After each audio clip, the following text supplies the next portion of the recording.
Welfare check is early this month. Looking to chill, interact and have fun. Open up my YouTube page and I see your melting face. And when I hear you burn, I'm the only dent on earth. This is so meaningful to me. Yeah, you're hurting back, your greasy hair, your patchy goatee is meaningful to me. Yeah, is meaningful to me. Yeah, yeah, your shitty playthroughs are all I need. I know you guilty, but you're meaningful to me. Yeah, you're meaningful to me. Yeah, you don't work just like my legs. Fuck the stupid trolls saying that you beg. You're not the same guy you were yesterday. Here's 150 for the vest today. It's time for a silly bubble blow, or I'm gonna close the tab and go. What's your favorite type of food? And can you read my haiku? Yeah, you're hurting back, your greasy hair, your patchy goatee is meaningful to me. Yeah, is meaningful to me. Yeah, yeah, your shitty playthroughs are all I need. I know you guilty, but you're meaningful to me. Yeah, you're meaningful to me. Yeah, you're hurting back, your greasy hair, your patchy goatee is meaningful to me. Yeah, is meaningful to me. Yeah, yeah, your shitty playthroughs are all I need. I know you're guilty, but you're meaningful to me. Yeah, you're meaningful to me. Yeah, Slime. you're hurting back, your greasy hair, your patchy goatee is meaningful to me. Yeah, is meaningful to me.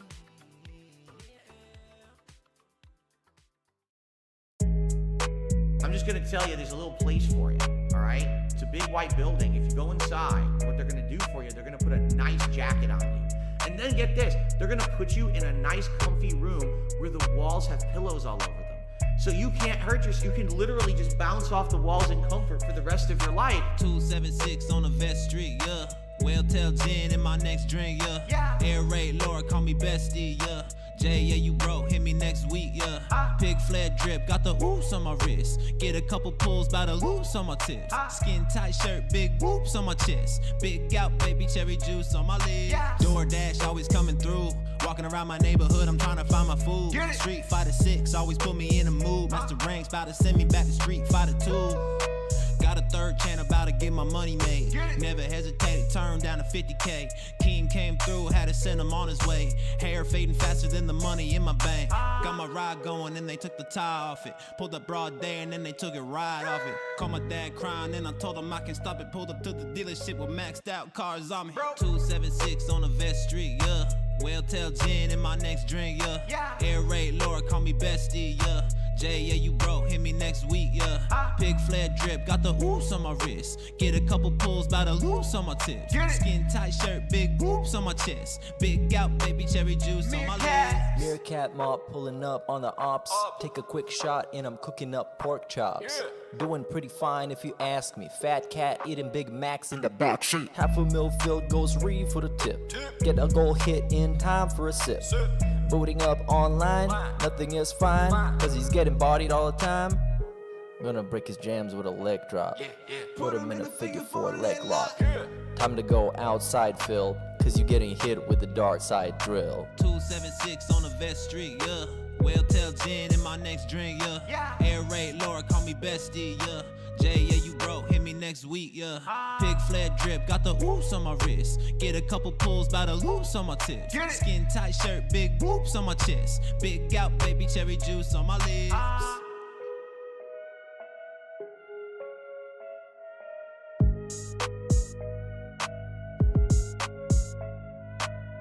Hey, hey, Hey. hey. Dark Side Drill, guys, please go support this. Give it a like, give it a watch, give it a everything. Great song. Hello, welcome to the stream. We're going to be, obviously, I hope you like my cursed thumbnail. We're gonna be covering this. Oh, welcome. We're gonna be covering this garbage. The viewer's choice, I'm not gonna lie, I'm gonna skip through because I don't give a shit. But I kinda do, I guess, because I care enough to click on it, I guess. And then the game of the year. Hopefully it's not too long of a stream like the last one. Okay. But before we start, I figured DSP said some weird stuff yesterday during Sea of Stars or whatever. And yeah, I wanna hear what he said. So hello guys. Hello Korez, Meester, Lord Jim, C. All you guys, Nugs, Sir Lagartijo, Tijo, Warren, Grazing Poro, everyone, Breeze. Everybody. Hey, big ups, guys. Thank you for being here.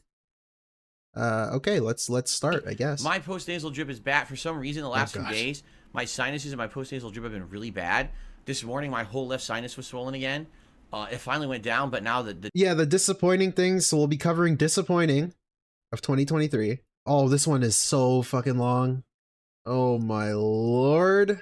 And then this one, we're gonna skip through the viewer's choice. We're just gonna see what it is, listen to him ramble for a bit, and then skip ahead. And then obviously, the game of the year.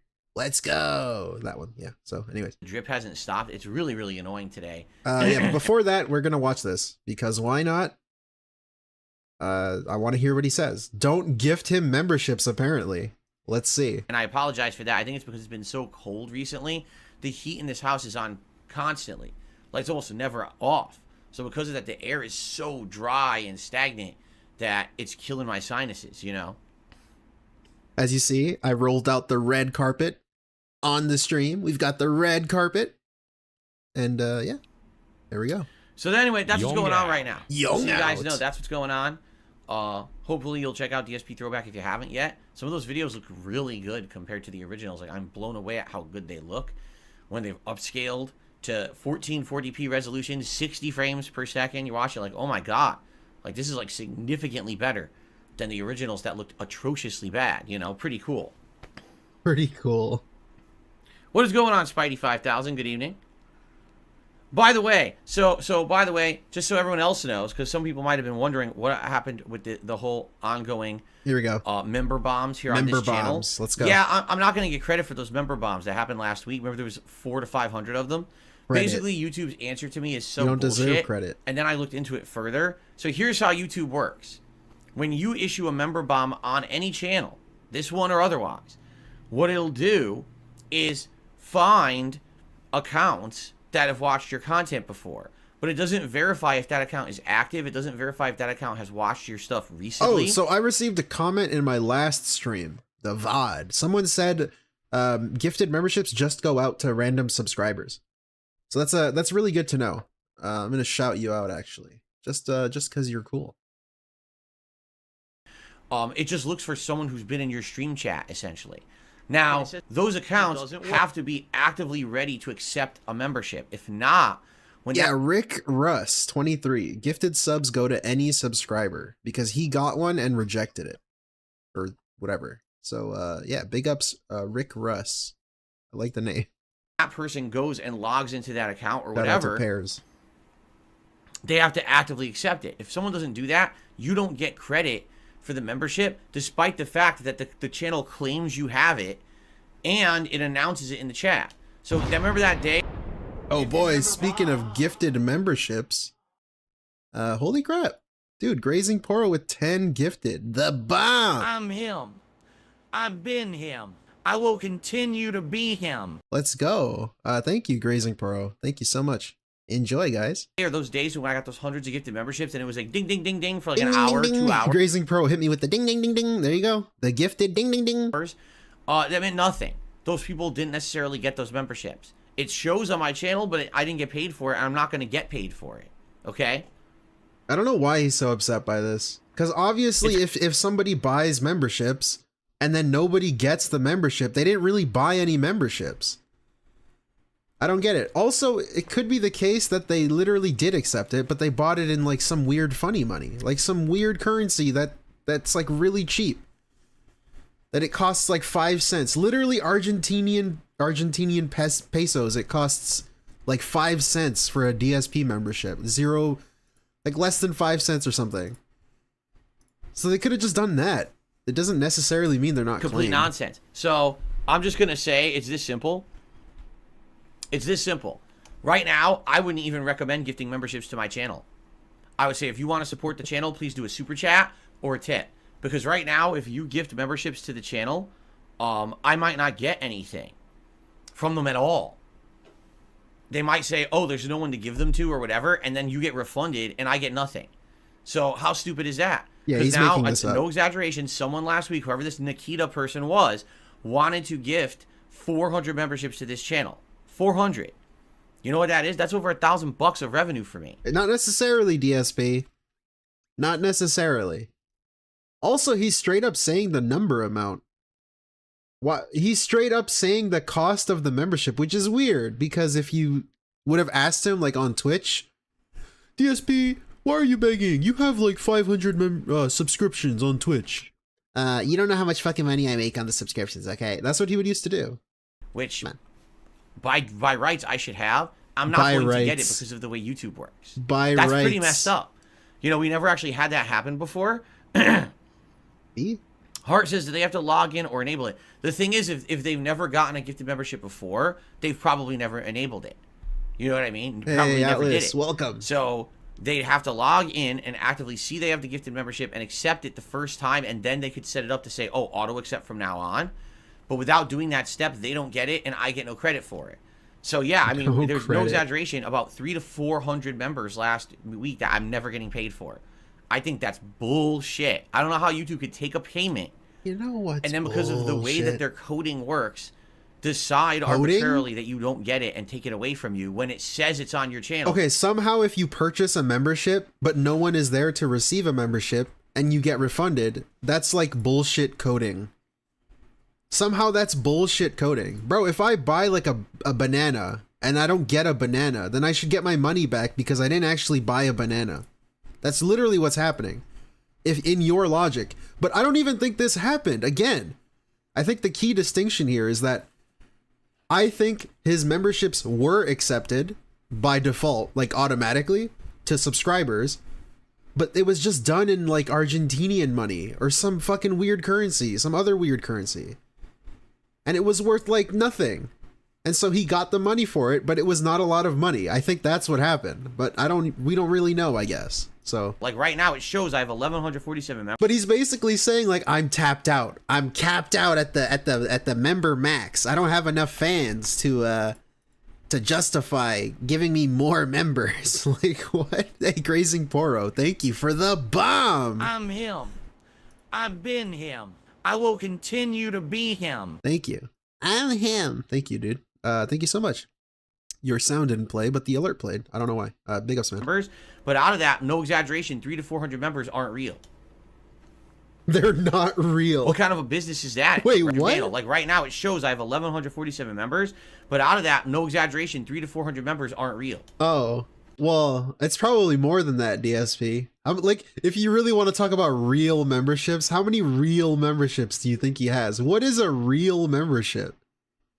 I don't know. Like, how many real fans do you even have? Like 200? I don't fucking know. All right. What kind of a business is that, right? What kind of a business That's is that? Bullshit. That refunds you if you don't actually buy what you're paying for. Anyway, yeah, right. That's what I'm saying. Like, literally right now, if you wanted to gift memberships, gift small, like gift increments of 5 or 10, because hopefully those will get divvied out to a few people in chat and they'll count. Or don't give memberships at all right now. Do a super chat or a tip. Until we get members way back down to what it said that they were, which was, what, like 600? There's no guarantee that any gifted membership will actually go to someone. It could just sit in limbo for weeks and then go away and you get your money back. It wastes everybody's time. So, yeah. What a great way that YouTube works, huh? That's trash. That's trash. Good evening, Derek. It's good to have you here. You're not working on your laptop? That's weird. Right? We can see you on your phone. All right, it's time to boot her up, guys. Boot her up. So, again, guys, a couple quick things. Number one, if you could check out DSP Throwback, it's now a partnered channel. If you like the content over there, consider doing a super thanks on a video that's eligible, or maybe become a member. That would help support the channel right now. We were trying this fucking guy. I loved, by the way, I'm not gonna shill my own stuff, but that stream yesterday was so fun. Seeing this guy literally start the stream, the throwback section, DSP Throwback, saying, now, I'm not going to go ridiculous. We're not going to go crazy enabling memberships. We're not going to do all this crazy stuff. And then he ends it by literally asking you, and he's like, oh, I just conveniently set up all these like cool style membership things. And like, it'd be really cool if you can go become a member, but you don't have to. I'm not asking you to. What? That was insane. That was ridiculous. Ads on the videos and now he's like begging you to like give him money directly on that channel. On the channel he said he wouldn't do that on. Like, that's so fucking ridiculous. Maybe becoming a member. That's insane. The channel right now. We were trying to get enough views to get ads on the videos, and we're getting there, but not yet. And number two, tonight, if you want to support tonight's stream, I would recommend. He uploaded a new video yesterday on Throwback saying this was always about making some side money. Oh, big shocker, dude. No way. We got to check it out. Either if you're going to become a member, that would be nice. Or if you're going to do a small member bomb, that would be nice. Or a super chat or a tip. I am trying to hit a $50 tips goal every stream. All right. But big member bombs, I would be against right now. Why? Because the way YouTube's member bomb system works, it doesn't actually count those members for some odd reason. If it doesn't think it has enough people to divvy them out to, like, live. So I didn't get any out of the 400 plus gifted memberships I got last week. I got credit for none of them. I'm never going to get paid for those. So whoever bought them, that Nikita person, is just going to get a big refund from YouTube. Because YouTube system is terrible. All right? So don't waste your time buying big member bombs. It doesn't seem like it's ever going to work. Okay? That's why he triple dips, because he's running out of people to, like, give memberships to. He just wants the same people to have to pay 3 times. That's insane. All right, sound good? All right, we're gonna get started here. Like a fucking Destiny 2 music and everything. Okay. Whatever. Okay, let's get started. Interesting music. Interesting right, let's get started. music. Let's get started. Okay, everyone. Good evening. I got the drip going. I got the drip going. I got the drip going. I got the drip going. Hey, Ghost Hunter. Hey, hello, everybody. Hello, welcome. Yeah, we're just starting off with some Snort Hogan. And now I guess we'll check this out, and then we'll get into the main topic. Hello, everyone. Phil here with some great and positive updates. I'm going to fast forward. Regarding this channel, DSP Throwback. I wanted to do a short little channel update for you to keep everyone here in the know, particularly if you haven't been paying attention to my podcasts over the last week. You may not be aware of some of the awesome and positive stuff that is going on this channel. It's awesome. I First agree. and foremost, I just want to formally announce DSP Throwback is officially partnered here on YouTube again. If you remember, this channel used to be called KO Gaming, and this channel was partnered many, many years ago for totally different reasons. But YouTube changed their criteria for partnership, basically making it that if you're not actively uploading videos, if you're not getting a certain amount of video views, you basically have your partnership lapse. And that's what happened with this channel, is that the partnership was removed because of inactivity. Well, obviously, there's been activity here in the last week and a half, 2 weeks, as the playthroughs of Final Fantasy 13 and Red Dead Redemption are now in full swing, one video each day alternating. And because of that, and because you guys have come and subscribed to the channel, and watch the videos, it requalified. I applied, and it said it was going to take upwards of a month to get approved, and I was like, ooh, that could be rough if it takes like a whole month, but I guess because YouTube already had this channel as a partner channel. Yeah, this is bullshit, too. He thinks he's so special. like he gets partnered in less than a month because they said it would take upwards to a month. The upwards to a month is just to like cover their ass in case they take a long time to do it. But it's like when I applied for partnership, it happened in like 2 days also. It's not because you're special, DSP. You don't have to add prestige to this fucking many years bullshit. ago, they basically just looked at the criteria, said, yup, it checks all the boxes, boom, boom, boom, and we're good to go. That's not However, how that works. I want you to understand this is not full speed ahead yet because YouTube changed their criteria for partnership. Basically, this channel is qualified for memberships, super chats, and super thanks. So what that means is if you would like, you could become a member of this channel. Yes, that would directly help with all the work that is currently going towards this channel right now. You can also do a super thanks on a video, but not all the videos. And you might say, well, why not? Well, the way super thanks work is basically like doing a super chat on a stream, but instead it's a way of saying thanks in the comments of a video. So number one, the comments need to work, and they do. The comments of all the videos on this channel are working. However, the other criteria is that the video needs to be 100% like copyright free. And in particular with the Final Fantasy 13 playthrough, probably out of the parts that are live here, I think there's 9 or 10 parts live right now, at least half of them were claimed by Square Enix. And there's nothing I can do about that despite Yeah, Korras, that's bullshit. Secret Limited being demonetized, like that's insane. There's nothing I can do about that but dispute. That's the word I was looking for. Dispute those claims. Likely Square Enix is not going to try to take me to court over those. So likely within a week or two, those claims will be freed. And then those videos will also be eligible for things like advertisements and super thanks. So if you're watching the videos right now and you're enjoying them, if you would like to help support the efforts of this channel and you're grateful that this content is here and back on the internet in this new improved fashion, upscaled, more frames per second, longer parts, proper titles, proper thumbnails, please consider supporting the channel either by becoming a member or a super thanks on a video. Now, full transparency here. So that's the other thing with this fucking Throwback channel. He's not even offering anything, and he says himself flat out, I'm not offering anything with this channel if you become a member. So why didn't you make the memberships cheaper? Why are they the same price as all your other channels? Like realistically, why would I ever become a member of this channel at the price that it is when I can just go to like the React channel and at least I can maybe get a video watched, like if I'm a real fan? I don't have plans to do any kind of extensive membership system or perks on this channel. It's basically a level 1 member, that's it. There's no other tiers of membership or anything like that. You might say, well, what benefits do you get for becoming a member? Right now, not many. Basically, if you comment on a video, you'll get a DSP Throwback badge next to your name in your comment. If and when I finally do stream, which we'll talk about in a second. Also, like, if you don't have any plans to do anything with memberships, why did you even enable them when you have 2 other channels with memberships already? Like, that's ridiculous. I mean, I know why. I'm not actually asking why. It's just for money. But I'm saying, like, if he's supposed to be a real YouTuber, why would you do that? On this channel, you'll also have the badge in the chat. It just comes across like you're looking for money. That's about it. There's literally no reason to do it. More benefits when I live stream. For example, you won't have to abide by slow mode rules in the chat when I stream while everyone else will have to. You will get some emotes, but again, only a small handful. 2 of the emotes are brand new. It's actually me dressed up like Ryu and Ken from last year when I was playing Street Fighter 6, plus a couple other common ones that I've already had over on my other channels. So there's 4 emotes to start. The more people who become members, the more slots we unlock, just like on my other channels. But again, you can only use the emotes right now in the video comments. You can't use them in the chat because there's no chat yet. I haven't done a stream. So really, that's it. There's no premium benefits. There's no exclusive private streams or anything like that in the works. If you become a member, essentially, you're just trying to help out and say thank you for the retro content, and I would appreciate that, okay? Super thanks. If you do a super thanks, it'll be a highlighted comment on a video, and I will actually approve that comment and highlight it by saying thank you and like liking it and everything so that people will see that prominence on that video. Your comment. So that's in process now. There's no advertisements yet on the channel because there's a tier 2 requirement that I need to qualify for, and that is 4,000 total watch hours here on the channel within a year. Well, guess what? We're at like 3,200 and change, if not more right now. We're well on track. Probably within maybe another week to 2 weeks, we're definitely gonna hit that criteria. Then you're gonna start to see some advertisements on the videos here, and finally this channel will start making me just a little bit of revenue, which was the intention to begin with, is to have this. Hey, wait a minute. Whoa. Just a little bit of revenue, which was the intention to begin with, is to have this 3rd channel where all the retro content that wasn't on the internet is now available in better digestible portions, modernized, and maybe a little bit of supplemental income. Okay. That's not what he told us. He didn't sell us on that when he first did it. He said it was a cool, fun, little thing that he can do for the community. The community. I guess that was a different clone who said that. He's changed, do you see? He's not the same person he was like 2 weeks ago. He's different now. He's learned.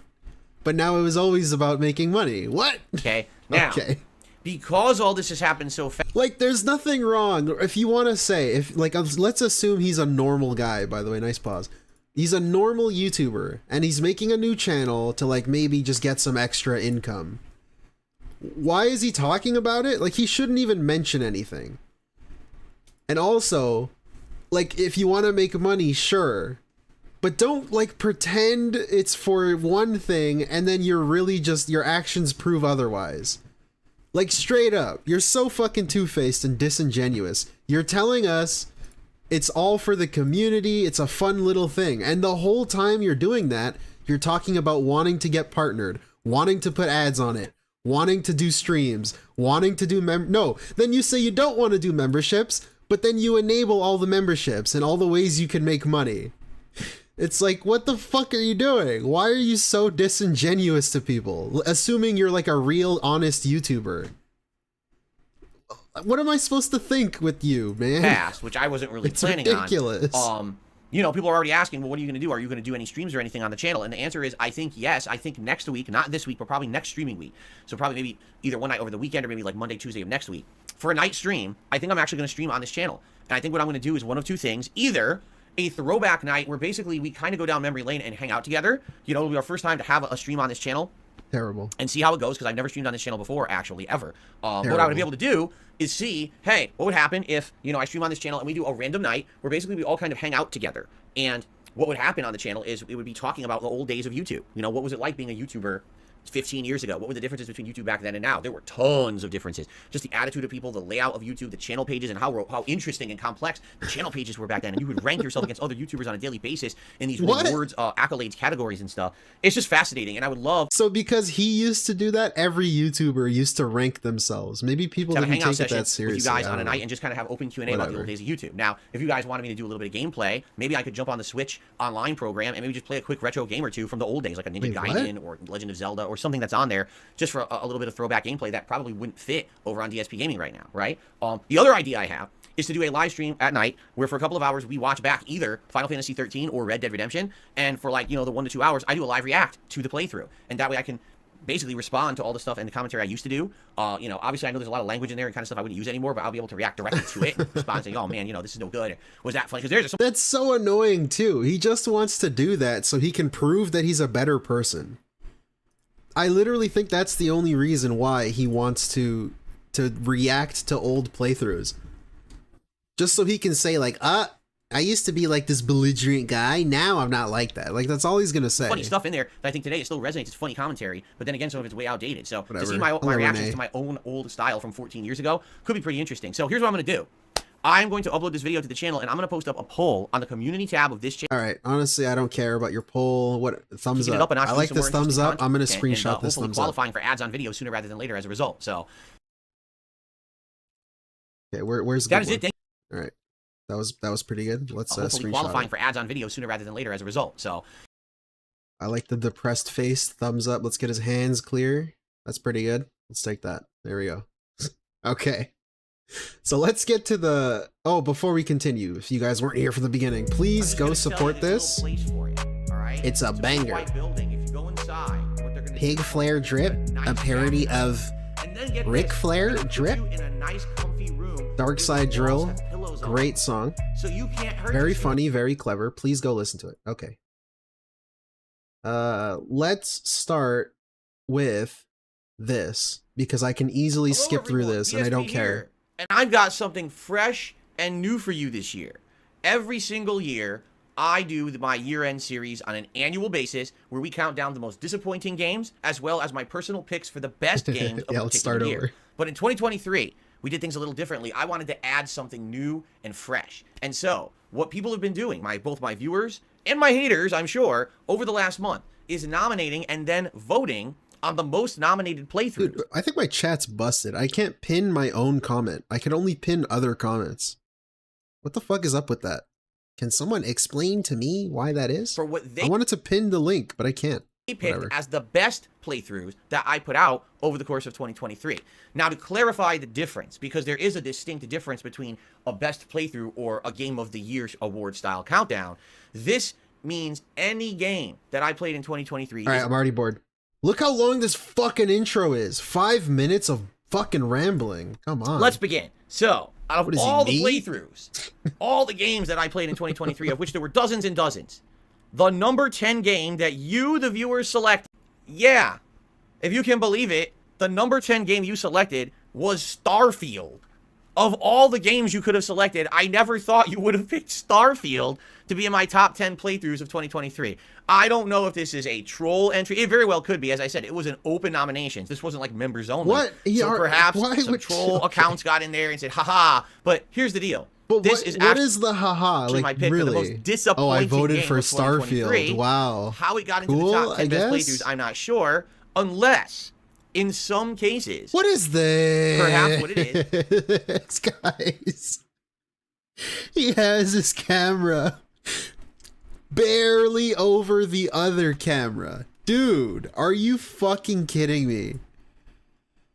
This is so easy to fix. Phil, look at this. Guys, I'm pressing the wrong key. There we go. There we go. Phil, I can fix the... What the fuck is going on with my OBS? There we go. Phil, you just do this. Just do this. Phil. Like, it's not that hard. I did it in a second, man. It looked like it was Come gonna be on. good, but the further I got into the game, it got worse and worse and more monotonous, and we realized it just wasn't very unique. It wasn't that interesting. It was very disappointing. And I'm thinking that's actually what happened, is that basically when we got to the point where What is this 30, 40 hours gameplay? into What the playthrough, fuck is people were going actually on? happy that I played it to reveal to you guys that it wasn't that good. Right? I mean, me making it my most disappointing game of the year last night, man. obviously. All right. What? Spoilers? Okay. Well, he just spoiled... I hope you didn't hear that. You didn't hear that, okay? All right. So if you're not aware, Steam has... Guys, you didn't hear anything, right? What are you talking about? Ask me if I care about this shit, because I don't give a shit. Version, There we go. and that's the version that we played this year. You didn't hear this anything. was a 10-year... Okay. Chrono Trigger. I think some people Let's go. like Next to one. see me play games from their own past that they adore, and then to see me actually have a playthrough of it and to see my take on it. I think in some cases, this was a game that I had referenced many years. Oh my God, just I was say it. playing it on a console. 8 years later, that was in the last few years, we just played our Oblivion.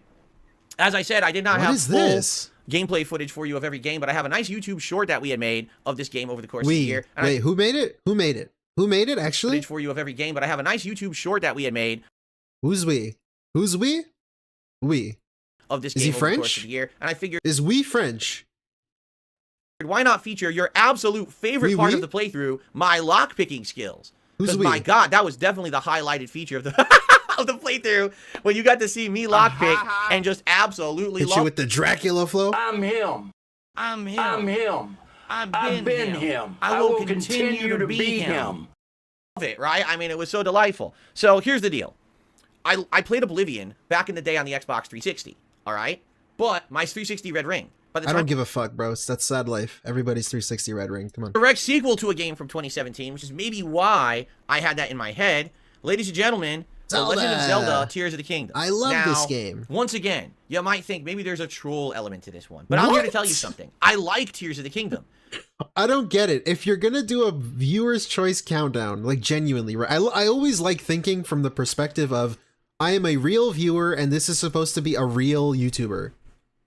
If I'm doing a viewer's choice playthrough, like my favorite playthroughs of the year, that's like 3 of them now that he said, is this a troll? Is this a troll thing? Or maybe 2 of them. He said that for Starfield and Zelda. Why would it be a troll thing? Why would you assume that? I don't fucking know. Let's move on. Rare these days to see a game actually try to do something different that's never been done before. And because of that, I feel like this is a game that's going to resonate with a lot of people for a long time. The game that I am talking about is Alan Wake 2. Alan Wake 2. That's right. Remember, Alan Wake is a very old game, over a decade old. My God. And when it came out, I thought the story was outstanding, but I can definitely This tell is you that Alan I thought Wake the 2 gameplay elements though. got very repetitive and just not very interesting. By the end, it just felt like it was too much of the same. All right? But I loved the story. I played the DLCs. I was anxiously awaiting more, and then it never happened. So here we are over a There were decade later, DLCs. and What do luckily you Remedy mean? has put out a couple kits of games. In fact, their last game, Control, was their best-selling game yet. And Dude, Control was great. I love Control. Number 5/4 tie part 1. same number of votes for both games. I didn't think that would happen because we had something like 2,000 total votes that came in. 1,000. But we have a tie. Tying at exactly 187 votes each. All right? So let's get into it. The first game in this tie, Hogwarts Legacy. And I'm not surprised, again, to see this one in your picks for your favorite playthroughs of mine of the year. This was a very early 2023 game. What was it, like early February it came out? There wasn't much else going on. It had a lot of time to be played. And the fact that this game, for the first time ever, put you into a realistic representation of the Hogwarts the Hogwarts Magical Academy. Plus, yeah, that's bullshit too, because there's other games where you can realistically, quote unquote, explore Hogwarts. I played Chamber of Secrets as a child on the PC, and you were able to free roam around Hogwarts, and there was students, and there was Quidditch. Yeah, that game had Quidditch too. And there was like secrets to find and shit. I don't know what the fuck he's on about. Like, why is he just saying information that he doesn't know? Surrounding areas, right? Such as Hogsmeade, and there's all. Anyone else played Chamber of Secrets on the PC? That shit was fire. The first time you really had control over the realistic spells from the movies in any kind of a combat capacity that made sense, and it wasn't just button mashing. Yeah, even the PS1, like Sorcerer's Stone and shit. You can still explore the school. I don't know why he thinks this is the only game you can do that in. The first time that it's been a thing for like 25 years, dude. I had never touched one before, right? So it was really my reintroduction after having seen the Potter movies ages ago. My reintroduction to that Harry Potter universe. I'm just gonna let him cook. I'll be back in a second. This game was super chill fun. Like, I'd argue for the first 5 to 6 streams, everyone was having a ton of fun with this game as we explored, you know, the music, or I keep saying music, the magic school, and all those surrounding areas. Now, admittedly, this game did have some problems near the end. I talked about this in my disappointing games countdown last night, that by the end of the game, it kind of runs out of ideas and it kind of sputters out and gets boring near the end. But for our first 15 plus hours, the exploration is like pure delight. What new cool thing are you going to find around the next corner? What awesome new minigame or puzzle is there to solve? Then you get a new spell and it totally is cool and flips things on its head. Then you get to ride your broom around, open world traversal. It's really, really neat in that regard, okay? And the other thing is, this is a game for all ages. You know, a kid could probably play this game and like it. An adult that likes Harry Potter could play this game and like it. And it really was a great way to start this year. The shame was all the nonsensical political controversy around the game.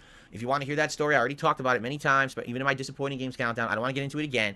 It was pretty upsetting that just because I chose this game and I made the decision, hey everyone, I'm playing Hogwarts Legacy, that I had to like justify my choice with a YouTube short explaining why I'm separating the politics from the game, and I don't agree with the politics of the creator of Potter, but it still means I can still enjoy the game because I can separate that because I'm an adult. I'm not an immature person who thinks the whole world is black and white, right? But it is what it is, okay? I really liked this playthrough. It's a long one, by the way. Like, it was actually one of the longer playthroughs I did in 2023. Surprisingly, a ton of content in this game compared to what you probably would have thought a game like this would have had. I recommend it if you skipped it. It's a pretty good game, okay? Cool. Now, that was the tie for 4th. I'm going to tell you what other game tied with Hogwarts Legacy in just a moment. But this guy says, I wish they did new minigames when you went to the southern part of the map. Act 3 was so meh. Like I said, they absolutely ran out of ideas. You could tell by the last third of the game, they wanted like a 40-hour game. And by hour 25, they were like, we did all the spells, all the traversal, all the puzzles. We ran out of ideas. Just put more of them down in that region. And that's why the last, 10 plus hours of the game is very boring. The final story missions are fine, but to get there, you have to go through this kind of boring grind. And that's really why the game isn't as good as it could have been, in my opinion. I think they did screw that up. So I'll agree with you there.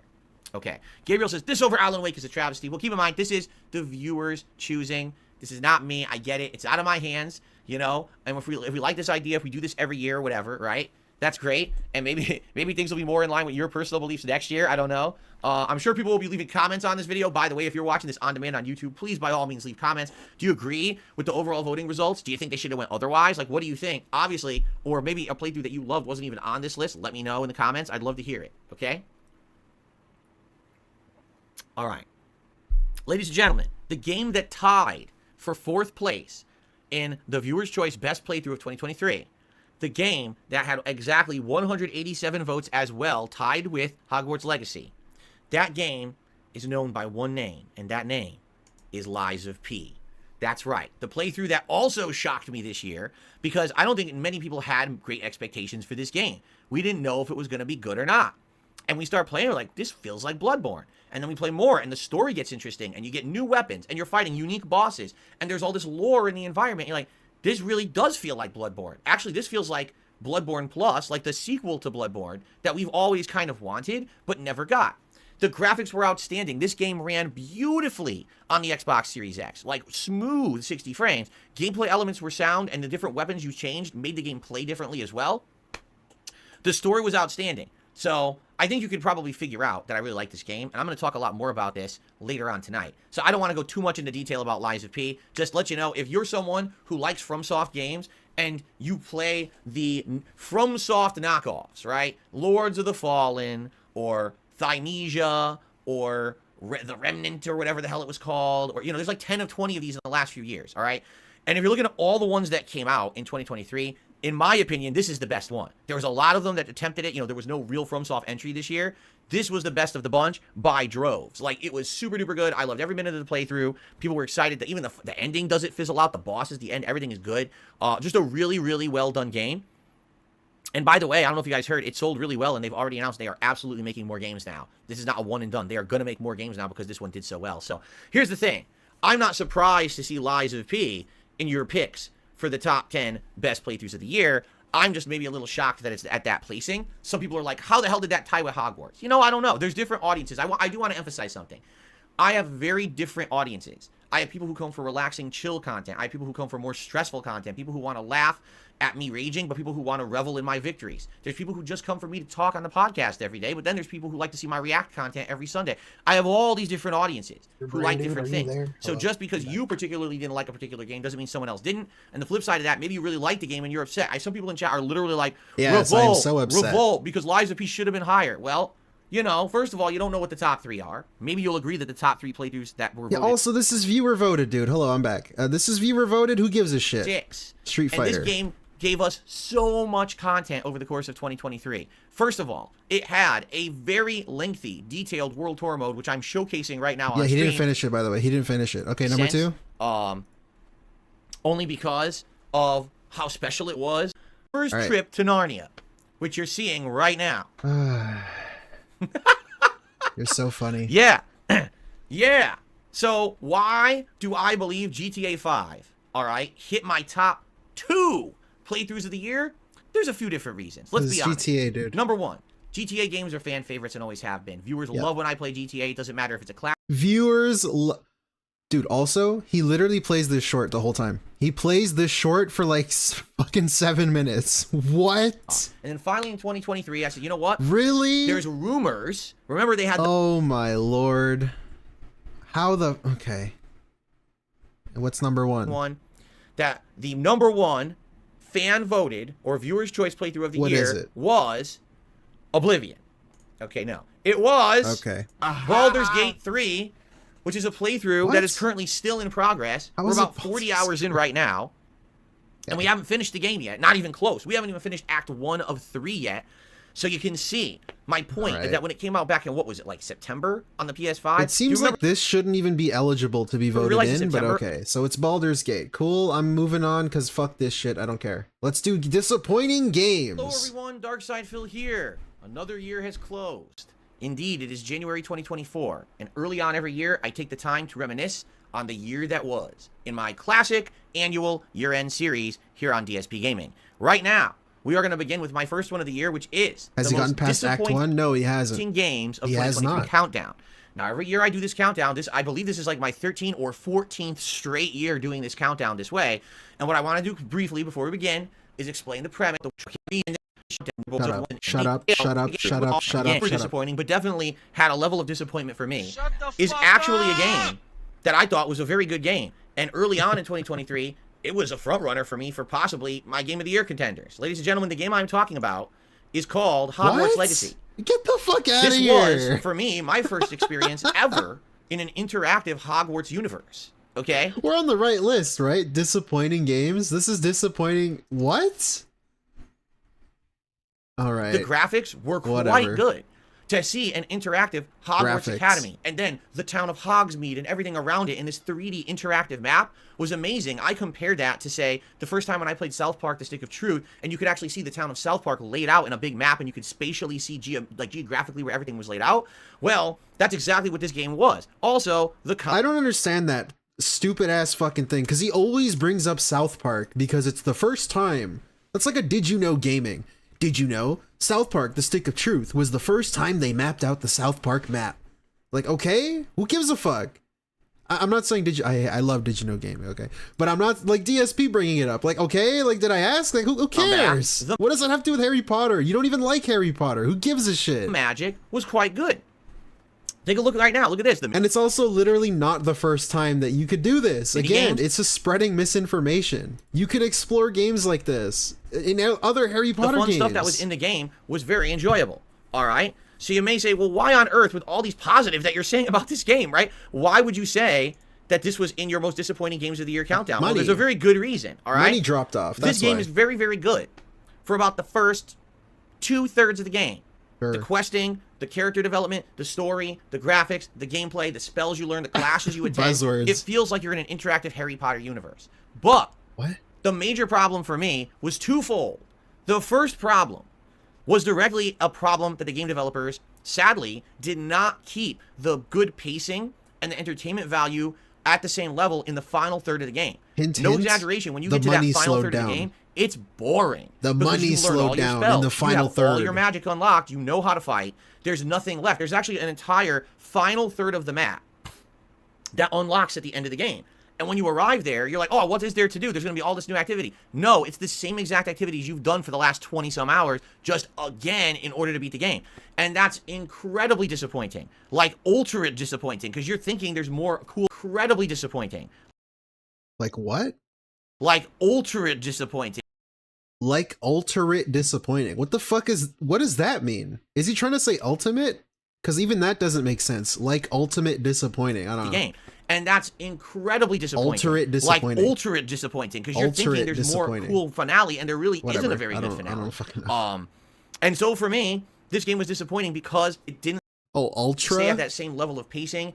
At the end, it just fizzles out. But in addition to that, I think it would be crazy for me not to mention the insane amount of controversy that surrounded this game over the course of 2023. Oh, God. Because the original creator of Harry Potter, J.K. Rowling, has become a politically polarizing figure when it comes to things like trans rights and things like that. A lot of people absolutely hate this woman now for the things that she has said and done over the years. Does that make it disappointing? Now, this game was not made by J.K. Rowling. This game had no input from J.K. Rowling whatsoever. In fact, there is a trans character in Hogwarts Legacy that is represented very positively. Is a character that's positive and fun and has stories, story missions tied to them and stuff.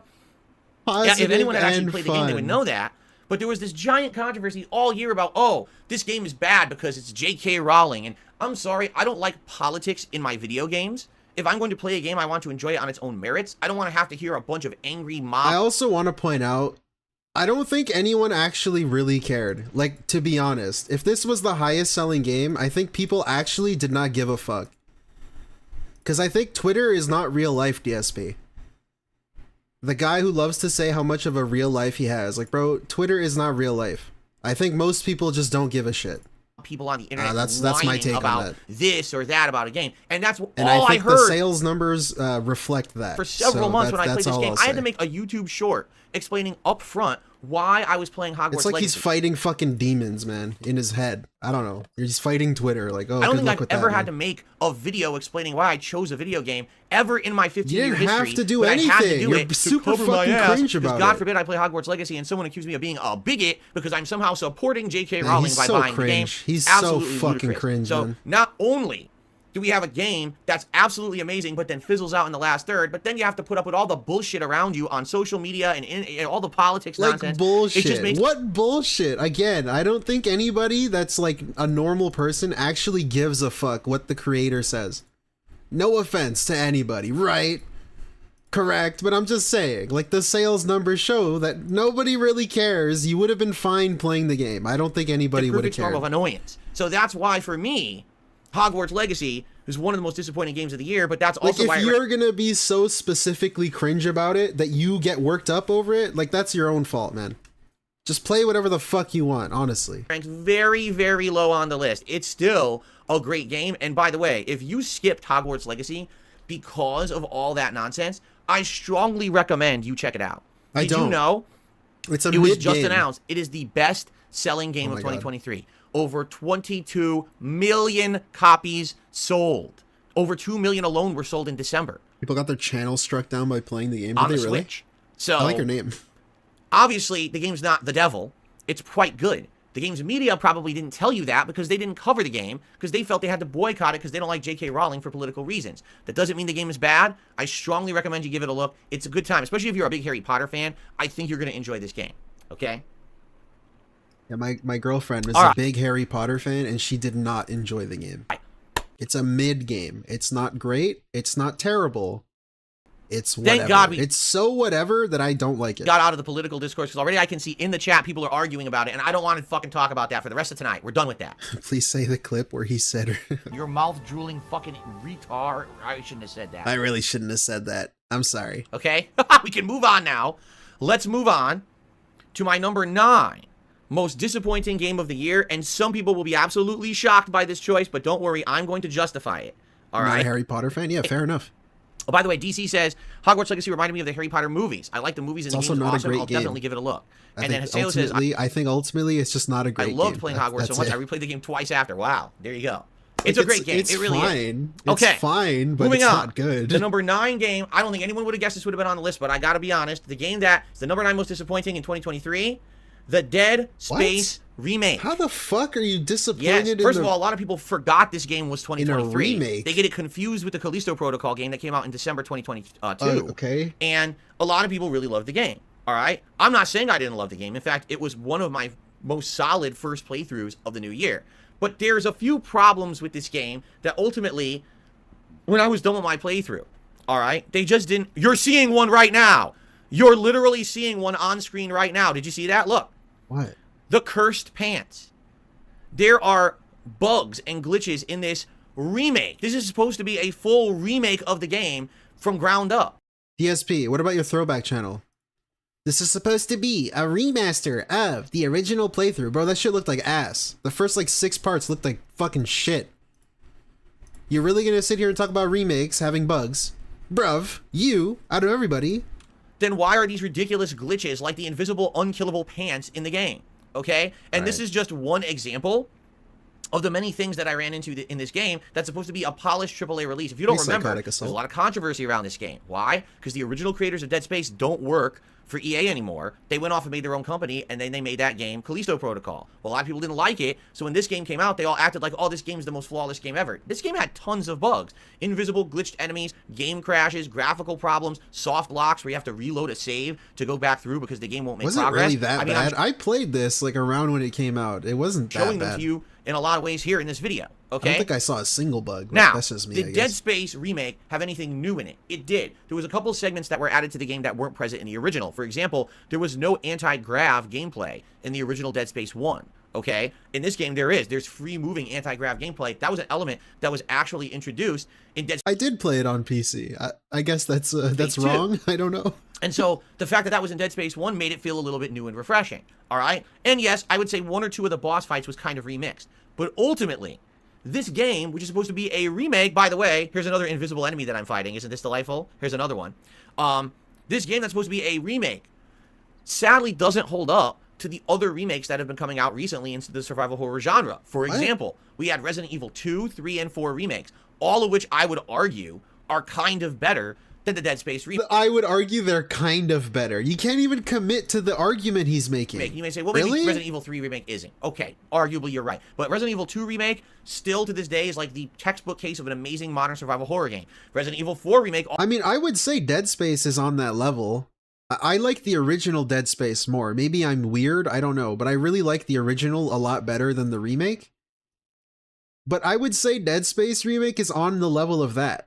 Because but it's just a remake of a newer game. They didn't really have to change much. Resident Evil 2 was like an old ass game. They had to change the whole thing. So it plays completely differently. Also came out this year and was far better than this game.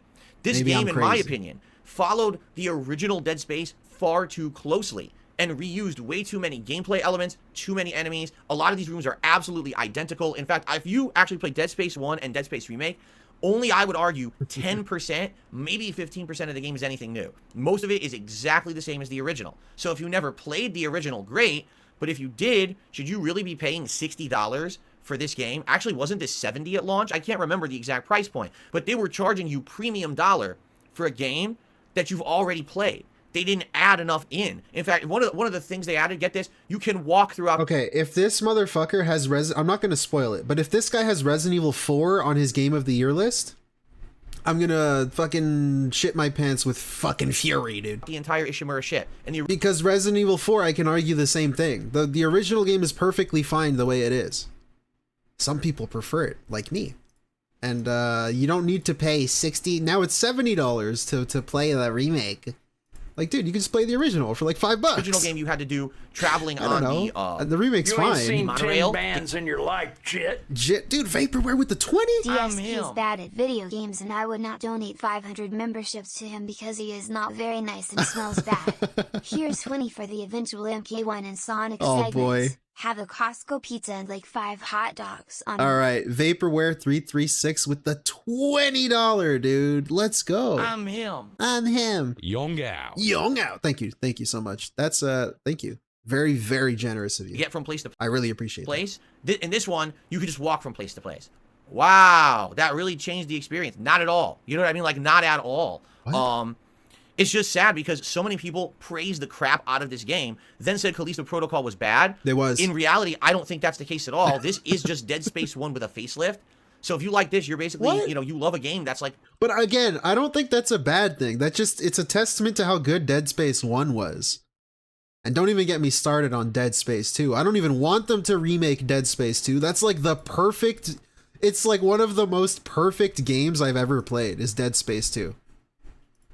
And it's the Hello Joe incident from DSP, the Isaac Heimler. So, big ups. 10, 15 years old, and that's fine, but don't say this brand new game is better than the other brand new game. It's not. It's literally reusing all the same gameplay elements and assets and everything that your dev team Like, for what Dead Space 2 is, in my opinion, it's like one of the most perfect products of like what it's trying to be. made. Visceral It's so good. Made 15 years ago. So, for me, I went into this game expecting everything It's the new. right amount of dumb, it's the right amount of cool, it's the right amount of scares. It's like, awesome. wow, it'll be the same premise. The Ishimura's overrun with these aliens, but you're going to have all these new bosses, all these new experiences, all this new, and it just never happened. It felt exactly like playing Dead Space 1 again Isaac. with a few minor tweaks and some better graphics. So for me, paying top dollar for a remake, then finding out literally it's really not a remake, it's more of a remaster, that's incredibly disappointing. I At mean, the end of they the day, did when I beat the remake game, it. I was like, man, it's up to you to make that judgment if you want to spend like $70 for a game that's literally the same as the first. But, you know, I still enjoyed playing it. But, you know, when you have... Are you kidding me? I didn't even know... I swear I didn't know it happened a third time in this clip. I had no clue. You see this, right? It happened again. So that's what I mean. Like, that just kept happening over and over and over in the playthrough. It's like... And this is supposed to be a AAA $70 game? No, it wasn't. It was disappointing for me. Okay. Yeah, I'm always so tempted, Lionel, to pick up Callisto Protocol. I'm sorry, Callisto Protocol, because it's like $20 or whatever. But I'm like, I gotta play it. I don't even So know that if was I my want to number play 9 it. pick for the most disappointing game. I'd rather I play swear Dead Space 2 again. to you, I had no idea that happened so many times in that pick, in that clip. All right, bro, you're funny. Protocol reminded me of Callisto Protocol. I personally liked Callisto Protocol. I mean, so did I. I liked Callisto Protocol as well. I feel like so many people bandwagoned on the hate wagon for Callisto Protocol that when Dead Space came out, everyone, oh, Dead Space is amazing. Yeah, it's the same game you played 15 years ago. Like, you're praising a dev team who just used someone else's ideas and assets. It's this, you know what I mean? But Callisto Protocol was basically trying to also be Dead Space. Like, literally, it was also, it's the same creator, Glenn Schofield or whatever. It's the same thing. But that's just, it goes to show you how good Dead Space 1 was. It still holds up. I played through it recently, the original, for the first time. And I really liked it. I think it got way too much praise. All right, whatever. Would I recommend the original game? What's better? If you're gonna choose between the two, obviously play the modern version. It would be pretty dumb for you to go back and play the one with outdated graphics and it doesn't have the ability to walk through the ship and stuff. Obviously, go for the better one. No, what? That's dumb. I would recommend to play the original. I just liked it better. I don't know. If you've already played the original, no, it's not. Okay. Okay. Dark Go boxes. I think that this. All right, skip the super chats. I don't care. And when it came out, it was just kind of fizzled. All right, ladies and gentlemen, the number 8 pick for the most disappointing game of the year, What's 2023, is Diablo 4. That is right. Diablo 4. So pay. Do it to them, snipe. Hey, Doth L. Dvaria with The $4.99. DSP hates the internet video was a banger. Stream had me laughing through most of it, man. Big ups. Yeah, I don't want to stroke my own ego like DSP, but it was a pretty fun stream. I had a lot of fun yesterday. Thank you, Doth, for the $4.99. Very fun. Very fun stream. No attention to the man on the other side of the screen. He is a faker. He is not real. Block that part. Put your hand over your screens right now, over that man. Okay? Diablo 4, man. Listen, I'm a fan, an old school fan of Diablo from the 1990s. I played Diablo 1 and 2. When 2 came out, it was a new release. I played it. I played the crap out of it. I loved it. I got addicted to it. I did several different runs of Diablo 2 in the 90s. I don't believe I thought you. it was an outstanding game. And then Diablo 3 came out. I don't believe him. Which was over 10 years ago, if you're not aware. And when Diablo 3 came out, I was a YouTuber. And I was like, wow, I can cover this game for YouTube. This is going to be really neat because this is a game from my youth that now I can cover for an audience that likes what I do now on the internet. And when I played Diablo 3, people were bored. He's such like a poser. I don't know, maybe he's telling the truth, but it doesn't even come across that way. Because you watch him play Diablo 3 or 4, and it just seems like he doesn't know what he's doing. And why has he never played Diablo 2 for his YouTube? If it's a game that he loves, it's a game from his youth, it's a game from the 90s when he grew up. Why has he never played it again? When there was like a remaster, did he play that? Did he ever play the Diablo 2 Resurrected? Let's see. Diablo 2 Resurrected. Let's see. No, he never played it. Like, why did he never play it? He's such a poser. He just likes Diablo 2 because people like Diablo 2 when they grew up around that time. That's just something they do. It's such like a fake thing. He needs to be part of the clique, you know? He needs to be part of the gamer culture. Like, really bored. Like, they hated the playthrough. And I was shocked because back then, you're talking, you know, what, 13 plus years ago? People liked everything I put out. So to have people outright tell me, we're actually disappointed this playthrough sucked, it's boring, actually was like, wow, I wonder what happened here. Now, when Diablo 4 was coming out, I outright even told you guys, I wasn't convinced to even get the game because Diablo 3 had not worked as a playthrough 13 plus years ago. And I was afraid that it was going to be kind of a dud. Okay. So we actually talked about it and you guys over time convinced me. You're like, no, you must play Diablo 4. Yeah, Rebsy, great example. Same with TF2. He says he used to play TF2 like growing up or whatever. He used to play it when it came out. But it's like his Steam account only had like 4 hours on it. And okay, maybe he played it on another account, but then also it's like he looked lost when he played it. Like, I don't think you used to play it a lot and play it all the time if you're like completely lost. If you don't play it, you're going to be missing out one of the best. Like, why does he need, you don't have to be part of every like clique, every group, everything. Like, just be yourself. You don't have to like everything. Games of the year. Or pretend to like everything. All right, fine. So I got Diablo 4. All right? Now listen, there is not actually any particular part of this game that I can tell you is bad. It's not the graphics. It's not the gameplay. But it sucks. It's not the story. It was In fact, the money. I would argue that all those three things are pretty good. The problem is, Diablo 4, and to some extent Diablo 3, are basically games from a bygone... I'm very confused by this clip here. He has $35 out of 50, but he's wearing a hat, a vest, and glasses. Oh, wait. No, this is his current... Never mind. This is his current... okay, and what I mean by that, 3 are basically games from a bygone era. And what I mean by that is these games are like games that maybe if they came out in the 1990s would have been Game of the Year, correct? Right. The problem is it's the same kind of game, the same kind of formula. When you play it, it feels like you've played it before. Yes, there's gameplay tweaks, there's different, legacy elements in it that are fun, but it's legacy elements. Do you understand? This genre of game has advanced. In fact, as I was playing this game, there's people talking to me about, well, did you hear about this one or this one that came out in the last 5 years? It has like all these other elements that aren't in Diablo 4. I was like, no, I don't know anything about it. But I thought, okay, like there's so many things wrong with what he just said. How are the game design, like this kind of game is from a bygone era? Does he know Path of Exile exists? It's like really popular. It's a really popular game that's getting a sequel too. It's been around for like 10 years or some bullshit. It already has a sequel. Yeah, 10 years. Now 11 years it's been out almost. Is that the one where it's like Diablo? I don't know. This kind of, what do you mean it's from a bygone era? Like that would have been way better, right? If you had played those games, you would have probably had a better time with it because they have new things. That this game feels like a retro game with a modern facelift. Oh, he's saying, right? And here's the thing, like I didn't have any problem playing it. I don't really remember particularly struggling playing it, but at the same time, it took a long time to beat the story. And it's funny because I beat the story and people were like, so are you gonna do the post game? I was like, the post game? We were all saying that this game was too long in the main story. We were all saying that. And I think that I'm gonna be doing post game streams of it and stuff. It didn't really catch any kind of traction with my viewing audience. After I had beaten the story, I had zero desire to go back and do any of the post-game content that was unlocked. It's just kind of a one and done, do the story, get out of it, You know, now for a game that was so high, because again, every time that Activision Blizzard has this new game come out, especially one of their tried and true franchise games, it's like, oh my god, the Messiah has returned and is coming down from the sky, which is ironic because it's a game about demons, so maybe it's Satan's returning from the underworld. Nobody said right? that. But the point I'm making is everyone's convinced you've got to play this. Nobody said that. Must play. If you don't play it, you're missing out. You're gonna miss one of the best games of the year. And I'm like, I don't know. I'm skeptical. You guys convinced me to play it. I play it, and it was dead on exactly as I expected. It plays like Diablo. It looks like Diablo. It feels like Diablo. It's just Diablo. What's the name of the game? But it's 20 years like too late to be interesting. You know what I'm saying? So maybe if I was an online co-op player and I had a group of friends that loved Diablo and we went into the post-game challenge dungeons and we were doing seasonal content afterward, maybe then, all right, I would have gotten more out of this and I would have absolutely been in love with it. But for someone just playing through the campaign, it's just not it. It's not. I felt like... But like the game really starts though after you do that, doesn't it? Isn't that what people say? Like it's to grind for better gear and shit? It was more of kind of a waste of time. I don't know. At the end of the day, I couldn't tell you what happened in the story of this game. And I did a full playthrough of the story. I don't know. You want to know what we did? I kept pressing a button on my controller like this. And I killed a lot of stuff. That's Diablo 4. I killed probably 40,000 enemies, and that's all I can really remember about the game. So, it is what it is. It was disappointing to me because I was convinced by the audience. You guys said, no, you don't understand. This is going to be great. It really didn't do anything for me. It didn't do anything for you.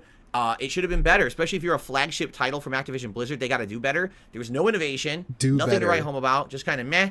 And meh means disappointing in my book. So man, I hate his Game of the Year shit. Didn't know that would be in my countdown either. So there you go. Okay? Okay. He doesn't really explain anything. He just says the game is meh. All right. There's no innovation. What do you mean? Like, give me some fucking actual information here. How do you guys think about the first three? You agree, disagree? DC says, I played a bit of Diablo 3. It was fun. I never played Diablo 1, 2, and 4. I'm neutral with your entry. Okay, fair enough. Fair enough. Fair enough. No other takes? I think some people were agreeing with me. So, that's good. You know who agrees with me? And by the way, Cat agrees with me. Cat agrees with me. 1000% disagree. Well, it's a good thing this is my countdown, not yours. There you go.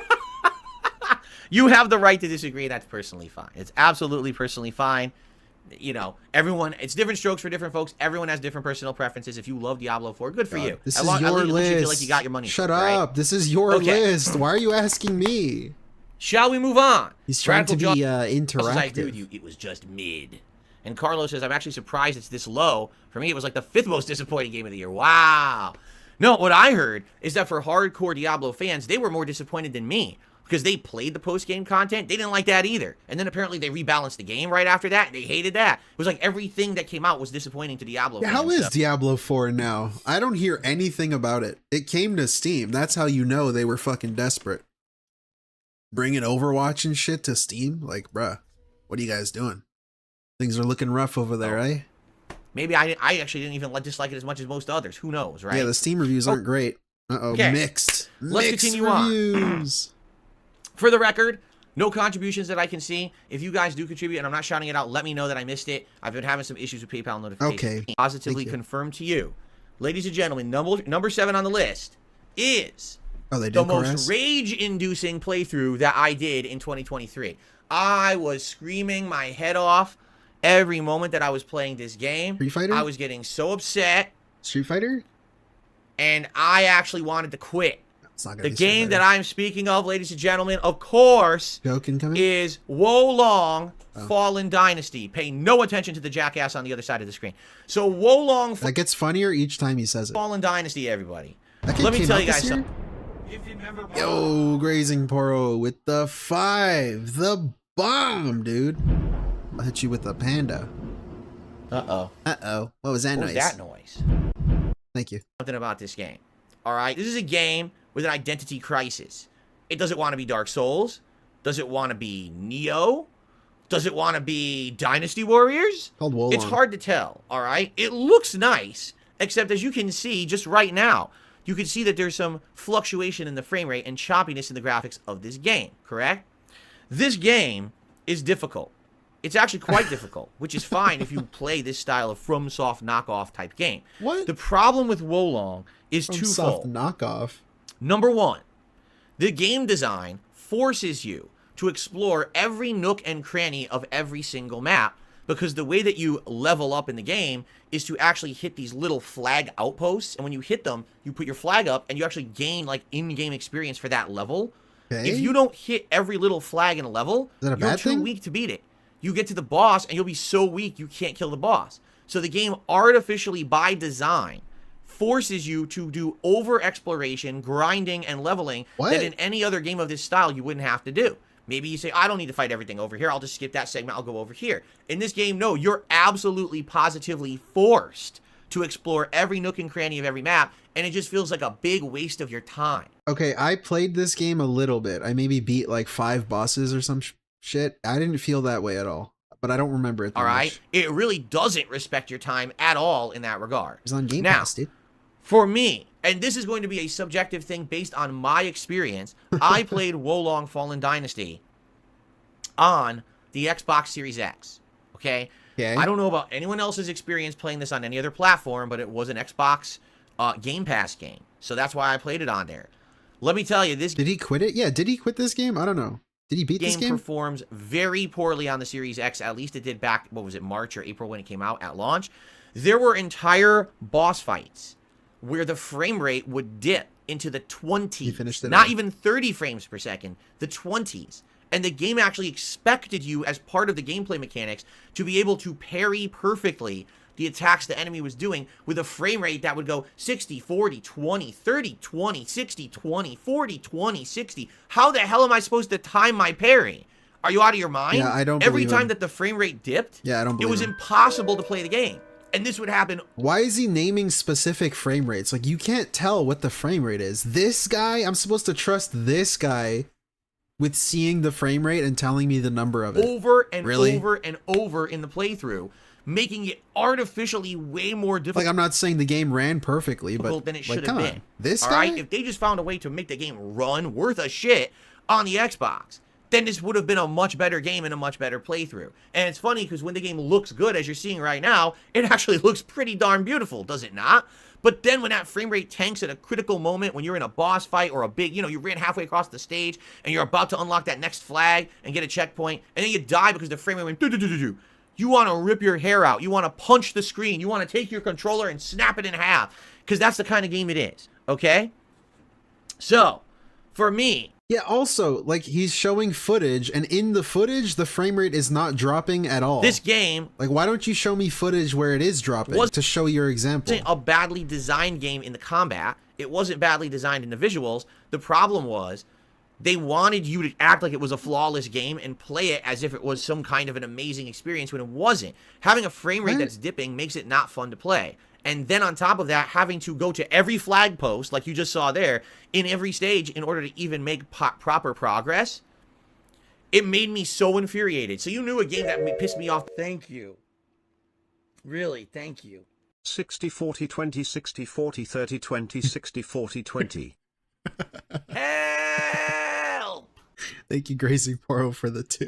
The most this year was definitely going to be the game that I was going to have in my most disappointing countdown. All right, 7, you might 7, say, 7, well, if this is the case, why isn't this even higher on your list? Right? Here's why: I didn't really have high expectations for Wolong to begin with. So although I was disappointed with it, I wasn't that disappointed. This isn't like the worst game of the year for me or anything, because I kind of went into it with, if it's good, it's good. If it's not, it's not, because it was a Game Pass game. If I had dropped $70 on this thing, and then I was having these issues, I would have been even more infuriated. And it probably would have been way higher up the list. Luckily for them, it wasn't. What do you mean, so, luckily for them? Wolong Fallen Dynasty. Is it a fun game? Yeah, it is for the most part when it works. I actually heard that certain ports of the game are much better than the Xbox version. So maybe if you played this on a different platform, you had a better experience than me. PC, but dude. I don't like the game design of having to hit all the flag points. I don't like the dipping frame rate PC and the Master awful Race. response of parrying when that happens. So for me, very disappointing and not worth playing, quite frankly. I toughed my way through that one because you guys absolutely wanted to see me finish it. You loved the rage, so I did finish it. But man, I literally wanted to quit it multiple times during the playthrough. You know what my favorite part of the Wolong, whatever the fuck it's called, game? He literally went on Side Scrollers, the interview, and was mentioning Wolong by name. That's always going to be the game he mentioned during the interview. When I'm playing Wolong, and I say something mean about the game, and then I get mean to my chat or whatever, like some bullshit. I love that game for that. Haseo says, thank God you didn't end up as one of the people who just throw a controller at their TV and damaged it. Yeah, I certainly learned, you know, from back in the day, smashing my controller on the table and breaking it during, like, a God of War game. I learned my lesson. What? DC says, as a Neo player, I thought Wolong was going to be good. When I watched the playthrough, yeah, my disappointment is immeasurable. My day was all ruined. I'm glad I didn't actually get that game. There you go. Jay says, I'd love to see Star Wars on this countdown. Well, maybe. I guess we'll have to see. Right now, it's number 7. We still have many more to go. We still have many more to go. Let's not spoil, shall we? Okay. All right. Cool. So I think as everyone's... Oh, wait a minute. There was a super chat came in from Anime Fan. Okay, Anime Fan. I don't care. At the very same time, for those who actually watched my playthrough of this game, you probably absolutely expected it to be on this list. What game, huh? What game? This is a game that in another parallel multiverse dimension, all right, probably would have been a Game of the Year high-end contender and maybe even my pick for Game of the Year. I'm not kidding you, all right? But we live in this dimension. We don't live in that other multiverse. In this dimension, all things considered and comparing it to everything going on and everything around and the history of this franchise, I gotta tell it like it is. Ladies and gentlemen, my number 6 most disappointing game of 2023 is The Legend of Zelda Tears of the Kingdom. Oh my People God. already guessed in the chat that this is what it was going to be. Before I even begin, I'd like you to take a look at this video footage and tell me what's wrong. Seriously. Do you notice a distinct difference between this game and all the other games that I've already shown you in the countdown? I don't even have to, you know, explain it. What's up with the fucking frame rate of this game? What? It's supposed to be a brand new AAA release in 2023, and it runs like clip he shows has normal frame rate. shit on the Switch. It's a Switch exclusive that runs like shit on the Switch. The frame rate is sub 30 frames per second for most of the game. And God forbid you get a bunch of enemies coming at you at once. That sucker chugs along. Okay? Very frustrating. Very frustrating. Now, someone just said, are you sure this is the right game? Oh, I'm sure this is Tears of the Kingdom. Trust me. You can see the attachment of the orb on his shield. All right? Now, what is it about Tears of the Kingdom that disappointed me? Well, first of all, I want to make this very clear. Tears of the Kingdom is not a bad game. Tears of the Kingdom is a good game. Annoying. Tears of the Kingdom is above average game. Tears of the Kingdom, likely, as I said, in another universe or multiverse, would have been one of my Game of the Year contenders, if not my Game of the Year pick. But here's the deal. He's been doing that a lot with almost all of them. Now, this game is not a bad game, okay? In fact, it's actually a really good game. Like, shut up. It's your list. Just justify your take. You don't have to like apologize and fence sit on stuff. There's another game that came out. It's your opinion, dude. It's called Zelda Breath of the Wild. I don't know if you've heard of it. Okay? And basically, it's the same game. All right? Now, you're right if you want to say, wait a minute, hold on. What are you saying it's the same game? Tears of the Kingdom was the first open world Zelda and had all these modernized elements for parkour and climbing and all this. No, it wasn't. Tears of the Kingdom is so much better because it has He just said Tears. Okay, he misspoke. Whatever. Overworld in the sky where you can do sky puzzles, and there's the underworld where you can explore a whole map underground as well. By the way, didn't you know that the amazing physics of the puzzle elements in this game are awesome? And by the way, I purposely picked this clip for this moment you're about to see right now. There we go. This was my most rage-inducing moment of the playthrough when that happened to me. Yeah, you got roasted on TikTok. I picked this clip on purpose. All right? So, admittedly, the game has some interesting elements to it. I actually enjoyed the crafting that was new for this game and how you had to use the new physics and crafting elements to solve tons of puzzles, and that made it feel innovative. It absolutely did. In fact, thank you. Hey, dude, he's so weird. Really, thank you. Grazing Core with the 2. 9.5 out of 10. Yeah, mixed bag, 9.5 out of 10.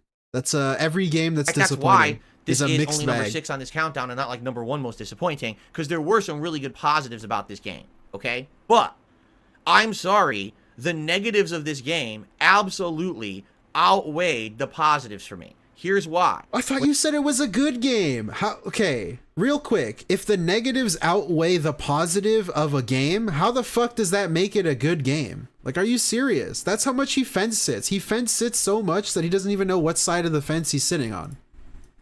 Like, he leans to where he's swaying. Bro, he sways in real life and he sways on the fence. He goes back and forth on the X and Y axis, swaying his fucking opinion. Like, nothing he says even means anything. You're playing this game, you'll very quickly realize this is the same map as Breath of the Wild.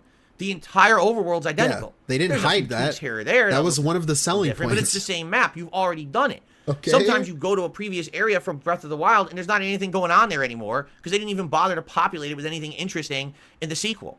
But there's different stuff. When you go to the underworld, at first it's interesting, and then you realize it's just a dark area with a bunch of areas you can't go because it's all poison. And it's not very interesting at all. It's actually quite repetitive, very annoying to navigate. There is a dungeon down there, but for the most part, it's not that interesting. It's very annoying. Then there's the sky temples. Well, it's nice to have a whole new area to explore, but it's just a bunch of aerial puzzles, a little bit of gliding. Nothing too special, quite frankly. Everything that they claimed was something that they were adding in felt like something you've already done before. The only innovative thing about this game, honestly, is the new building and crafting and the physics engine attached to it. Yes, the Gmod building. Yes. Is it enough to sell you the same game a second time? In my opinion, no. That one element that was unique from the first game is just not enough for me to be ultra excited about Tears of the Kingdom. Now, let's also be very honest about this game. This game has a lot of content. This game has a ton of content. Oh, this was the very first Nintendo game that they charged you $70 for. Do you remember that? How hot and contentious it was that they were going to charge actual $70 for a game on the Switch, and people were up in arms.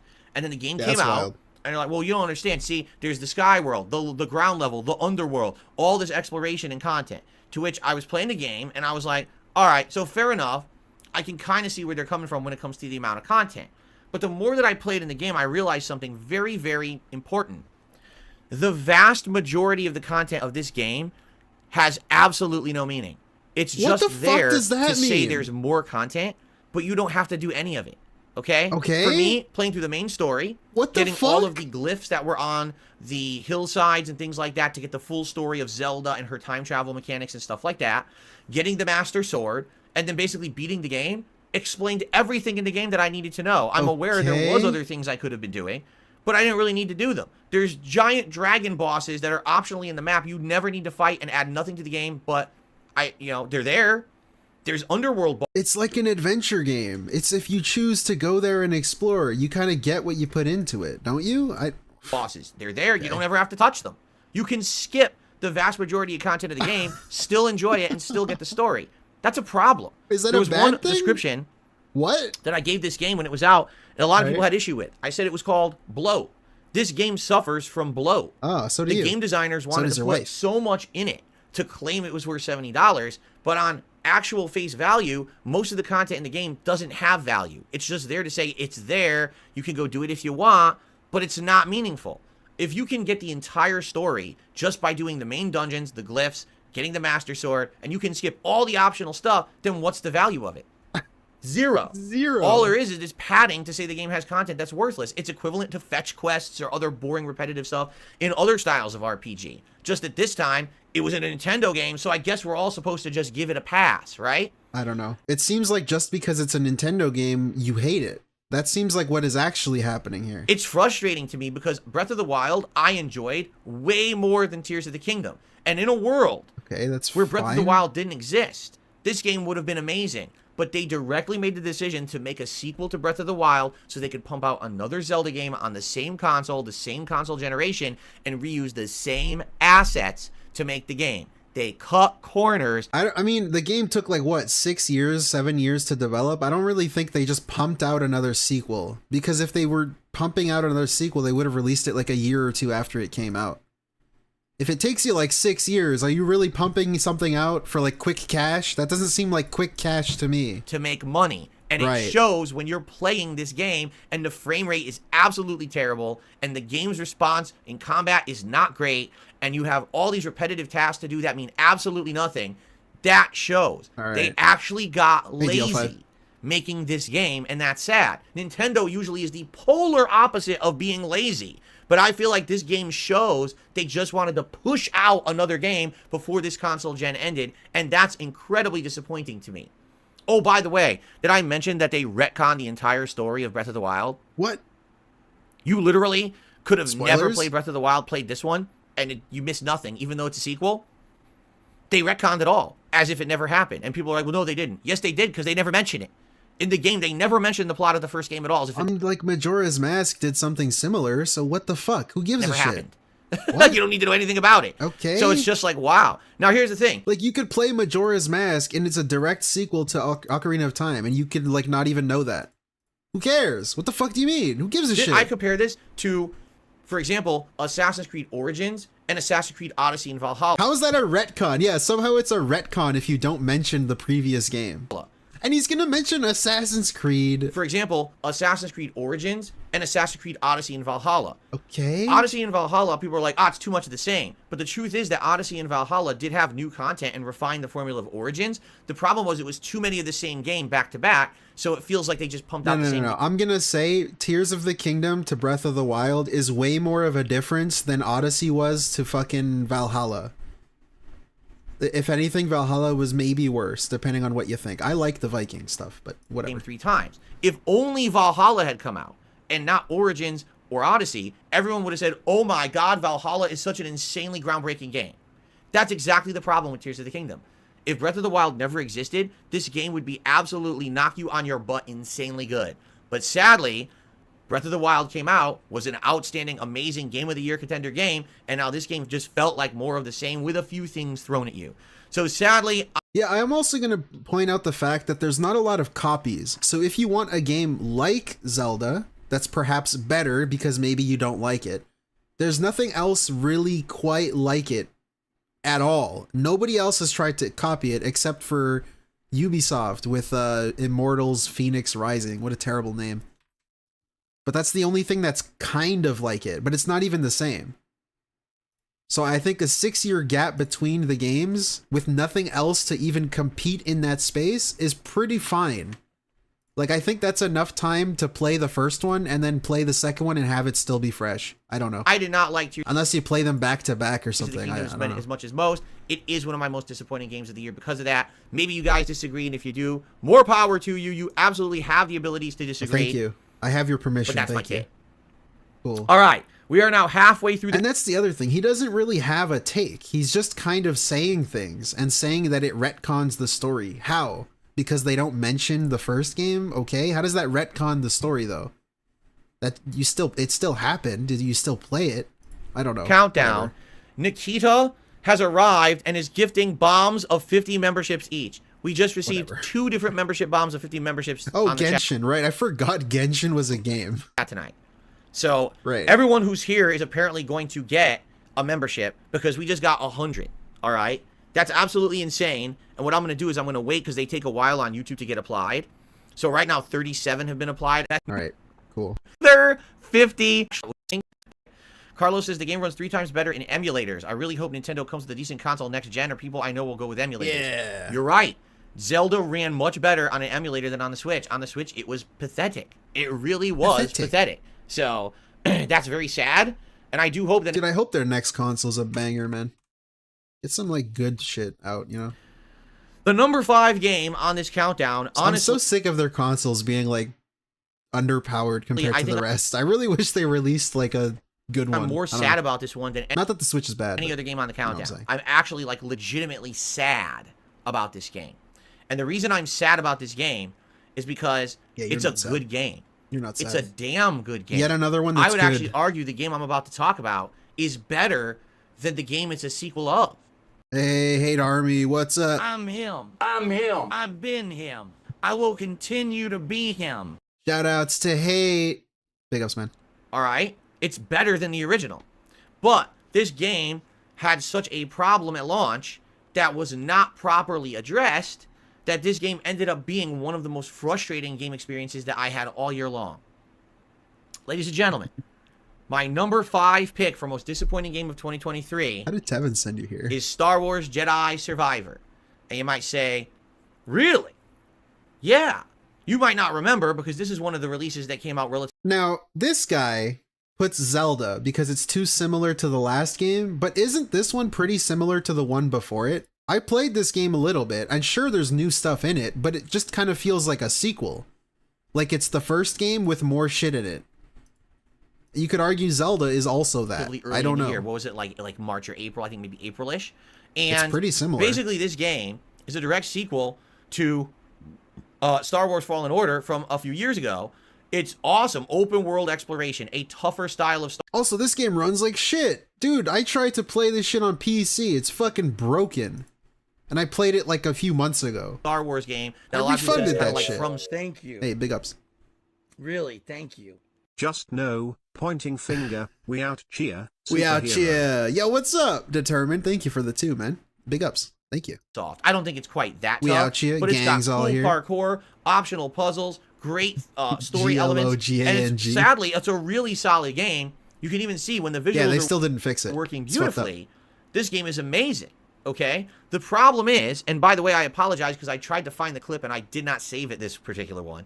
Good. This game Nice. has certain parts that run incredibly poorly. Okay, really bad. The game screams lack of polish.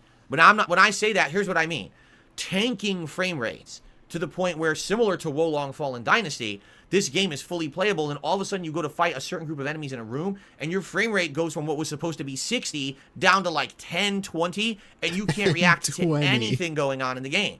How am I supposed to play an ultra difficult game where 10, everything 10, 10, 20s I do on is your delayed titties, because it bitch. doesn't run well Hold on up. I'm gonna make a funny joke that I've done before, but shut up. Hold up. It's funny. Trust me, please. Please trust me. This is gonna be funny. and you can't react to anything going on in the game. How am I supposed to play an ultra difficult game where everything I do is delayed because it doesn't run well on the platform it's on? It goes from what was supposed to be 60 down to like 10, 20, and you can't react to anything going on. 60 down to like 10, 20. 10, 20? Someone remix that, please. You can't react to anything Please, going I on in beg the you. game. How am I supposed to play an ultra difficult game where everything I do is Let's move delayed on. because it doesn't run well on the platform it's on? Okay? In addition, this game has tons of game bugs. There was game bugs where I would open a chest and try to look at an 10, item, 10, and it would 10, crash 20 the game and force me on to your replay 10 titties? minutes of gameplay because you can't manually save in this game. It's based on checkpoints. That's not good. There were parts where there were enemies that floated and the physics glitched and all kinds of issues like that, all right? Now, the real sad fact is that the game is great. The story, in my opinion, is much better than the story of Jedi Fallen Order. It's a much better sequel. It has elements Big that are ups, the Tractor graphics Goose, are better. legend. The gameplay elements are better. There's way better combat in this one. Okay, there's companions that come with you in various different places. Look, you have dual sabers. You have all these different stances That was in the first you game. can do, and they're absolutely fun and amazing. Oh, no, it wasn't. So my question The first game had the Darth Maul shit. is, Never mind. of all those things going for it, okay, because there's a ton of positives going for it. Why is the game Nice. Check this out. Look at this gameplay. all those things going for it, okay? Because there's a ton of Look at positives this. going for it. Wow. Why is the game devs, would they have released this game in the state it was at when it came out? It's because the because publisher. they knew they had a winner on their hands. It's with the a better, you know, again, publisher. better plot, better elements of gameplay, better graphics, better puzzles, better parkour. Why would you then release it to run like crap? Is in he gonna certain blame parts? the game Why not devs, give it really? a little bit more time to get polished, to run better? Why? I mean, Jade actually just called it on the chat. He says, I feel sick when I watch this game. He's right. There were What? people who were getting motion sick from me playing it because it would go from 60 frames to 20 to 30 frames to 10 Oh yeah, just like DSP throwbacks, to correct? 40. When your frame rate is going up and down, it actually makes certain people sick. So how are you Okay. Certain people. supposed to enjoy the game exactly? You know what I'm saying? Like, what was going on here? They don't know what they were doing. They made an amazing game, and they ruined it by not polishing it at all. From what I'm to understand, okay, the game actually runs much better today. Imagine Jade just meant because his gameplay is so bad. I like to imagine that's what Jade meant. Your gameplay makes me sick, DSP. But here's the thing. I actually wanted to give the game a fair shake because when I was playing it, I was actually really enjoying it until I was running into these parts that were almost unplayable. All right? So I actually, get this, suspended my playthrough. And I almost never do that. If you go back in my 15 years as a creator, I almost would never put a playthrough on hiatus and then promise to come back Divinity? later Divinity. What about Divinity 2? because something was wrong with the game. I did. And then I went back to it maybe a week and a half, 2 weeks later, when the game devs had promised they had patched the game and made it better. Nothing was improved. It was the same issues, the same. I just basically toughed through it really badly to Yeah, Elden Ring? He did that with Elden Ring. finish it. The second and it run? was so disappointing. do it to them, snipe. Racing Pro with the fight. Frog, big up son of Og though. Frog, single-handedly ruining DSP's game. Frog. Frog? Yes. That fucking frog dude. Oh my god. How long did he fight that all those frog? bugs, I'm actually glitches, gonna and look it visual up. Issues. This is sad because this seems to be a new pattern with outstanding games. They are not fully explored or appreciated by a mainstream audience because the game runs like shit, and then it goes viral that the game runs like shit, and now no one's going to buy your game. I wouldn't be surprised if this game was absolutely polished at launch. This would have been a game. This fucking frog right here. Big ups King DD Duke. Jump! This fucking frog thing. This frag creature, the frag is playing golf. This is edited and like fucking he fights it for like over an hour and a half. Jeez Louise, man. It's amazing gameplay. Like how many days of time was this fighting these fucking frogs playing golf? That's insane. Oh, wrong video. Let's Game go. that at the end of the year, everyone was talking about as a Game of the Year contender. Instead, did you hear a single person at all mention this game, Jedi Survivor, at the end of the year as a Game of the Year contender? Nothing. Everyone had completely forgotten about this game as if it never existed because of its issues. Okay. And that's absolutely positively sad. Because again, that's why this is number 5 on my list and not lower. Because I thought the game was great. When I beat it, I was like, my God, the ending was amazing. Why does no one talk about the game? Because it runs like shit. They need to stop doing this. Whoever it is, whether it's the person in charge of, the management, the publisher, whoever's putting the pressure on these studios, has to cut the shit and say, listen, take the time to make the game good and run well. I mean, that's hard to do too because this is a Star Wars product. So you also have Disney overseeing stuff. So it's pretty difficult. Like, I'm pretty sure it's probably really hard to push your dates back, which they already did. They already delayed the game, I think, once or twice. I think twice. So I don't know. I feel like I feel bad for the developers on this one. Because we don't want you to come out with a game that gets forgotten. It looks like a fun game. I want to play it, but it's like so busted on PC. I can't even good, fucking play it. and probably today. All right, it's I like the better. first one. But this is 8+ months later. Who's talking about Jedi Survivor? No one. First impressions are everything, man. And the first impression was this game was a broken mess, and that's why the game was forgotten and one of my most disappointing games of the year by far. All right. All right. So it looks like... Hey, oh no. Welcome. Perhaps those gifted memberships have gone through. Indeed. Ladies and gentlemen, there were 200 memberships have counted. All right. Talking about memberships. Ladies and gents. Oh, yeah. And if you missed it, this dude now says, he said yesterday, do not gift him any memberships because he's capped out. He feels like he's capped out and he won't be able to accept any more gifted memberships. So now gifted memberships are toxic. Please do not donate memberships to him. I received a $15 tip. All right. After its launch, as if it never existed. First impressions are everything, folks. Whoa. Okay. Deja vu, dude. Hooey. Good stuff. Hooey. Now we're getting to the nitty gritty, everybody. Now we're getting down to the really disappointing games. Okay. Now we're getting down to the ones that, man, I kind of wish they didn't come out. You know what I'm saying? What? I kind of wish these games didn't release because they're such disappointments. You know what I'm saying? Shout out to Anime Fan. Shut up. Out of the part was running pattern here. Here you go. When we started this playthrough, I said there were a few running patterns. This game by far suffers as a victim of one of those running patterns. 2023 was the year where certain games that came out far exceeded expectations. What? They blew it out of the park. And when Like they what? did, all of a sudden, some companies started shaking in their boots, right? Why? Because they realized that they were making games in direct competition and their games weren't holding a candle to the competition. Do you see what I mean? There's some games that came out in 2023 that if they had released in another year would have been amazing. We're like, oh my God, that's a superb game. But Like because what? something Like else what? came out What? the same year, they don't look so Like, does he mean Starfield or something? Because that shit's bad no matter what year it came good out. at all. I don't know. And it ended up making those games look very bad in comparison and a bad value and just not up to par with what people now wanted. So, my number 4 most disappointing game of 2023 is Mortal Kombat 1, which of course is incredibly confusing at first because the title is the same as the name of the original game for the 1990s. I hate when they do that. It's when not, they rename something and it's not. It's called Mortal Kombat. This one's called Mortal Kombat 1. act like it's a different. reboot or whatever. It's different. They already did that with Mortal Kombat 9, and now they're doing it again, a second reboot of the franchise. So right from the get-go, the premise is a little confusing and not very good. All right, take a look at what it says right there. Did you see what it said for the ping 108 milliseconds, right? Or 5 or whatever it said. Okay. This is an online competitive fighting game. The visuals look pretty good. Take a look at the graphics. That ain't bad.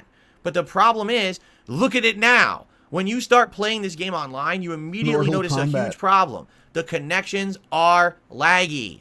This game has the same netcode and connections as arguably the last 2 Mortal Kombats. But the 2 Mortal Kombats came out many, many years ago.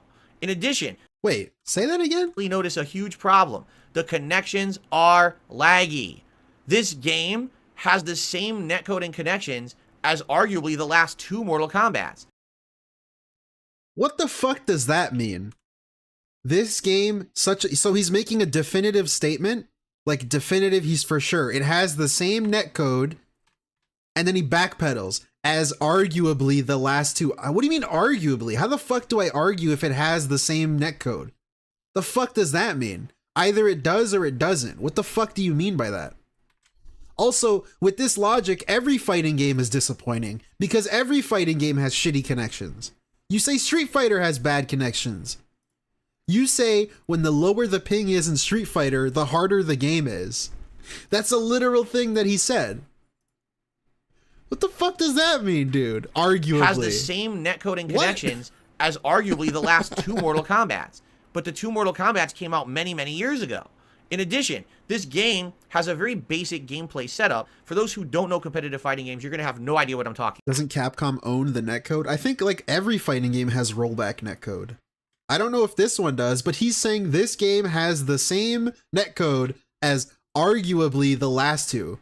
How the fuck do you argue for that? Either it does or it doesn't. I don't know. Right. It's just a weird thing I noticed. Okay, but the major premise of the fighting in this game is a high-low mix-up. What that means is sometimes you have to block a move high, sometimes you have to block a move low, and sometimes you have to read your opponent's inputs and change from blocking high to low in order to properly defend. Okay. This game is so laggy online, Okay. you can't actually block a high-low mix-up. Black. So people playing it online literally abuse this and just say high-low kick into a juggle, high-low kick into a juggle. You can't do anything about it. This sounds like Street You literally Fighter. just lose to certain characters because you can't react to what they're doing. Bro, if you don't know what game is on screen, if I just hid the game on screen, this is just Street Fighter. Okay? This is supposed to be a competitive fighting game. And this is how it was released. All right. Now, that was I only... had to do it to them, snipe. Hey, Punish Lasagna with the 5. MK1's connections are just fine. MK1 has actual issues with its online balance. that's what I read too. DSP is too dented to know what those are or articulate them. Yeah. That's the problem with all of these game review countdown things, Punish Lasagna. He literally doesn't really explain why he doesn't like something or why it's bad. He just says buzzwords. He can't articulate. That's exactly it, Punish Lasagna. He can't articulate why or why he doesn't, why or why not, or what am I trying to say? Why he doesn't like something or why he doesn't, or why he does like something. He just kind of says fluff. At release. But more and more issues ended up being revealed with the game over time. First of all, I played through the entire story mode.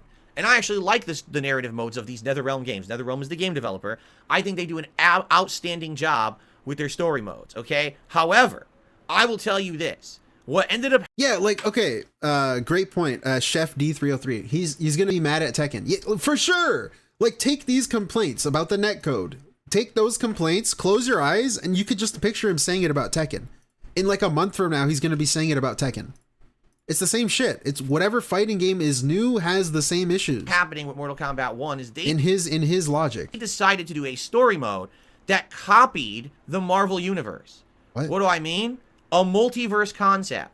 And that multiverse concept was such a copy of the Marvel Universe that it didn't feel fun. Yeah, Marvel or original. invented the It just felt like multiverse. they were late to the game doing a multiverse concept. And what happens with a multiverse is you end up feeling like nothing that's going on is meaningful. Because at any time, let's say someone who's your favorite character dies, right? Well, with the multiverse concept, what ends up happening is the character could just come back anyway. It's just from another universe. So who cares if your favorite character dies? They'll walk right through another portal and be back into the game. Do you see the point I'm making? So multiverse doesn't work for a game like Mortal Kombat because now none of your characters are ever at risk of being gone from the franchise because they can just walk right back onto the screen. It's no big deal. But that literally doesn't matter though. It's a fighting game. They're gonna put characters in a fighting game. Like, it's not that deep of a story, I guess. It's a fighting game. It's any excuse like to make characters fight each other. Okay, so the story ended up really strong and ends horribly with this multiverse plot that was a real fail. Whatever. In addition, get this. After this game was only out for about 2 to 3 weeks, not the game developers at NetherRealm, but the players themselves discovered a horrible game-breaking bug that made the game completely unbalanced and unfair. That's a real problem. They discovered that player 1 or 2, because forgive me, I forgot which one it was. You forgot. Had a huge advantage over the other player. On one side of the screen, you go to do a combo, and your combo would pass right through the enemy and not hit them. But the person on the other side of the screen could easily perform their combo every time and it would hit. It was a hitbox bug, depending on what side of the screen you're on. That's completely ridiculous and unacceptable in any kind of a competitive... Hey, Vigo, welcome to the stream, dude. I'm him. That's you. I'm him. I'm him. I've been him. I will continue environment, it has to be him. Be equal footing. And this was discovered about 3 weeks into the game by players, not by the game developers. The game developers had no clue it even existed. Did they not play test the game or even understand their own gameplay elements? How did they miss this? So they quickly patched it. Okay, I want to point out, because this always bugs me. Did they not play test the game? I assume he means quality assurance. QA test. I was a QA tester for a little while. And I actually tested, spoilers, I tested Injustice 2. So weirdly enough, I'm familiar with the Warner Brothers NetherRealm games. And QA testers, we catch this stuff. We know. I wouldn't be surprised if they caught it. It's up to the game devs to fix it. And sometimes they can't. But I don't know. Don't shit on QA testers. They're not as dumb or as whatever. you think. But the funny part about it was tournament. They catch all this stuff. We report it. It's up to the game dev to fix it. Had already happened. Whatever. So in DSP used to unicorn me off. Now I laugh and Harlem shake. Yeah, dude, welcome to the Harlem Shake stream. And we got a gifted memberships. Thank you, Determined, for the 2. And thank you. Too much money. I'm getting too much money. Thank you, Steve Dave. Thank you for the 5, dude. Legend. There were weeks of tournaments. The results really didn't mean anything. They were worthless because it was unfair. It wasn't an equal playing advantage. Okay. So the story is awful and ruins the franchise. What? The online play is far too laggy to catch up with basically what they're trying to do with the game. And then on top of that, the game had a game-breaking bug that made it completely unbalanced, unfair, and broken at launch. To make matters even worse for Mortal Kombat 1, all right? The big problem was that Street Fighter 6 came out this year. And when Street Fighter 6 came out, all right, it basically completely changed the game for the industry. The absolute best online connections, a great online ranking system, a wide variety of characters and gameplay styles, and introducing an insane amount of new gameplay elements. Mortal Kombat 1 didn't do any of that. It was just a high-low mix-up game with some assist characters coming out. It played almost exactly like previous Mortal Kombats and didn't really innovate at all. So imagine your direct competitor just a few months before your new release. Oof, Mortal Kombat 1 on Steam, less than 2,000 players, bro. Has groundbreaking internet connectivity, amazing gameplay elements, the likes of which you've never seen before. They're introducing a ton of new gameplay things that have never even been a part of their franchise, and they're blowing it out of the park. I guess it's a console thing. People play it on every console. single level, and then you release an incredibly subpar game, right? Really, Mortal Kombat 1 is not a bad game. The problem is it's just par for the course of what you would expect from Mortal Kombat. It doesn't innovate. It doesn't feel like a new iteration. It almost feels like an expansion from Mortal Kombat 11, and that's a problem. Any other year, this game might have felt like an awesome complete package, but Street Fighter 6 came out last year, and Street Fighter 6 literally at every corner upstaged Mortal Kombat 1. Didn't have a game-breaking bug at launch, had all these new gameplay elements to innovate in, had the best online play in the business. When this game came out, it felt like you were playing a children's game compared to what you could play with Street Fighter 6, and I really don't get it. I don't understand how you can sit here and tell us the Street Fighter 6 online is amazing when all he does when he plays it is complain about the netcode and the online and the lag and the rollback. Lost its luster right away. If you want to confirm everything that I'm saying, what a fake asshole, right man. now, okay? Take a look at the player bases for the two games. Street Fighter 6 has massively dwindled, but everyone's hype. People are still streaming the game, talking about it. Mortal Kombat 1 is all but dead. Like, no one talks about it. Yeah, almost no one's streaming it. Their tournaments, no one cares. Street Fighter 6 is at the top of the competitive scene, and Mortal Kombat 1, just a few months in, is dead, and no one cares. The only time they talk about it is when a DLC character releases. Oh, Homelander's in it now, so everyone go and play it for a week, and then it's dead again. Okay? So, yeah, Mortal Kombat 1. I was honestly hoping that 2023 was going to be very similar to a year back in the day. If you remember, Street Fighter 4 came out and it completely reinvigorated the entire fighting game community. Then all of a sudden, you had Mortal Kombat 9 and a new Tekken and another new fighting game. And within a span of 2-3 years, it was like the renaissance of fighting games, right? It really looked like 2023 was going to be the renaissance of fighting games. But then Street Fighter 6 came out, and then everyone's like, oh shit, can Mortal Kombat even stand a chance? And the answer is no. It's like they didn't even try. They paid no attention to their direct competitor. They didn't try to even implement the elements that Street Fighter 6 had. They just didn't care. They just released another kind of blasé Mortal Kombat game. And when you're the classic blasé, he loved that word on KO Gaming. He said that shit so many times. Has knocked it out of the park. You can't release a mid game. You have to try to stay in competition. And sadly, they have not. There you go. All right. Ladies and gentlemen, thank you. We have 3 left, the top 3. Matthew did a super chat and said, evening, Phil. I always look forward to this time of year, and I do agree with you. Right, don't care. And you're going to understand why when I show you what the game is. Ladies and gentlemen, the number 3 most disappointing game of 2023 is Sonic Superstars.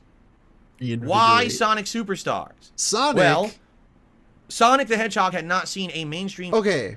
Now, before he fucking goes on about this, the Sonic game, they showed it and it looked like a 2D Sonic game. And then it came out and surprise, surprise, it was a 2D Sonic game.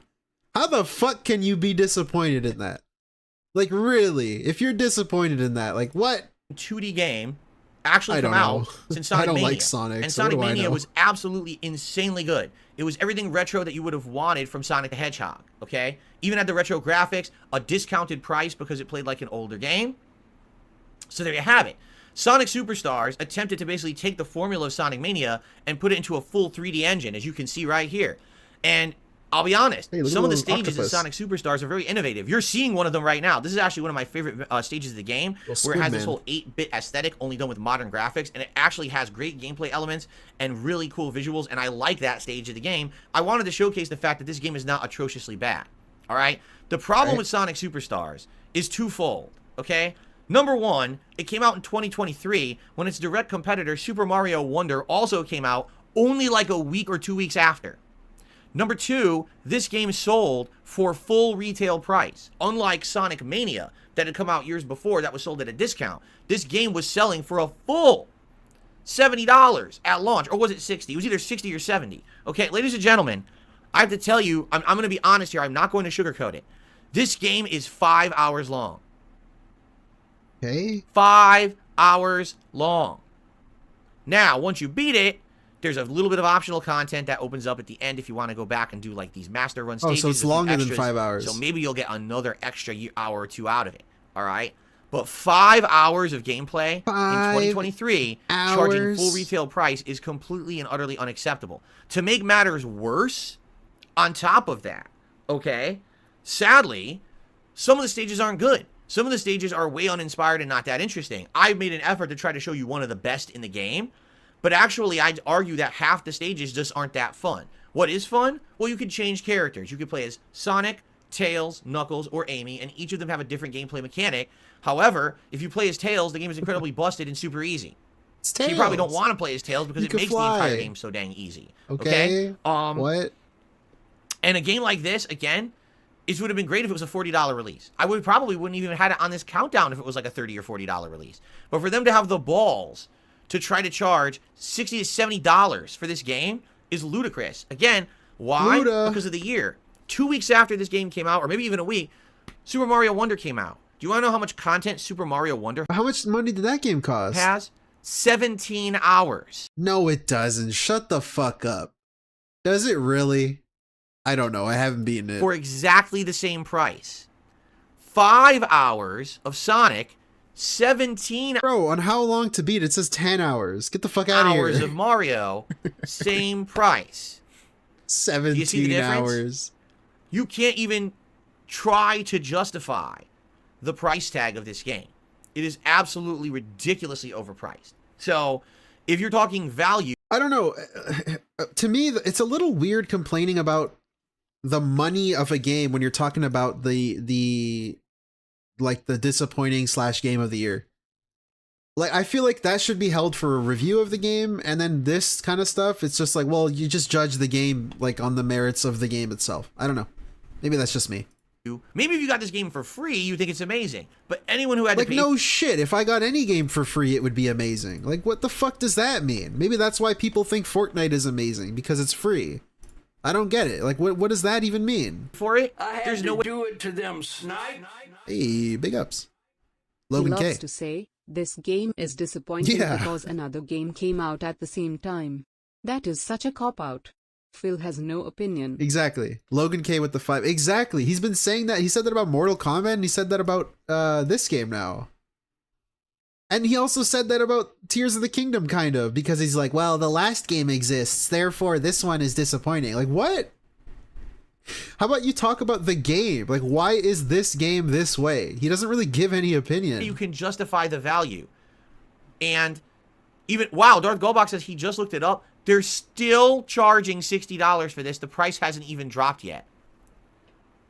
That is insanity, you know? Oh, by the way, I will call this out. The final boss is frustrating. It has multiple phases and no checkpoints whatsoever. And again, for a modern game, to have a final boss that's frustrating with no checkpoints is a pain in the ass. King of you have to Retro. restart the whole boss fight from scratch and redo King of 10 Retro. to 15 minutes of gameplay King to of get Retro. to the end of it every time you die. So, big ups, King of Retro. yeah, it's very disappointing. It's upsetting. Sadly, I wish that it was better. I mean, how sad is it that I can concretely tell you this? Sonic Mania, from how many years ago? 5, 6 years ago, is a much better game than this. It has a much better value than this, has better replay value than this. And quite frankly... I mean, you could probably argue that Sonic Mania was too cheap, in my opinion. Also, that was like 2016 money. 2016 money isn't the same as 2023 money. I'm not trying to justify the price, but also it was just a Sonic game. Like, they literally showed a 2D Sonic game, and you bought a 2D Sonic game, and you're disappointed that it's a 2D Sonic game. Like, get the fuck out of here. I'm sure people that like Sonic really like this game. I don't know. Maybe. I don't fucking know. I think actually it looks better too. I'm showing you the best looking stage of the game, but I think that the retro look of Sonic Mania looks better than them taking this game and putting it into modern graphics. I think this game kind of fails with the modern graphics. So, Sonic Mania, great. Yeah, also, Sonic Mania was made by fans. This dude still thinks that this game was made by fans, doesn't he? Is this the game that he thinks was also made by the Sonic Mania people? Is that why he keeps comparing it to Sonic Mania? Like, it's straight up just not even the same thing. Like, it's not the same thing Sonic at all. Superstars, a huge fail. By the way, they were not made by the same studio, even though you might think, oh, it was because it's the same style. It wasn't. They put this to a new studio. Maybe that's why the game is so short, because the studio didn't have the... I mean, Sonic Mania was short, too. Basically didn't have the experience to know. put out as much content as they felt like they would have or should have. But again, man, can you imagine releasing the same exact year, only a couple weeks away from your direct competitor in the 2D platforming genre, and being less than a fourth of the length of your competitor for the same price? That's absolutely insanity to think that that was going to fly, and it definitely... Tractor Goose, I will say, I don't like Sonic, 2D Sonic, but I liked Sonic Mania, so whatever that's worth. We didn't. Okay? Now, ladies and gentlemen, take a sip. Top 2 most disappointing games of the year. Okay? Top 2. Let's go. What I'd like to do... We're almost done. ...is I would like to go through each of them and show you each of the games and explain why I feel that each of the games is a disappointment. Why does he do this? And then I'm going to give you my actual ranking. So, I want you to understand that I'm about to show you... I feel like he takes all the steam out of it when he does it this way. And he always shows the number 1 first. So whatever he shows first, you know is going to be number 1. Like, why would you do it this way? It takes out all the wind from your sails. 2 games, but this is not number 2, number 1. All right? I want you to understand that. It is. I want it's you backwards. to say, okay, they're both the top 2, but what was the most disappointing? What was the second most? You're going to find out, but just be calm. All right? Because I know if I show this... Loved my fat cat reaction. Like, oh my God, that's number 2. No, it's not number 2. All right? We're going to talk about each game. Yeah, I've done 3 of these now, Tractor Goose, and he does it every single time. The first game I want to talk about in the top 2 most disappointing games of the year of 2023 is Starfield. Okay? So no surprise, he picked Starfield as his disappointing game. Starfield was insane. And he shows it first, because it actually is. Insanely overhyped by Bethesda. And maybe they needed to do that. Maybe they didn't. After some subpar releases, you know, when Fallout 4 came out many years ago, people were not in love with it like Bethesda had hoped they would be, but it still sold like hotcakes. When Fallout 76 came out, it was broken and a buggy mess at launch. Over the years, it actually has gotten tons of players because they've improved it over the years. But again, it was considered a failure at launch. There really hasn't been any Fallout content since, when you really think about it.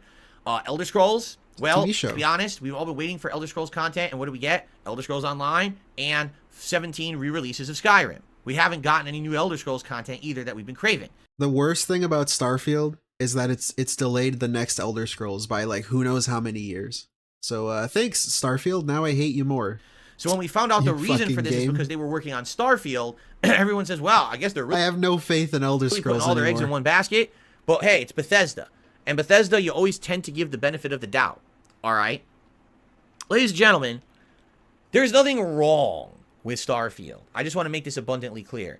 The game plays fine, over webcam. Yeah. All right? Here, I'll fix it's an it. experience like you would expect from Bethesda. An open fixed world with Look how hard RPG that elements, was. with lore, with looting, with combat, and some unique combat elements. Lots of dialogue trees, lots of questing.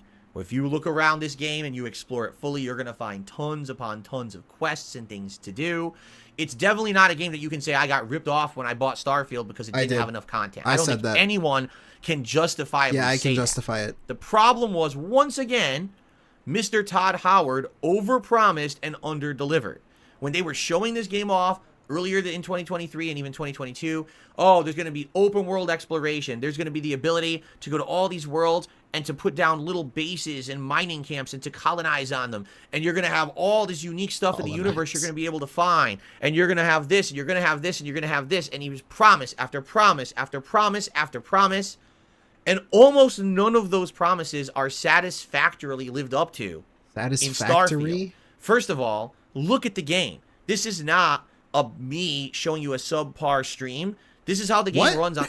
Are you sure about that? The Xbox Series X or the Xbox Series S. You need a high-end gaming PC to get this to run above 30 frames per second because it's frame locked on console. Yeah, let's go, console master race. Remember he was shit-talking PC games? He was like, PC gaming is dead. What? You can't even run Starfield at 60, bro? What the fuck? Get out of here. It's a modern game. Even Fallout 4 ran better than this at launch. No, it didn't. Are you crazy? Console Fallout 4? That shit was broken as fuck, man. It's a modern game. Even Fallout 4 ran better than this at launch. Revisionist and that was how many years ago? Get the fuck out of here. How is it acceptable? Do not believe him. That shit did not run better than Starfield. To have a new game that's supposed to be a groundbreaking new IP in 2023, and it runs like a choppy mess. There's no way you can accept that. It's just not supposed to be like that. In addition, this game tries new things, for sure. It's got space travel. It's got crafting of your spaceship, right? The problem is, almost every single new element that this game attempts fails. Literally almost every single new gameplay element that's put into Starfield is disappointing. Don't just repeat Building it. your ship is the equivalent of sitting in front of someone with a 1,000-piece model set, trying to figure out how to fit this piece into this piece and being intricate. Who wants to do that in a video game? I would say that's really dumb because building your ship actually seemed interesting. The problem with building your ship is that there's nothing to do with your ship. That's the real problem. That's the root of the problem. Because building the ship is one of the cooler things you can do in the game. It's one of the most unique things you can do. But of course, DSP doesn't know that, and he just complains, oh, it's too difficult, because his stupid fucking pig brain can't handle it. Like, dude, that's not whatever. Right? Fuck you. Space travel. Oh my god. It is such a huge disappointment. It's not fun. And yeah, like building the ship is cool, but there's no point to building a ship. You're not really incentivized to do it whatsoever. It's not even needed. Outside of a few times in the plot where you actually have to do space dogfights, you never have to use space travel. You can just fast travel all over the galaxy. You never have to build your own ship because you can earn them through missions or just buy them. So why does it even exist? The whole go to an alien planet, explore for minerals and elements. Oh yeah, one of his viewers tried to give him advice on building and crafting and tell him to rewatch his playthrough. Yeah, I saw that video. I saw it when it happened. It was build crazy. These colonies. It was like a Snort Hogan video or something. It's all a lie. You don't have to do any of that. You get everything you need during the course of the story of the game. It's there, and you absolutely never need to do it. It's completely superfluous. So what ended up happening was, I feel like they made a game that plays just like everything else they've always done. It plays like Fallout. It plays like Skyrim. It plays like all those franchises smashed together. That's fine if that's what you're looking for. But I think most of us were looking for something new and innovative. There is literally no new innovations in this game that work or are needed. They're all a waste of your time, okay? And that's a major problem. When you have a new... Again, he hasn't really elaborated on anything. Like, because I don't even like Starfield. I hate Starfield. Fuck that game. I hate it so much. But, like, I'm watching this dude give his take on Starfield, and he's not even really telling me why he doesn't like it. All he said is that it wastes your time without explaining how or why. And then he said shipbuilding is complicated. If I'm a real viewer, like I clicked on this video and I watched this far. Like, how the fuck am I supposed to, like, take your opinion seriously? And he so desperately wants to be taken seriously. But he just says shit like this and you can't take him seriously. And then he doesn't really have an opinion. He fence sits. Because then he says, oh, there's so much content. If you really explore the depths of this game, there is so much for you to do. And then he says bullshit like this. And then he's just like talking out of his ass. And it doesn't really sound like he knows what he's saying. So I don't know. IP. That's always like fucking annoying watching these videos. And you have nothing that's notable in it besides it's the Bethesda formula.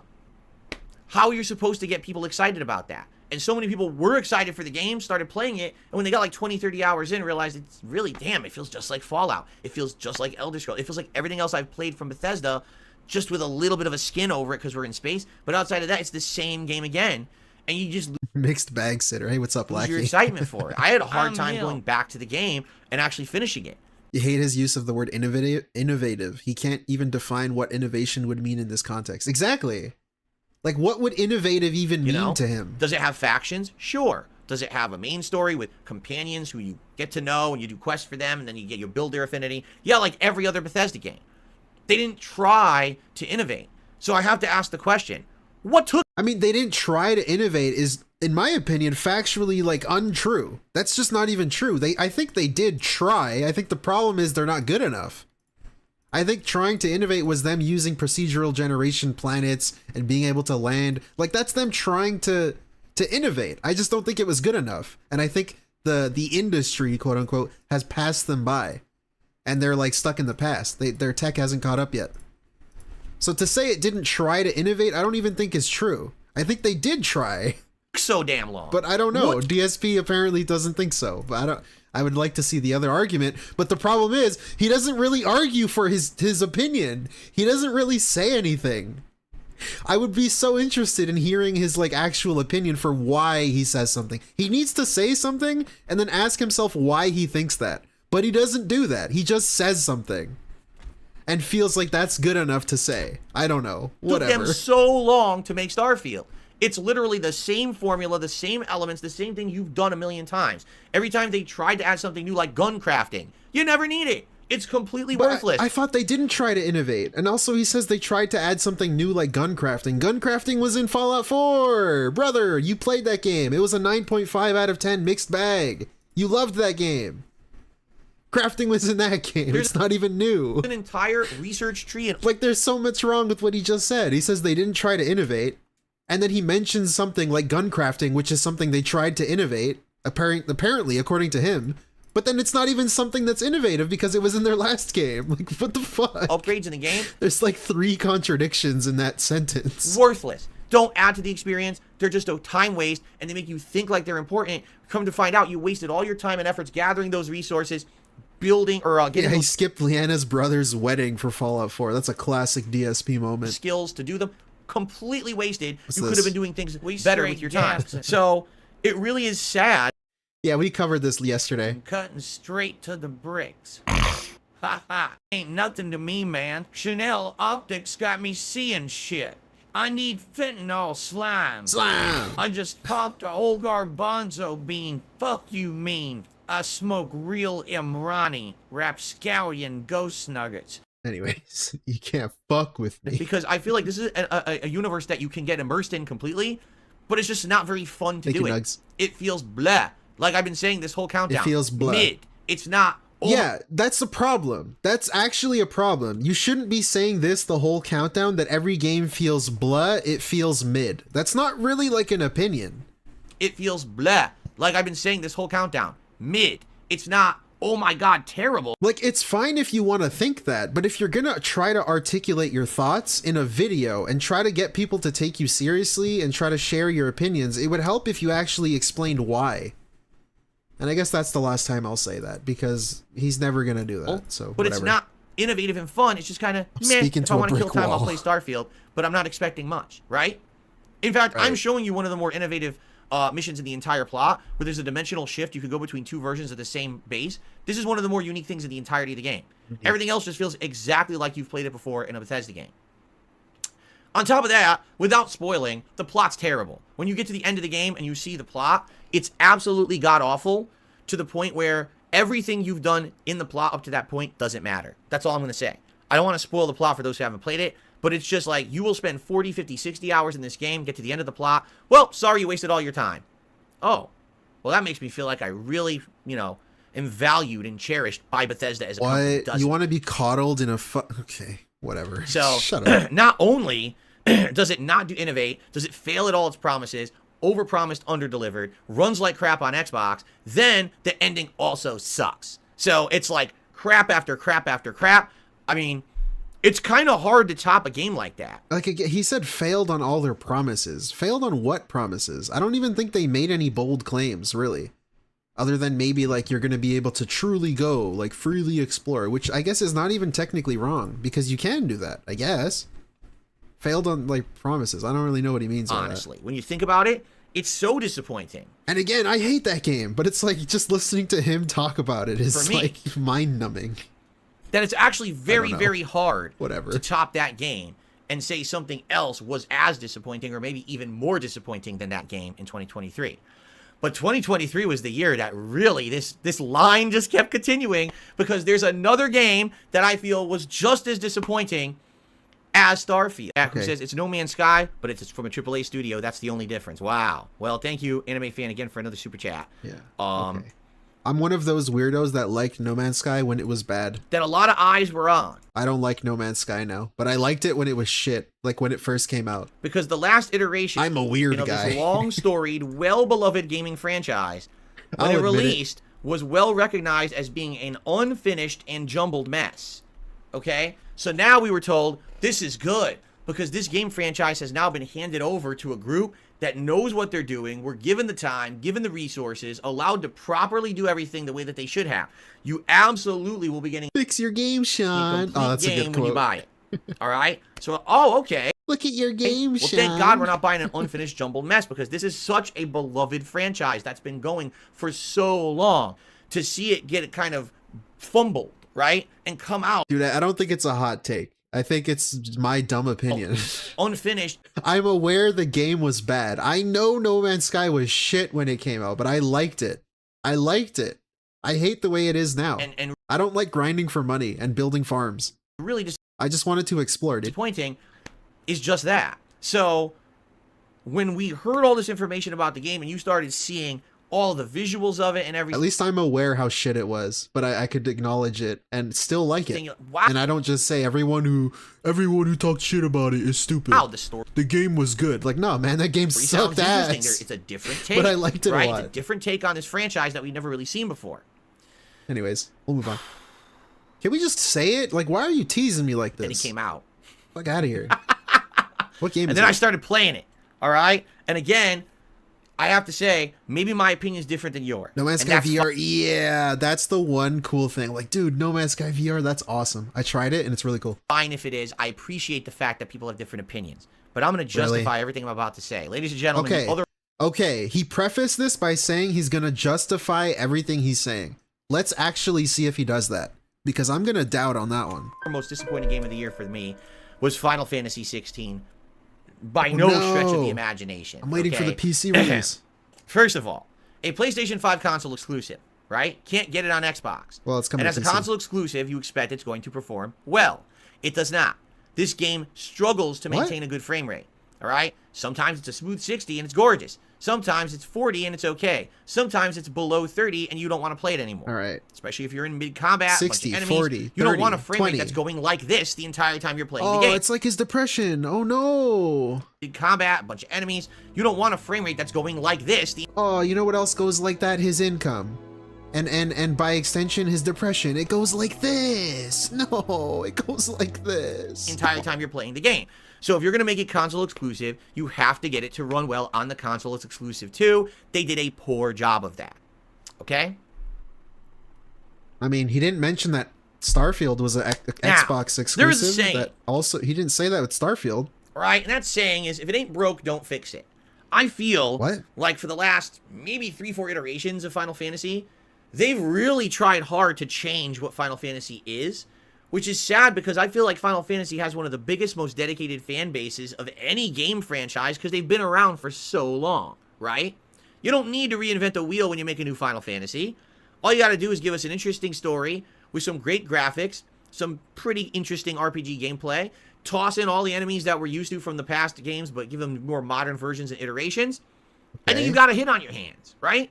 But it just seems to me like they absolutely are determined to try to make these big sweeping changes to this franchise every single game that comes out. I mean, I saw some really interesting interviews happening with the Final Fantasy Online dude. I really like that game. I'm sorry I'm forgetting his name. He was saying like Final Fantasy used to be like the pinnacle. It used to be like at the top of its game. And then it kind of faltered. And he's not wrong. That's why I think they've been trying to change it. Because it's kind of like died down. They can't keep making the same thing anymore.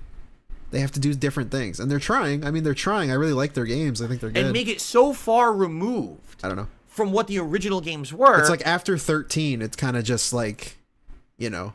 And then 14 didn't help when that came out. It's almost like they're purposely trying to tell you, if you're a fan of Final Fantasy... Actually, maybe it would have been even 12, like ever since 11. Like after 10, they weren't like at the top of their game anymore. We're only trying to appeal to a new audience at this point. Even though the games don't are even good. care that this is the same enemies, the same spells.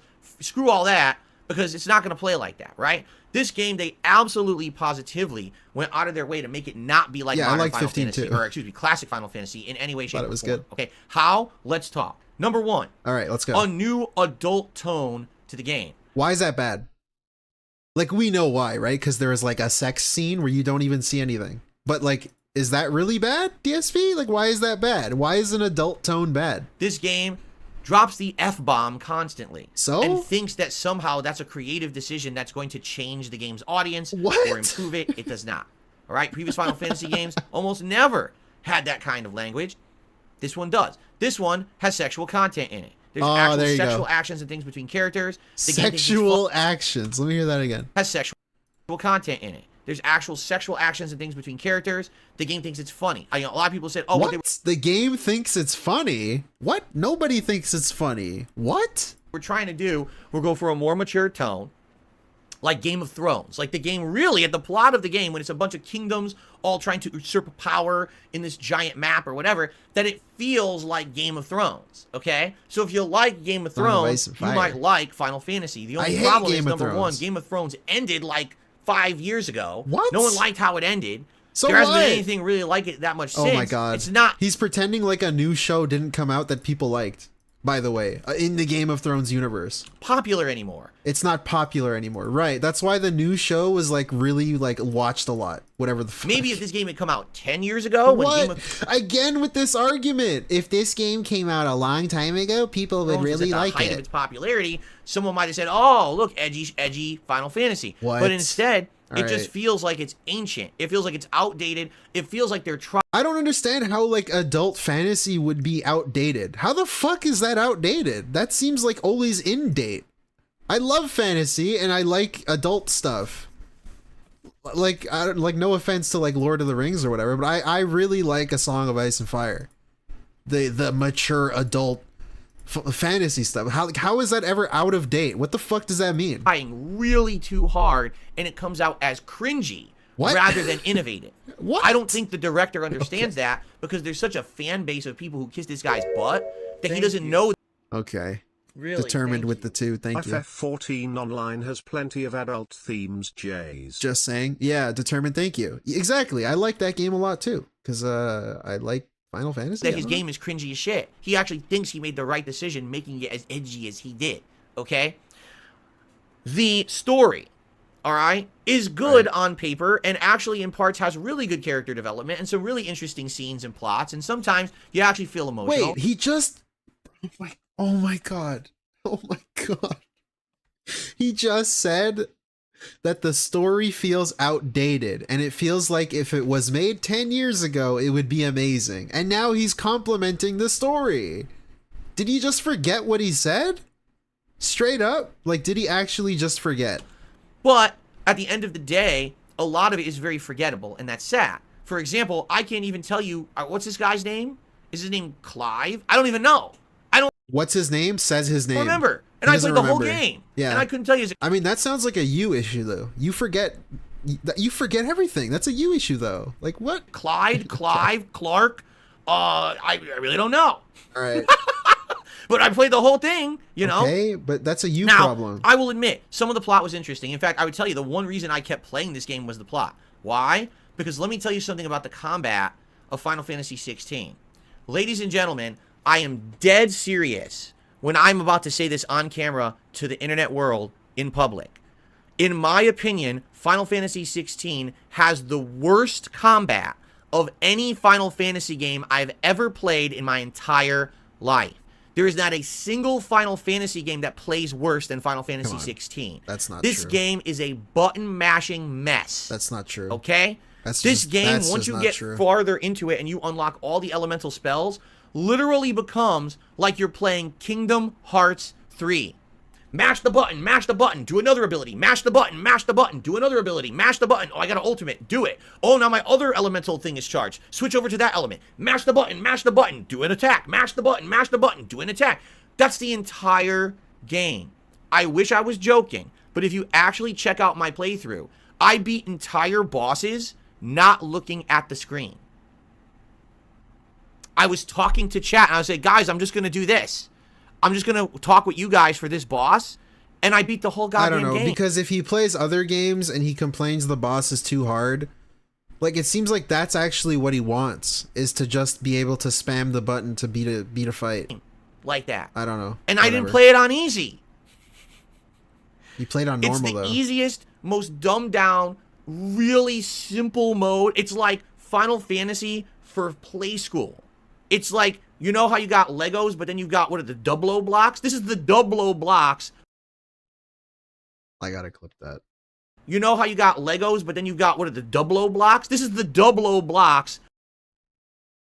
Blue block, huh? Big black butt. Big juicy butt. A la Bloodborne. A la Final Fantasy. Think Bloodborne. Final Fantasy. Blah, blah, blocks. Blah, blah, you got blah. Legos, but then you got, what are the double-O blocks? This is the double-O blocks Final Fantasy. But the funny part about that is, it's the edgy adult Game of Thrones Final Fantasy.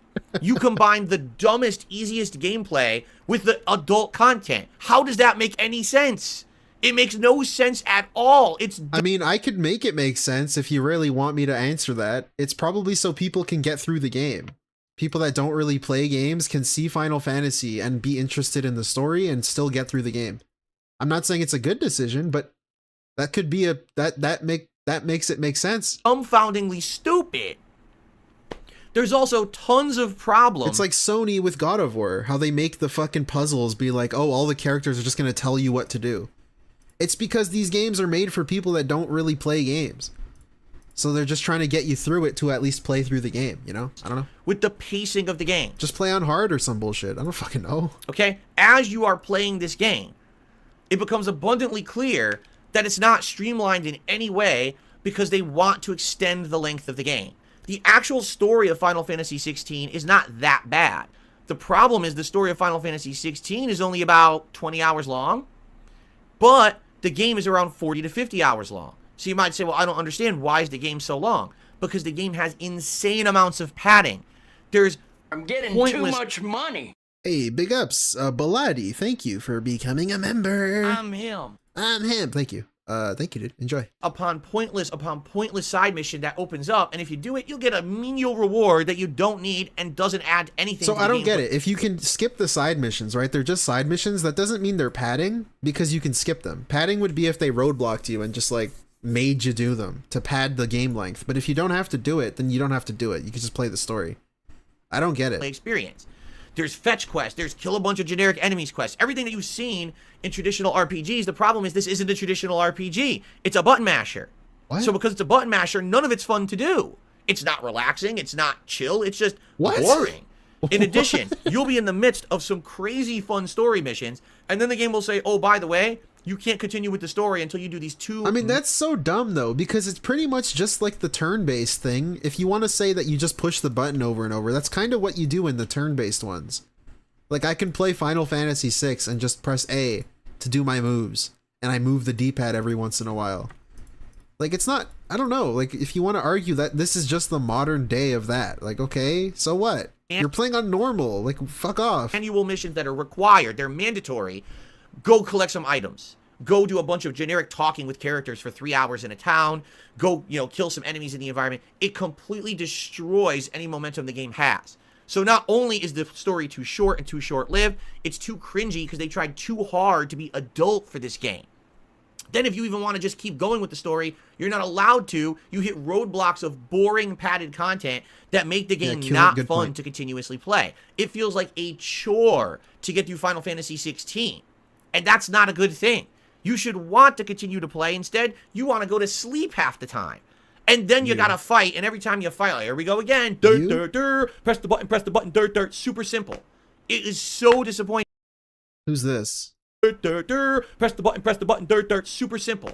It is so disappointing because if you watch this, you might think this is, wow, look at that combat, right? That's complex. Look at those graphics. It's just not enjoyable. It's seriously not fun. I wish it were. I wish I could tell you this game was a huge improvement. What I can tell you is this. Final Fantasy 16 is a complete game. It is not unfinished like 15 was. Okay? That I can wholeheartedly tell you. Pretty good, dude. If you were looking for a completed experience, this is it. Does it have content? It does. The problem is, to get through the good content, you have to play a bunch of boring, grindy crap content. That's not good. That's not a good look. That's not a good balance. The pacing is so atrociously bad. Multiple times during the playthrough, you're like, wow, I'm not even kidding you. My streams are around 3 to 4 hours long of gameplay. Multiple times during the playthrough, we would have a 3-hour boredom stream. Where, like, we would just, what do we guys want to do today? That's every stream. I have to get 3 hours of crap before we get back to the story. Dan, let's shoot the shit. Let's talk about this topic. Let's just make fun of the game today. We had entire streams. All we did was make fun of the game because there was nothing else to do. It was that boring. So, oh my God. And the funny part about all this is, yeah, what's so funny? There's people who out there absolutely swear this is like Game of the Year. To this day, now, at the end of the year, did it win any major awards? No. What does that mean? This shit pisses me off. Did it win any major awards? No. Swear this is like Game of the Year. To this day, now, at the end of the year, did it win any major awards? No. Like, who gives a fuck? What does that even mean? I know he literally means the Game Awards, the big show, but that's also a thing he says he doesn't care about. Why the fuck is the Game Awards the be-all, end-all when he says he doesn't care about it? Just because the Game Awards doesn't give it an award doesn't mean anything. There's some random website that gives it their Game of the Year. Like, as a player of these games, it can be my Game of the Year. Who the fuck cares what the fuck the Game Awards says? Like, really? Really? Unironically. I get it is a big deal, right? It's an awards show. But just because they say Baldur's Gate is the Game of the Year, like, there's not like a fucking official Game of the Year, dude. It's just whatever. It's whatever you enjoyed. I'm sure there's people that have played this that it's their Game of the Year because that's just how it works. Like, what do you mean it didn't get any major awards? What the fuck does that mean? Did it really get major praise from the media or the Game Awards? No.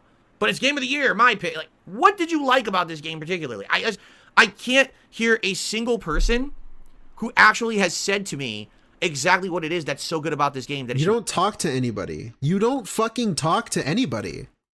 So what the fuck do you mean you haven't heard anybody say any of this? You don't talk to anybody. What did you like about this game particularly? I can't hear a single person who actually has said to me exactly what it is that's so good about this game that it should be a Game of the Year contender. You know what they say? Oh, the Eidolon fights, right? Whatever they're called, where you're controlling the giant creatures in this game. They used to be the summon monsters in previous Final Fantasies. In this game, they're called something different. So it's like, it's Shiva versus Ifrit, and you're button mashing, and giant kaiju-style fights are going down. That's all well and good. I love Ifrit. And they're fun. You guys like Ifrit? Don't get me wrong.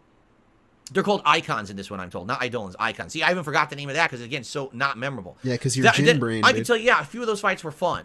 but they're too few and far between, and they're not even the whole idea of the focus of the game. You should be caring about the characters. You should be caring about what's going to happen in the story. Now, when can I get to that next giant button mashing fest with a giant monster beating the shit out of a giant monster to keep me awake? Because I can't stay awake playing the rest of the game. Right? I mean, that's just... You can't stay awake. It's so disappointing. Playing After a lot of having games. The disappointment that was 15... Like this stupid bullshit. When Yakuza comes out, the end of the year, he's going to say how much he loved Yakuza, the new one. I'm sorry, Like a Dragon. But it's like, I bet you he's going to fall asleep playing it. He's fallen asleep playing almost every single one of those games. So it doesn't even matter, the falling asleep part. I know he's like trying to be silly and goofy and joke around. But it's like, bro, you've actually factually fall asleep playing Yakuza games. Like, shut the fuck up. Does that mean the game is bad? Being like, unfinished? shut up. I mean, I actually liked 15 way more than 16. Okay. 16, I think, out of all the numbered iterations that I have played of Final Fantasy, genuinely is my least liked. The only exception maybe being Final Fantasy 8, because I never replayed that one and I never finished it back in the day when it was new. I would have to play 8 again to tell you if I think it's better than this. But this, out of all the Final Fantasies I've played, I'm embarrassed. As a fan of the franchise, I'm embarrassed that this is what they just put out. And they expected, like we were... Final Fantasy gets the cat thumb. Franchise, I'm embarrassed that she's downstairs crying. This is what they just put out. And they expected, like, we were supposed to love this game. Shoutouts to the cat and say, downstairs. oh, this is where the franchise is going. Oh, this is great. No. I want the next one to literally be completely and utterly different from 16. I don't want the same button mashing. I don't want the same mission structure. I don't want any big icon fights. I want it to be different. You know what? Just fucking make it Final Fantasy again. I'm sorry. Just make it Final Fantasy. You have something going for you that works, that people want. Why are you veering from that formula? Why are you trying so hard to change what people like? I gotta say, though, again, I'll bring up the interviews they were talking about. They were mentioning how they're not... Final Fantasy isn't really, like, it's not as big of a thing as it used to be. I mean, like, in terms of, like...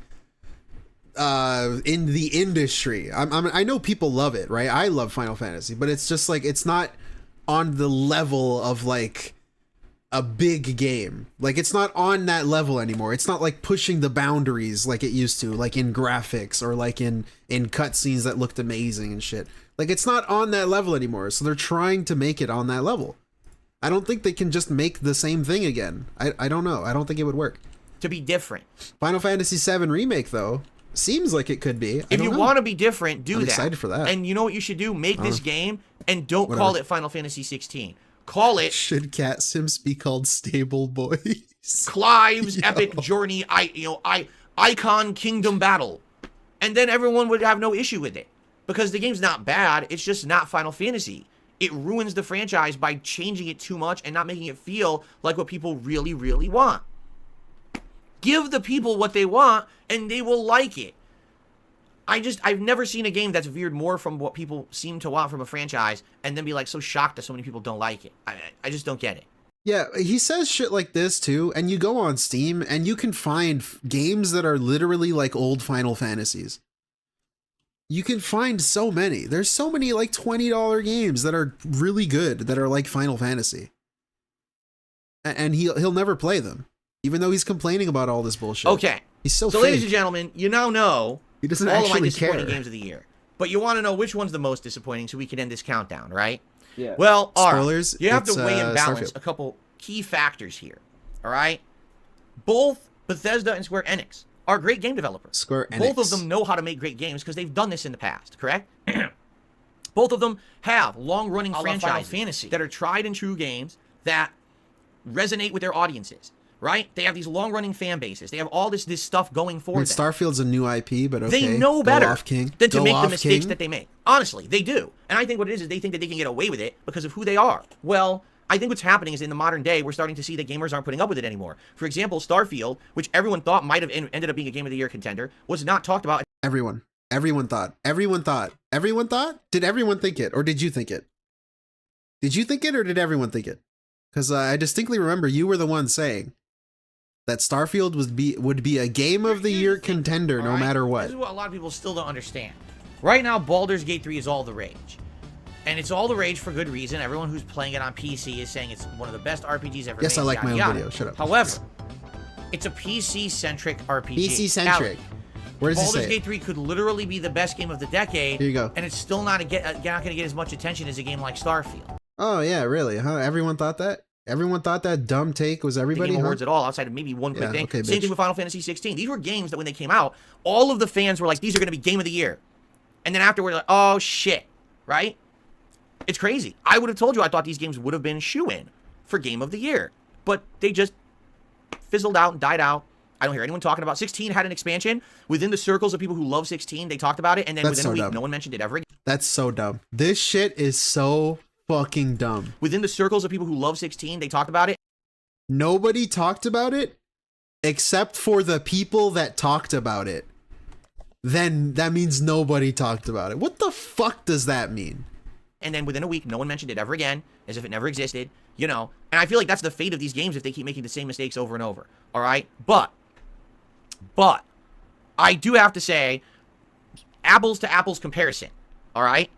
There is one game this year that absolutely positively stands upon the dung pile, the king of shit for 2023. The absolute biggest disappointment, the worst one of the bunch, and I've made my decision. Ladies and gentlemen, the absolute most disappointing game of the year is Hogwarts Legacy. I'm just kidding. The absolutely worst game of the year is, for me, Starfield. Why? Because this was supposed to be the start of something new. So now, when they're developing other games or whatever, we have a whole new franchise. And it's a whole new lie from Todd Howard. You know what they say? Fool me once, shame on you. Fool me twice, shame on me. Fool me 77 times, I think there's something fishy here. Okay? What? Something's up at Bethesda. I'm going to be honest with you guys. I think that Bethesda has lost their way. No. This is what people, you guys are mentioning this. Shout outs to people. You guys were saying this in my chat yesterday. They lost their way. No, they didn't lose their way. They're still on their way. Everyone else just passed them up. I think that's what actually happened. I feel like the game devs at Bethesda that used to be in charge of making... They never had their way. How can you lose something you never had? Making creative games that were unique and fun don't work at Bethesda anymore. Or they've taped their mouths up, tied their hands behind their back, and they got them locked up in the broom closet. Right. Because this game is everything wrong with modern Bethesda. Lack of innovation, lack of creativity, lack of vision, lack of even polishing the game before they release it. Over-promising, under-delivering, promising new elements. The elements that are in the game suck ass. It's just... The best way that I can describe why this game is disappointing is the following. This is a statement that I made many times over the course of 2023. Let's see.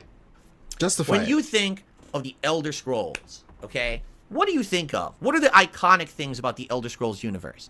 First thing that comes to mind, oh man, well, let's see. You got dark elves. You got the ogres. You've nail biters. You got magic and goblins. You got the medieval combat. Dragons flying in Skyrim. You got the iconic villages, right? I mean, we could keep going. There's a million things that you can think of, right, that are very iconic about the adoring fan, sure. From Skyrim. We could keep going. You know, the skooma. Holy crap, skooma. That's a running theme, right? We could sit here for like an hour and just come up with all the iconic, awesome things that came out from the Elder Scrolls franchise that are... I mean, dark elves aren't iconic from Skyrim, from Elder Scrolls. Those are a thing that have existed in fantasy. Neither are orcs, neither are dragons. What else did he name? What the fuck does that even mean? Those things aren't from Elder Scrolls. Memeable, that are... Let me see that again. There's a million things. Fly ogres. You've... Ogres. Those aren't... Are there even ogres in Elder Scrolls? Magic and Magic, that's not from Elder Scrolls. The medieval... Goblins are not from Elder Scrolls. Combat? Oh, combat? Like, what combat? The Elder Scrolls combat is notoriously trash. Dragons flying. Dragons, that's not from Elder Scrolls. You got the iconic villages, right? Iconic villages doesn't name a village. What the okay? Right? I mean, we could keep going. We can keep going. Lists things that aren't iconic from Elder Scrolls. They didn't create those things. That you can think of. Right, that are very iconic about the adoring fan, dude? Sure. Okay, there's one. The adoring fan, sure. We can keep going. You know, that's a character. The skooma. Holy crap, skooma. That's a running skooma, sure. It's a drug. Thing, right? We could sit here for like an hour and just come up with all the iconic, awesome things that came out from the Elder Scrolls franchise that are memeable, that are part of pop culture now. Gaming pop culture, that is. Correct? Okay, great. Now let's think about Fallout, the other major first-person RPG. They didn't create Fallout. Is he really gonna do this? They didn't make Fallout, bro. Obsidian franchise from Bethesda. What's iconic about Fallout? You piece Oh of my God. shit. You got the vaults. You got Vault Boy. You got Nuka-Cola. You got the bottle caps, right? See, Fallout works better because it's cooler. The world's really cool, but they didn't make it. Bethesda didn't make Fallout, you dumb fucking mouth-drooling... I shouldn't say that. You got the ghouls and the glowing ones. You got the friggin' dialogue trees, the epic clans and factions that are going at it, right? No, Obsidian created Fallout. We can talk about these things forever. People are still going on about Elder Scrolls Tunnel Snakes, Sweet Rolls, Khajiit, everything. We can talk about this forever, right? And we have a fun night Was it to Obsidian? discuss. My bad, not Obsidian. What the fuck? Interplay, whatever, Black Eye, whoever the and fuck all made the it. amazing things out of Bethesda that they've done over the years in those two franchises alone. Now, I want you to completely forget about Elder Scrolls and Fallout, and I want you to say, name all the iconic things out of Starfield right now. Again, you can say spaceships, you can say armor, like going by your logic, DSP, I can say spaceships, I can say cool NASA armor, I can say NASA punk style, I can say laser weapon guns, I can say starborn powers, like the dumb shit you were saying. It's not shit that Elder Scrolls invented. That's so fucking stupid. The food cube things. I don't know. It's also a new You see IP. what I'm saying? Well, you're in space. That's not the same. You understand? Like, when you really think about it, there's nothing at all iconic, original, fun, or noteworthy about Starfield. That's the problem with Starfield. When you're making a new IP and you're a game development company known for making these innovative, unique, memorable experiences, and you put out Starfield, claiming it's your big new IP, obviously things have gone awry. They're not claiming it's this a is new the most IP. uninspired, It literally boring is a game. new You can IP. literally never play it and not miss anything. You could play through the whole game and feel like you wasted your time playing it. I mean, that's any game. There's no reason to play Starfield. That's any game. I cannot play any game ever and not feel like I wasted anything. I missed anything. If you've played Elder Scrolls, if you've played Fallout, go play your favorite Elder Scrolls or Fallout. You're going to have way more of a fun time re-experiencing your favorite universe ever than playing Starfield for the first time. And that's bad. In fact, that's the worst case scenario, because we were saying earlier in 2023 that this could have been the make or break year, correct? The make or break year for Bethesda. I think it broke them. I'm going to be honest with you guys. When the next big Bethesda game comes out, whether it's Elder Scrolls or Bethesda's in the shitter now. Fallout, whatever it is, I think people now are not going to give them the benefit of the doubt and trust them. I think this game sold solely on pre-orders and things, everyone trusting Bethesda to do the right thing with this franchise based on what they'd already promised. But that game is so underwhelming and doesn't live up to any of those promises. Are you going to believe Bethesda again that they're going to come out with another game? Where did the good game developers go? I really want to know. Where did the time and the money go in this game? And where did the good game developers that made Fallout and Elder Scrolls go? Did they work on this game? I'm curious, because I don't understand how the game implying Fallout came out 4 this way was if they good. did. It literally feels like they just copied everything from the past. And you know what? Here's another really good way to describe this game. I'm joking, guys. I'm joking. Imagine that you have... Or am I? An amazing work of art, right? Let's say you have, I don't know, the Mona Lisa. Everyone knows the Mona Lisa painting. Who painted the Mona Lisa? Pretty, but Mona you have Lisa. the Mona Lisa painting, right? So you have the original. You're staring at it. It's a work of art. All right, So now you go to a photocopier and you put it down flat and you make a copy of it. And you hang the original up, and now you take the photocopy and you put it down and you make a photocopy of the copy. And you take the next copy and you make a copy of that copy. Shut and you make up. a copy of the copy and the copy of the copy 20, 30 times. By the time that you're done making a copy of a copy 30 times, that copy comes out and it looks like a jumbled, blurry mess. It doesn't look anything like the original Mona Lisa at all. That's Starfield. It's the same rehashed systems, the same dialogue trees, the same factions, the same questing, the same first-person gameplay. It's all the stuff you've already done, regurgitated the 40th time, and it doesn't feel fun or unique anymore. It just feels like a waste of your time just to go through and say you played a video game.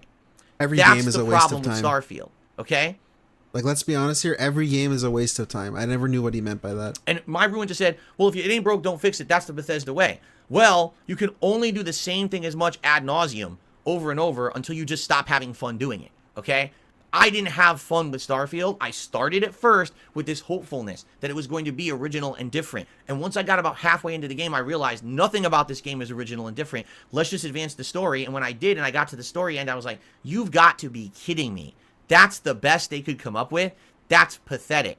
I couldn't believe Project 7? What they did with this game and how badly executed it was. So for me, by a long shot, this is the most disappointing game of 2023. All right? So ladies and gentlemen, all right, let's hope for the best. Let's hope that in the future, Bethesda will come out with a better game. And let's also hope for Final Fantasy 16 that Square Enix has learned from this experience and will kind of go back to more of its roots and not pump out another game just to change it for the sake of changing it. Really well. It sure would be great, wouldn't it?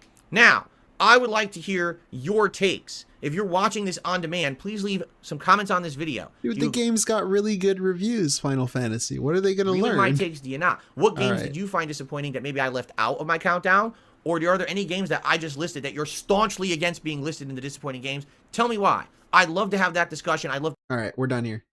So we're moving on. The stream's not over yet. We're going to the Game Awards. Hello, let's hear his stupid ass fucking opinions. It is now officially time for my annual Game of the Year Awards countdown here on DSP Gaming. You know, for over 15 years, I have been someone who has absolutely strove to give you honesty, transparency, and fun in all of my playthroughs. You know that when I play a game, I can be totally honest about what you're watching. Okay, so I can already debunk him here because he literally said recently that when he used to play shit, since he started, he looked up guides and he bought strategy guides and he looked shit up on the internet. That's not really an honest, transparent playthrough, especially when you don't tell people that you're doing that. It seems like your opinion can be skewed by the fact that you looked something up, so it's a lot easier for you. But, okay. Go off, King. I don't behold to anyone, right? I'm not going to lose a sponsor. I'm not going to get in trouble because I kiss a game's butt or I say a game sucks. And that's really why I really try to do my absolute best at the end of the year to pick the games that I feel were the best of the year. I don't even review games anymore like I used to. Hey, Diablo, so to a lot of people, these game rankings that I do are actually a mystery, although people try to guess. I pride myself on, you know, being honest and truthful and transparent, and hopefully you feel that that'll come through in my Game of the Year awards this year. And let me tell you, 2023 was a great year for games. It was also a disappointing year for games. If you want to see my take on the most disappointing... No, I saw it already. Okay, let's go. Let's go. Top 10 best games of 2023. All right. Before we do that, ladies and gentlemen, I feel like I would be doing a massive disservice if I did not do one honorable mention. And that honorable mention this year is Baldur's Gate 3. How? You can't do that. You can't do that. Some people He hates it. Dude, guys, this was 6 days ago. Literally yesterday, he was saying the game is poorly designed and it's shit. He called the game shit and poorly designed. No, badly designed. Literally yesterday, he called it badly designed. But somehow it's on his Game of the Year. How is it on here if it's badly designed? That I might have counted Baldur's Gate 3 in my countdown for Game of the Year 2023. I don't know, dude. However, I feel like that would not be fair. And the reason for that is very simple, okay? I started playing it in December. I'm only around 40 hours into a 120-hour, arguably long game.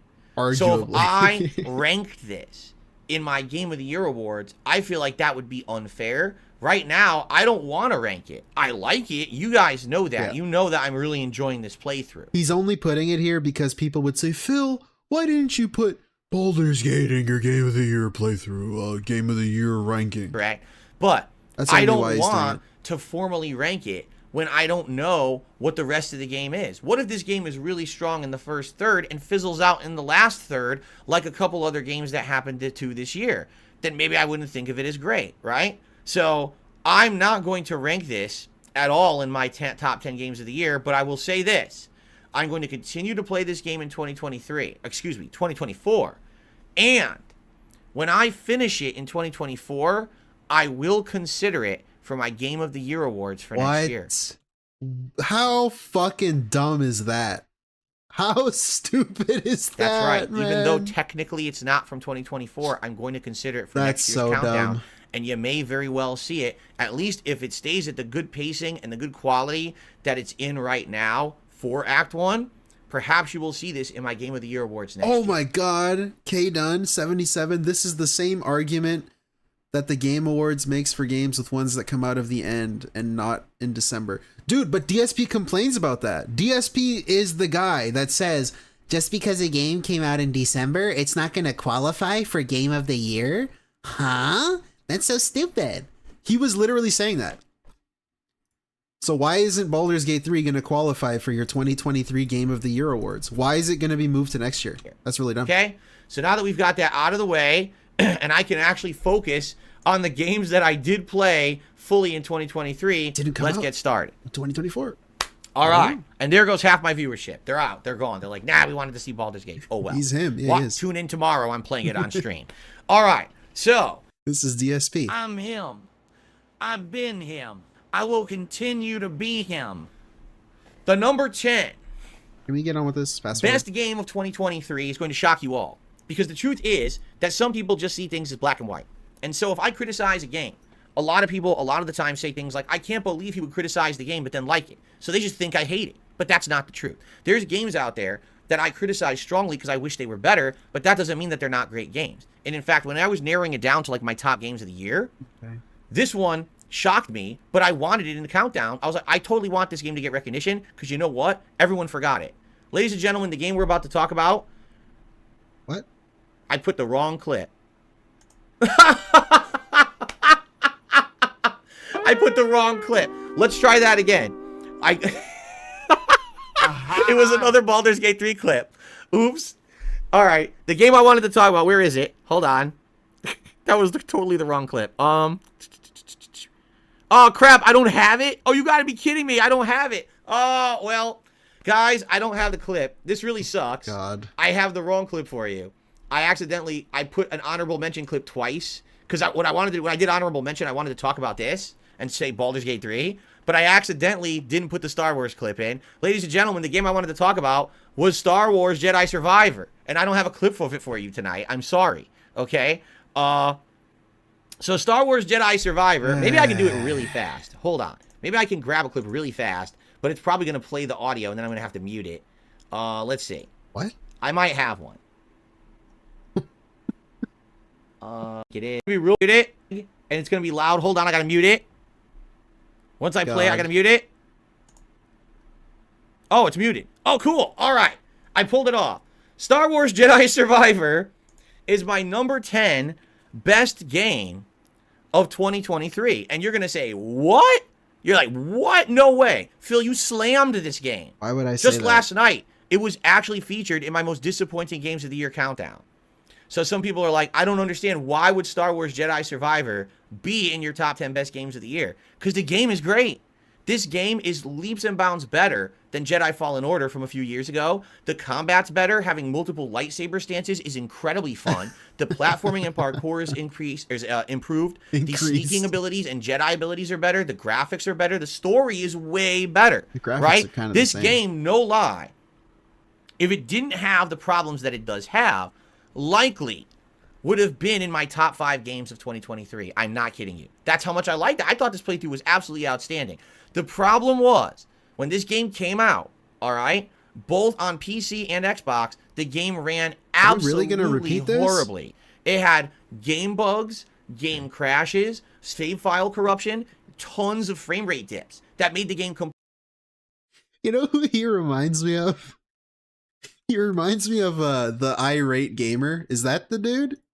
Hold on. Irate gamer. It's got game bugs. It's got crashes. It's got flaws. absolutely horribly. The It fucking had irate gamer, dude. game bugs, Game bugs? crashes, Game crashes? save file corruption, Save file tons corruption? of frame rate dips that made the game completely Anyways. unenjoyable and unplayable in certain parts. And as they say, first impressions are everything. I was loving the game until I got to this part. I couldn't get by it because it was chopping up. It was like 10 frames per second. I can't beat it because the game runs like crap. So I waited. That's something I almost never do. I almost would never delay a playthrough. You think? So I delayed the playthrough about 2 weeks. I went back to it. They still hadn't fixed it. And I said, you know what? I'm just going to tough through it. I'm happy I What the hell? did. But then the game Game bugs? What is this crap? Game continued to have issues. Open a chest, look at loot, game crashes. Now you have to replay 15 minutes of gameplay. It's kind of ridiculous in that regard. If this game had more polish, it would be so I hate gamer well received. But the problem was, as I said, first impressions are everything. And when this game came out, sadly, so many people experienced the issues that people just stopped talking about it in any kind of a positive light at all. The Nintendo shit cube guy? No, that's not the irate gamer.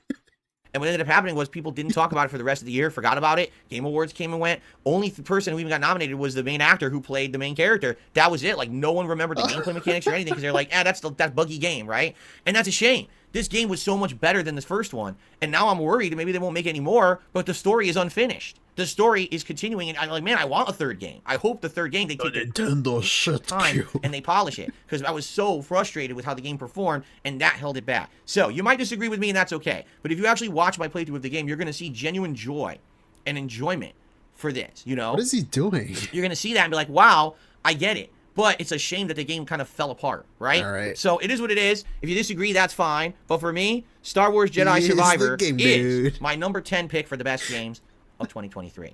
All right. Okay.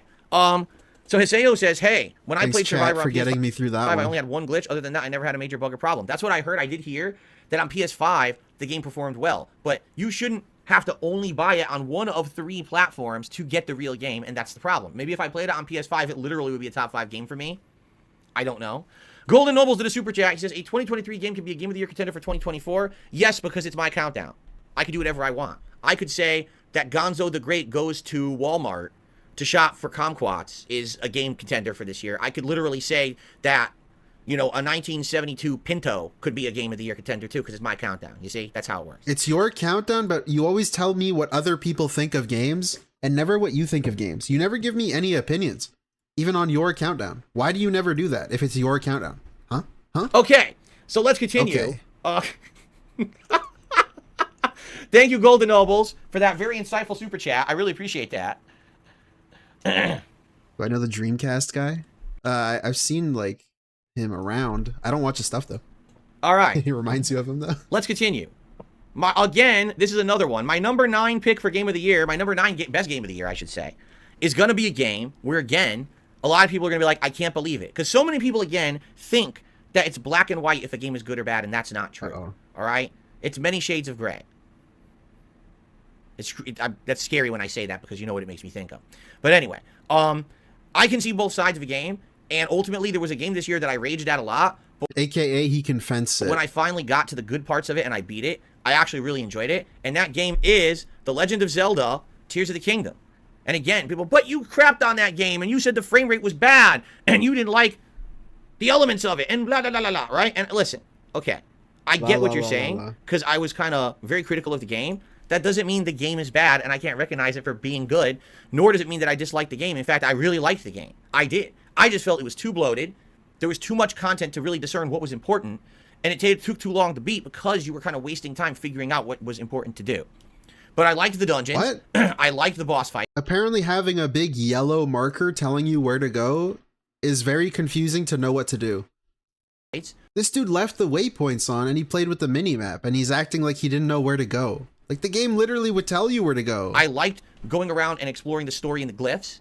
I actually liked solving some of the unique puzzles and aspects of it. I don't know. It's also stupid. I don't know. It's really dumb that he has disappointing and the games overlap.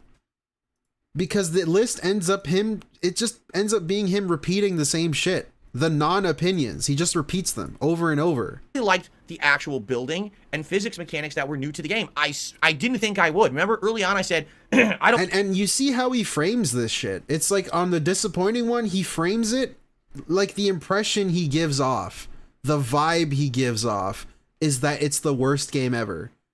And then when it's repeated on the Game of the Year, he just flips the vibe. Like he talks about it, like just his voice alone comes across differently, as if he's talking about it differently. It's like he's so fake. He just talks differently, therefore it's actually a good thing now. I want to play Zelda. I don't want to play Minecraft or Fortnite. Why they're putting building elements in this game I don't get, because it seems like they're trying to wedge in parts of another game. When I finally got around to doing it, Yeah, I don't think they did. I Zelda. think they did actually The innovate Fortnite with the clone. building. Problem was, that was pretty much the only thing they innovated in this game. Everything else was kind of a copy-paste of Breath of the Wild, except for that. But it was still a damn good game. But I'm not going to give it like a top 5 ranking when it was too similar to its previous iteration. Still a great game. Still a must-play if you own a Switch. You're kind of doing yourself a disservice if you skipped it. But at the same time... Like, you see this? He's saying it's still a great game, even though it's similar to the last one. But in the disappointing list, he said it was bad. Do it to them, snipe. It was bad because it was similar to the last one. The point of a review is to weigh the pros/cons of the whole package. This double list Yeah. nonsense is such a DSP Yeah, move the low. double list. Tractor Goose, thank you for the 5. It's just annoying that he puts the same games on both lists. Like, why? Why are they on both lists? They shouldn't be. Maybe like 1 or 2. But a lot of the games that are on the disappointing list end up on the Game of the Year. Like, he already put Star Wars. Hogwarts is going to be on here. Legend of Zelda is going to be on here. Like, I'm sure there's others that I can name that are going to be on this one, that were on the last one. Yeah, I'm not going to say it's like my favorite game of the year, but it definitely is a top one, and I really did enjoy it. It really shouldn't be half your list that's on both. Like, maybe 1 if there's a game that's really, like, conflicting. Like, for me, that would be, like, Metal Gear Solid 5, right? I fucking love that game, but I hate it at the same time because of what could have been. Playthrough, if you didn't... Like, if I did a Game of the Year list like this guy that year, that would be the one that I put on both. I was super disappointed with it, but I also really love it. You don't do that with half your fucking list, man. See it, I recommend it. You're going to see some rage in there at the things that I feel are disappointments of the game, but I did overall really like it. Okay, and of course people are now using the tomato emote or emoji in the chat, citing that they need to tomato the stage that I'm on. The good thing is I'm over across the internet, and they haven't invented a digital tomato that can come out of my webcam and splatter me in the face yet. But I did have the cowboy hat on to dick my head just in case something came at me. But I guess we're safe for another year. He put Demon Souls PS5 on both lists. Yeah, he does it on every list, every year. So there you go. There's like 5 games that are on both. Oh, thank you very much. Let's really continue annoying. on. I wish I could read people's responses, but no one's responding. Everyone's just saying boo and throwing tomatoes, digital tomatoes, in the chat. Gabriel says, I told you I thought this would go longer than you thought. What are you talking about? We're on good time right now. We are exactly on pace for the time that I allotted for this. So we're good. Yeah, we're good. Okay, continuing on. We're now on to number 8. My number 8 pick for one of the best games of 2023. This game shocked me.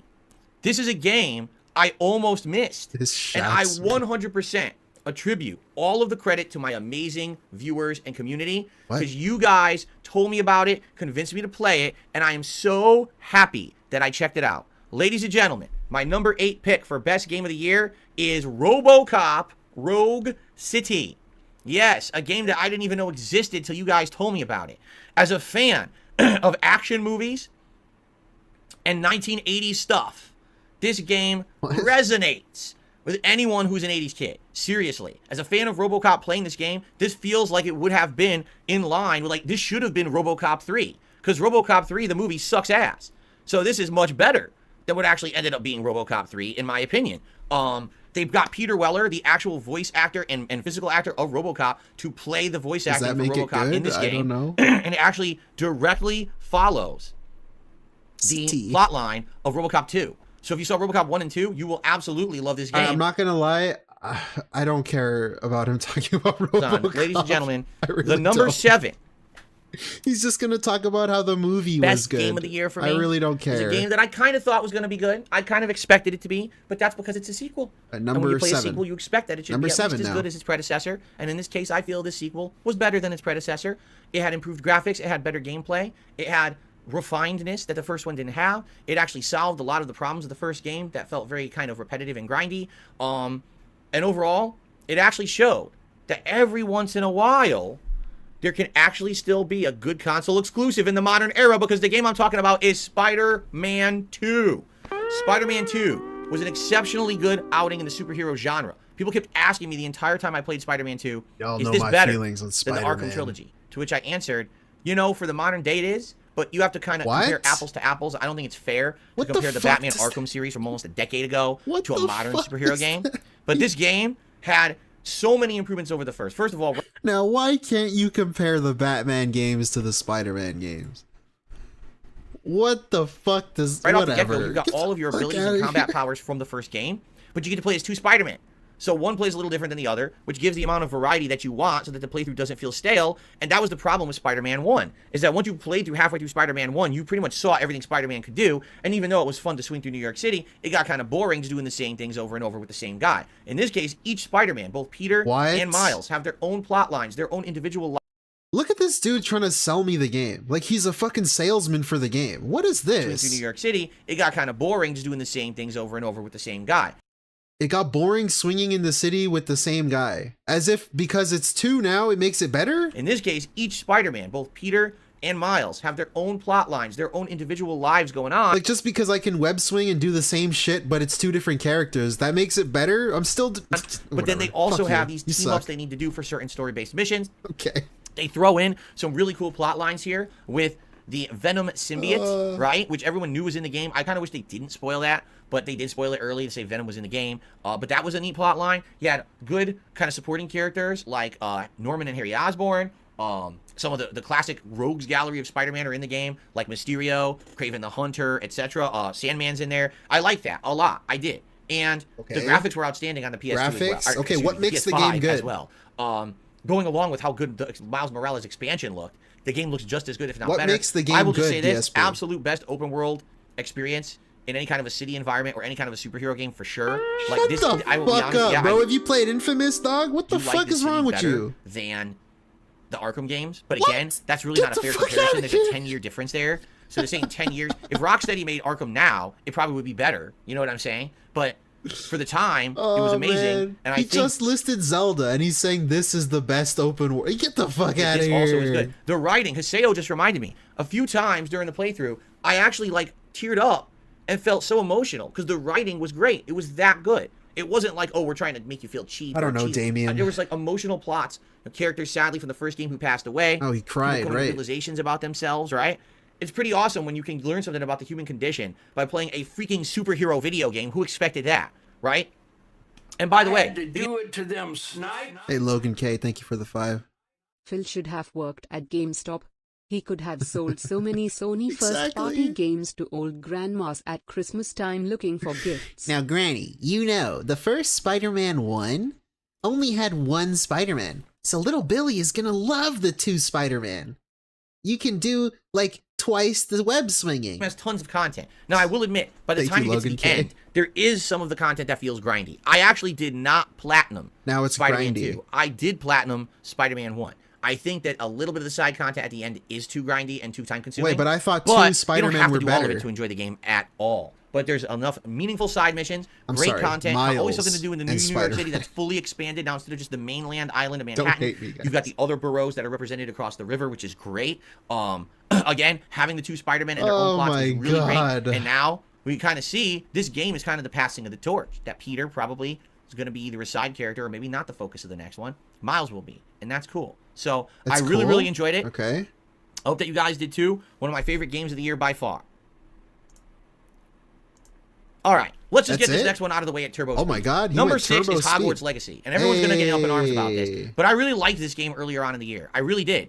I felt like it was such a cool atmosphere. The art design, the world design was done well. It was the first time I ever played an interactive Harry Potter game. I put all the controversy aside with the politics. I just wanted to enjoy the game for what it was. And for the first 2/3 of the ride, I thought that this game was absolutely outstanding. And I'll tell you this, I actually feel like if the final third of the game was as good as the first 2/3, this would have been top 4 for me this year. What? At least. The only reason that it's number 6 for me is because the last third of the game actually fizzles out. Like as if top...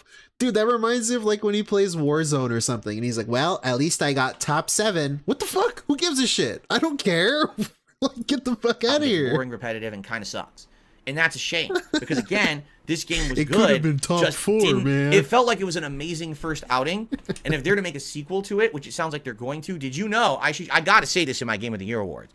It doesn't matter how many of you hate on this game, Hogwarts Legacy is the best-selling video game of 2023. It sold over 22 million copies. That's more than Call of Duty. That's more than any Grand Theft Auto. It sold more than anything. It doesn't matter what the games media says. It doesn't matter what... He literally just spread misinformation right here. It sold more than anything. More than Call of Duty. That's more than any Grand Theft Auto. That's not true. That's not true. There was no new Grand Theft Auto this year. it sold more than anything. It doesn't matter what the games media says. Sure, it sold more than Call of Duty, but there was no new GTA doesn't matter this year. what the leftist mob says. It doesn't matter what at all. Okay. This game was a sales The dynamo. leftist mob. And more people played this game this year than any other game that was purchased. Okay? The numbers speak for themselves. Potter is alive and well. All right? So, I really liked the representation of Hogwarts Academy in this game. I really liked all the little mystery things, the attentions to detail, the polish that the game had. I liked having the magic actually be fun to use in combat. I loved learning new spells. I loved flying around on my broom, open world, and exploring. I loved the amount of puzzles, story, side quests, and not explaining why. Game. Again, my one negative, I mean, hell, I bought a scarf and a hat to wear during my days when I was playing this playthrough. No, but you didn't do that because you loved the game. You did that as a gimmick. Problem dude. was, Come on. the last third, they ran out of ideas. And the game slowed down to a crawl. A third area of the map opened up. When you get there, you're bored. It's the same puzzles, the same stuff again. You're like, oh man, really? They're not going to add anything new for the whole final 10, 15 hours? Snort's Legacy? No, they're not. So in that regard, it does sputter. And it doesn't feel as good as it should have been. But I loved it. It was, and the funny part is, because it was an early year game, most people aren't talking about it anymore. It just sold another 2 million copies in December on the Switch, by the way.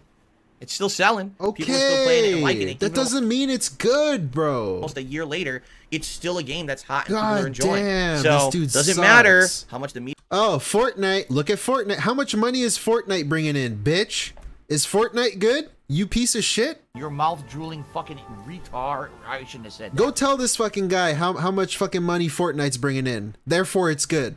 And see how he'll respond to you. This fucking piece of shit, man. Get the fuck out of here. You want to spin something. This game exists. It's good. I loved it. You'll probably like it if you're a fan of the Potterverse. Potterverse? And don't listen to the nonsense because it's hilarious when they tell you don't play it because J.K. Rowling. Well, the game is literally GTA Online. Go tell this dude how much money GTA Online is making. Does that mean it's good? Like, come on. Politics of J.K. Rowling. There's a trans character in this game that is represented very, very fairly. Let's go. Very positive character. They actually run an establishment in the Hogsmeade very town. Positive. Part of they the must plot have for tipped multiple, missions. Never misrepresented in any Did bad this way character whatsoever. tip you? So how you can say this game supports her politics when actually it's directly in opposition to them, it just shows that you're an idiot.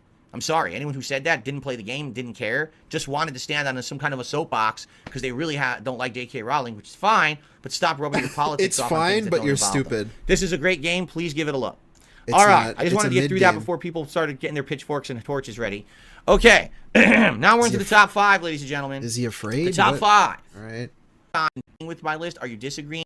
I don't care. My number 5 Get to it. favorite game of this year is, I hate to say it, it's sadly one of those games that I loved, but it did not really resonate with most of my audience. And I think it's honestly because I do come from a different gaming generation. I do. Yeah, Heather. And because I come from a different gaming generation, I tend to like things that my more modern viewers don't.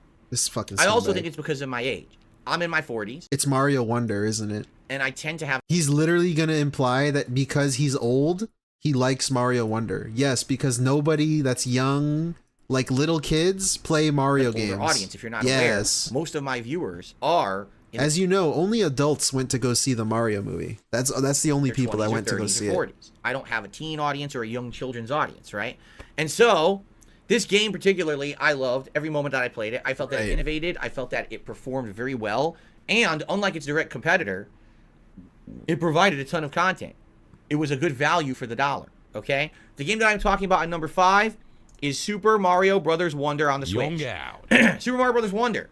The first 2D Mario game in many, many years. Yes, as you know, only 42, 41-year-olds like Mario because they are old school gamers, and little kids do not like Mario.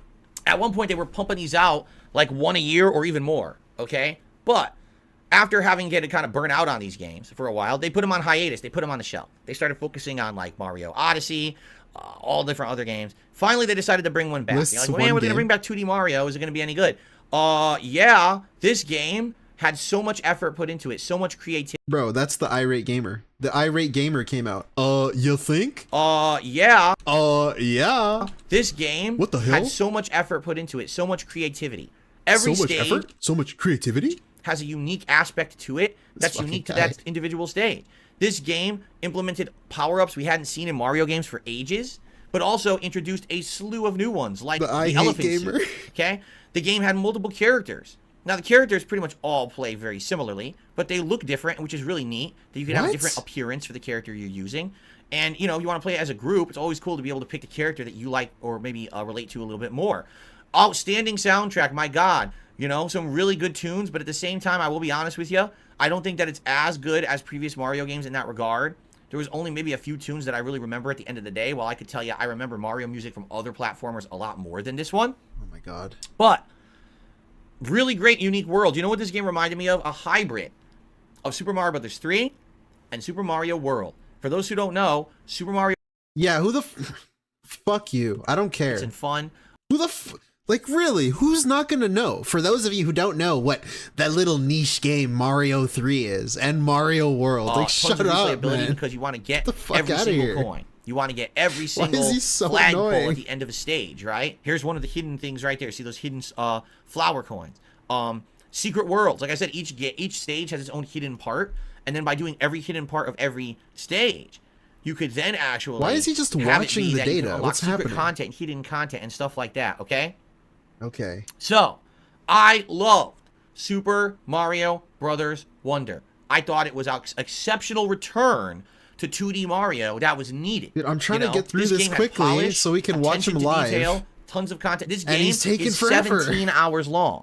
17. No, You want to it's know what its not. direct competitor was this All right. year? Sonic Superstars. Do you want to know how long that game was? 5 hours. Okay. Hours It equals more than quality. tripled the length of its direct competitor. As you you know, and know. it shows when Nintendo comes out with an outstanding game that's a first-party game, you're like, wow, you're always blown away, right? And you know, Tears of the Kingdom was good, but it felt way too much to me like Breath of the Wild. This game felt like they really wanted to try to make it different and better than all the previous 2D iterations, and it showed.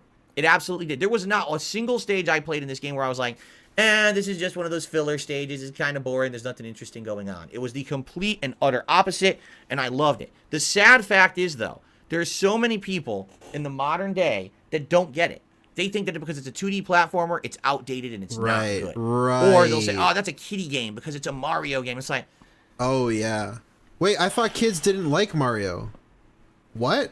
Are we all not gamers and we're out for great gameplay experiences? And even if, like, 2D platforming isn't for you, can you not understand why these kind of games from a bygone era would still resonate with a certain audience? These are the games I grew up with, man. Bro, you can make that argument with him and anything. Phil, I know Fortnite is like too new school for you and you're just like an old boomer who doesn't get it, but like, can't you understand why a certain audience likes that kind of game? You could just say that with him. And to see that Nintendo is still in the modern day pumping out games that are innovative and different in the So genre annoying. is amazing. How many other things from my childhood in the 1980s get modern versions that are good? Not much. A lot of the times they're trying to rehash the stuff from the 80s and it sucks. This is a case where they're not rehashing. They're actually doing new things and innovating. That's amazing to me, that Nintendo can do that and pull it off in a modern environment. You understand? So, yeah, I am kind of irked that sadly with my audience, I can't get it so that people really like all the stuff that I like. I wish more people had liked this playthrough and wanted to see it. Honestly, this was actually one of my less received playthroughs. Low attendance. My less people received saying, I wish you would playthrough? play something else. That's sad because the game was so darn good. This kind of happened with Super Mario Odyssey as well. I thought Super Mario Odyssey was Game of the Year 2017. Yeah, People gave me nobody crap for else it. liked Maybe I'm just- Mario Odyssey. at heart, perhaps, I really am A kid? a fanboy of Mario. Oh, Okay? I don't know. okay, But yeah, I sure. really enjoyed this game. I hope What a that if you didn't give it a fake shot, asshole, you heard, man. that's a Mario game. That's a kid's game. Everyone of every age will enjoy this game. Seriously, it's got that challenge. If you actually make it into like a challenge run like I did, trying to find every coin, do so every secret, fake. flag, see the secret exit. Okay, I get it. Move on. The number 4 pick for my favorite game of the year, I was very pleased because, honestly, I wasn't sold on this one at all. All right? I was actually a skeptic. I Okay. believed that maybe this game didn't need to be made. All right? I thought maybe it was too early. Maybe it didn't need it at all. That there were better candidates. That there were better games. And that things needed to go in a different direction. But when I finally got my hands on the game and I played it, even having played a different version of this game only about a year prior, I was delighted with how it went. Okay? Rather than keep you at the edge of suspense, I think I'm just going to tell you what it is and explain my rationale. Ladies and gentlemen, my number 4 best game of the year, Resident Evil 4 Remake. A few years ago, there was a game called Resident Evil 2 Remake, and what it did is it reimagined the original Resident Evil 2 for the PlayStation 1 from the ground up for a modern audience. It redesigned the Raccoon City police station, the surrounding city around it, and all the underground lab and all of that, and it made it feel like a more modern game. I loved it. In fact, to this day, I still think that's like the poster child as the best version of a remake you can get. I don't get it too, because he put Dead Space on his disappointing list, but Resident Evil 4 isn't even that outdated. I know it's like 20 years old, but it's not really outdated. You could still play it today. So how is this one not on there too? When Resident Evil 4 Remake was announced, all right, I said, why? Going by Unlike his logic. the original Resident Evil games, this one's not that outdated. I mean, yeah, it's from GameCube era, PS2 era. Can I poop? But it was the first Resident Evil that had modernized controls, over-the-shoulder camera, better graphics, Renee, right? you could argue that a lot of the things in Resident Evil 4 were a more modern take on Resident Evil and change it from its old tank controls and outdated mechanics to a modern situation, right? Right. So, when they said Resident Evil 4 Remake, I said, does it need a remake? I'm not sure it does. All right, but let me tell you, this game won me over. It did. With its very, very, very improved graphics. With the new gameplay elements they added. Like, we're looking, I particularly selected this video right now because I wanted to show you. They added all of this content to the game. The lake now is a fully traversable lake with all this optional content around it that you can now explore. It doesn't really make it good, though. They redid certain parts of the game that previously were annoyances. Okay? They made the El Gigante boss fights more interesting and fun rather than tedious or annoying. They retooled certain parts of the game, like the mansion, to be more in line with a modern game and not as annoying. But the challenge still remains. This is by no means an easy game. This is quite a hard game, and I played it on hard, and I still had fun with it. It still has those things, for example, the infamous crank scene, right? Where you're turning a crank and you're trying to save the president's daughter, and she has to basically be defeated to snipe that guy's coming after her when they're saying, mourir des vivir, mourir des vivir. And it's very annoying. Well, that's still in here. So all those classic moments, those memeable moments from the original game are still in here, and you can still enjoy them. But there's a lot of new content and modernizations and new areas and side content that's added. So here's the direct comparison that I can make, okay? Okay, let's see. Dead Space? Here you go. Here we go. Resident Evil 4 Remake versus the other major horror remake of the year, there you go. Dead Space Remake. Resident Evil 4 Remake put in an insane amount of effort to make it feel like a brand new game. You can play the original Resident Evil 4, then you can play the remake. Hey, Aviga, thank you for the 5.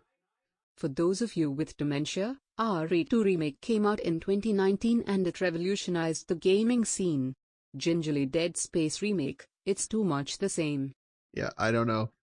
I was saying before too, it's a testament to how good Dead Space 1 was, because you kind of just kept it the same game. I don't know. And say, wow, those are two different games. When I played Dead Space and then Dead Space Remake, it felt like I was playing the same game. And that's the major difference here.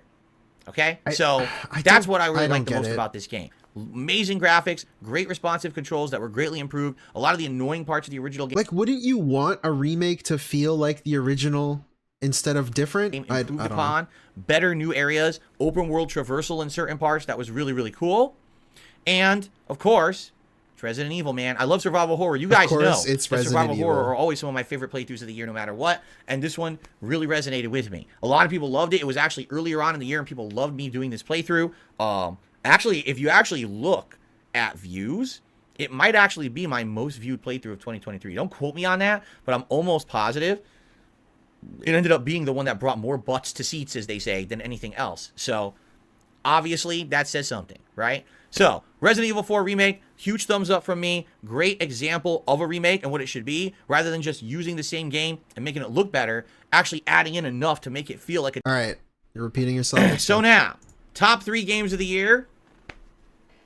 I don't think that anyone at all will be surprised... Hey, we might finish in time. ...that this game is in my top 3. Big ups.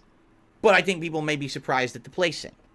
Because when I have a game that is my most played of the year, you might think that it is my game of the year. But ladies and gentlemen, it is not. My number 3 pick for 2023 is Street Fighter 6. Wow. A game that reinvigorated my passion for fighting games after so many years. What? I had just wrote them off and said I didn't want to play them anymore after having played Street Fighter 5 and hating it. An entire 7-year span passed where I was known as a fighting game YouTuber and I stopped playing most fighting games. I casually played the NetherRealm ones like Mortal Kombat or Injustice. I casually would play a Tekken, but I never really put effort into it, okay? It wasn't until Street Fighter 6 came out that I said, hey, Looks like they're doing everything right. And let me tell you guys something. I don't think they could have really done better for the launch of any kind of a game. I actually think that Street Fighter 6 is pretty much the best effort ever seen by any company doing a video game at a launch. First of all, what? They have offline content that's meaningful. A crazy 20+ hour gameplay experience in World Tour mode. All right? Very good visuals, as you can see now that the frame rate is stabilizing in this video. Very good 60 frames per second, colorful, beautiful fighting game visuals. And awesome, robust, complex game engine. That's way better than the engine of Street Fighter V. Absolutely. And a really awesome launch cast of characters, many of which play differently. And that was really the problem with Street Fighter V, is that basically when the game came out, Street Fighter V that is, most of the characters almost played exactly the same. If you knew the patterns or whatever, it was incredibly simplistic. But with Street Fighter 6, there's so many different characters that you can play as that play completely differently from each other, and that's incredibly fun. And that's what I like. I like oddball characters. I don't want to necessarily just use a top-tier rush-down character who uses the same pattern. Maybe I want to do a keep-away character like Dalsim. Maybe I want to do an oddball character here like my Blanca, who happens to be my best character in the game. Because I like this game so much. And by the way, absolutely needs to be called out, at least for the first many months of this game, it had the absolute best netcode of any fighting game ever. The best connections, very few dropped inputs, very few issues with lag or delay or desyncing. I mean, very, very inoften did I ever get like a fully desynced match or anything like that. I used to speedrun DS1 and know it well. They changed quite a bit, but DSP is too dented to remember it. Hates it because he was simping for Callisto. Yeah, Punish Lasagna, thank you for the 5. Yeah, Dead Space 1, they did change quite a bit. I think he just meant like the gameplay feels similar, but I don't know, dude. He's so special when it comes to that. Like, why is Resident Evil 4 okay? And then there's the problem where he doesn't really give an opinion. He just says he likes it. So I don't really know why one is bad and one is good, because he doesn't really explain why. I think that the ranking system was done well at launch. Like literally, it's hard for me to say that there were things that were annoying about this game at launch. It was done completely well, all right? And if it doesn't speak as a testament to how much I like the game, it's my most played game of 2023. This game got me back into competitive fighters, and I didn't think I ever would be, quite frankly, at my age, being 41 years old, and having been out of the competitive fighting game scene for 7+ years, to be able to play this game and get not 1, not 2, not 3, but 4 characters to the master ranking online, never of which I didn't even play Street Fighter 4 that much. And I like Street Fighter 4, and I didn't do that. This game I absolutely did. I went crazy playing this game, essentially, and got really good at it. I mean, look at the combos that I'm doing on screen right now. He did go crazy playing this. Also, Blanca is top tier. Yeah, that's a great point. And dropping, but then I end up winning the match anyway. Right? So, here's the thing. Okay. A lot of people would say to me, well, I don't get it. Isn't this the game that also disappointed you and caused you the most amount of rage? Well, you could say that too, but that's because of my passion for fighting games, right? What? I love them. I want to be able to perform at a level that's entertaining to you, and to know that I can hang That's with because you're toxic. That's the real reason. Some of the better players online. And the fact is that over the months that this game has been out, the experience has deteriorated for sure. For sure. What happened is there's less players. When I first started playing, there was a humongous body of players. So no matter who you were playing, almost every single time you're getting a good connection because it's picking from the best. But as you rank up and you get better, now you want to play people that are of your rank, and that's a smaller player pool. As the game gets older, 4 months, 5 months, 6 months, 7 months, the player pool is just smaller and smaller anyways. People fall off and stop playing the game. So ultimately, it's always going to get worse over time, and that's what happened. My overall experience with this game started off incredibly strong, and then ended up being very, very disappointing. Now in the modern day, when I try to play it, it's harder to get good connections and fair matches. A lot of the times what's happened is people have found ways... Wait, so now the connections are bad? ...around being fair and kind of abusing the lag and stuff. And so your experience is going to degrade. And there's nothing much you can really do about that. That always happens. When Isn't it weird how when the players get better, their connection also gets worse somehow? Huh. Isn't that interesting? Interesting. When it comes... It's almost like they're just better, dude. ...to fighting games in the long term. Get the fuck out of here. But, again... a cool story mode for those who don't care about the game being competitive. That's 20+ hours long. Mode. The ability to create your own avatar and have an online social experience. That's really cool in an online lobby system. Online lobbies that work, that have proper moderation, invites. It all works functionally at launch. What? A great initial online experience. The best netcode I've ever experienced in a fighting game. A great initial online experience. The best netcode I've ever experienced in a fighting game. Hands down. Look how fake this dude is, man. Are you kidding me? Even though I criticize it today, it's still the best that's available out there. Just take a look at their direct competitor, Mortal Kombat 1, and see how poorly that game performed. And you're going to see that even though this game isn't perfect, it's still the best option that you have. Jesus Louises, man. A unique cast of characters, great combat mechanics that are very, very complex, but also rewarding and fun to learn. Just trust me, because when I started the game, I didn't understand half of them. And then by the time I started learning them, I was performing well and really enjoying the game at the high level that I played it at. The best netcode. I mean, I could keep going on and on about the good things about Street Fighter 6. It is right now the best fighting game out there. Now, will something else beat it? Maybe. You got Tekken 8 right around the corner. There's going to be other games coming out. You never know what happens because you know this is going to have expansions that are going to change the way the game plays online, and maybe it'll end up being better or worse. Who knows? But what I can tell you is, it was awesome. The 7 to 8 months that I just played Street Fighter 6 straight, I really enjoyed it. Yeah, Damien, absolutely. I would absolutely bet that he's going to shit on Tekken. He's going to hate Tekken. Very awesome experience. Of course, to play Street Fighter 6 with all of you. I don't want you to think that this means this is the end of me playing it. It isn't. But at the same time, it's time to maybe give other games a lot more attention, especially with Tekken 8 coming out soon. I'm going to give that a shot. But I loved it. I hope you'll, maybe one day, maybe you'll go back. 2 weeks max. Yeah, watch some of these matches and see my progress over the months, how I got better and better with certain characters and stuff like that. It's kind of a fun thing to do, right? First day of online. Anyway, Street Fighter 6, number 3, favorite game of 2023. All right. Okay? So the first game making the finals. Oh, he's combining the top 2 again. Of my Game of the Year awards for 2023. So this is number 2. Or I guess number 1 or number 2. This game delighted me in every single way that I want to be delighted when I'm playing a video game. Outstanding graphical performance on the Xbox Series X, responsive, fun controls, and gameplay elements that change depending on what weapon you're using and that are constantly evolving over the course of the game. A story that was absolutely riveting. Riveting. The lore of Lies of P was exceptionally good. It got me hooked on this universe and made me buy in. I didn't think I would. I thought, it's kind of a Bloodborne knockoff, right? But once you get into the plot, why are these androids revolting? Why do they have independence all of a sudden? They're not obeying humans. What are these weird mutations in the environment? Where do they come from? Do they have some factor into the malfunctioning androids? What is going on behind the scenes of this mysterious alchemist who seems to be pulling the strings, no pun intended, of all the robots and the main character, right? So all this going on and tying into the story of Pinocchio is just an added bonus, because if you know the story of Pinocchio or you've seen maybe the Disney movie, you're trying to figure out who are the characters, how does it tie in, and stuff like that. The game starts off good, but just gets better and better. First, you start off just fighting androids. Then you're fighting mutations and freaks. Then you're fighting mutated monsters, bugs, all kinds of stuff. The bosses are just as varied as any FromSoft game and have unique fun elements to them. The game is very challenging, but never at any point during the game did I feel like it was unfair. I felt like it was right on par with what you would expect from a FromSoft game. And the funny part about that is, how many years have we all been asking for Bloodborne 2? And we keep asking, but we don't get it. Well, this company basically said, we're not waiting any longer. It's obvious FromSoft isn't doing it. Let's do it. And really, this game feels to me like the spiritual successor to Bloodborne. It's not exactly the same, okay? You know, there are different things. There's a parry system instead of a gun to fire to parry. You're doing timed blocks and things like that. But definitely, the hybrid of gameplay between Bloodborne and Sekiro is apparent. The gothic style of the cities and the like also is very, very apparent. And the music is well done. The story, the atmosphere, it's all well done. It's like if you wanted another Bloodborne, but you knew you could never get one, this is the best thing that you're going to get. All right? Oh, by the way, it's lengthy. It's a great value for the dollar. It's not a quick 10-hour experience. He's like a fucking used car salesman. He's trying to sell me the game.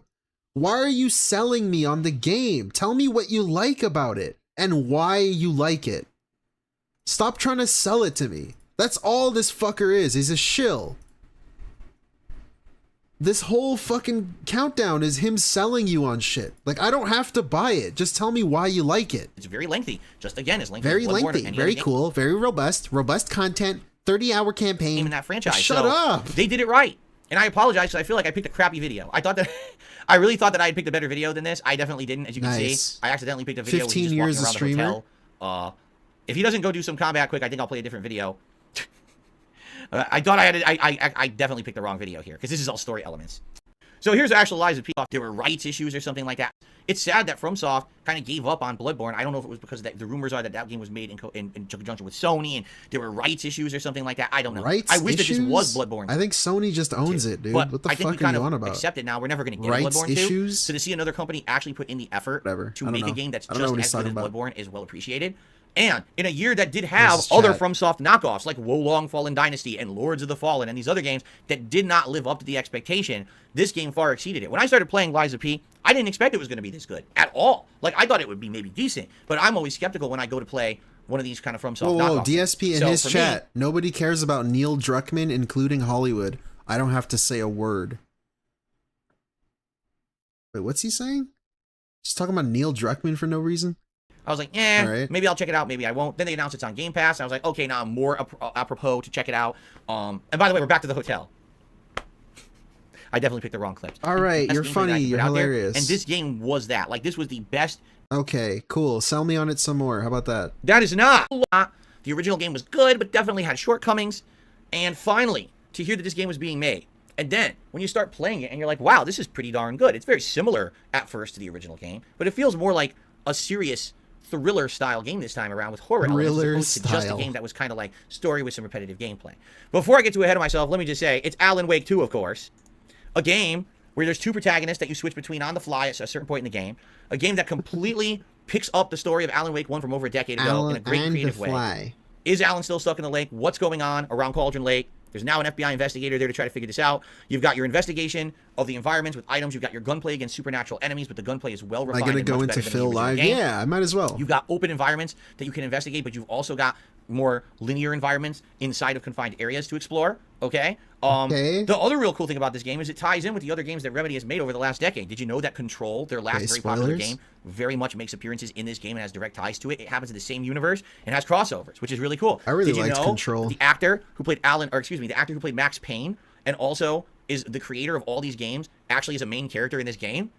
Pretty neat.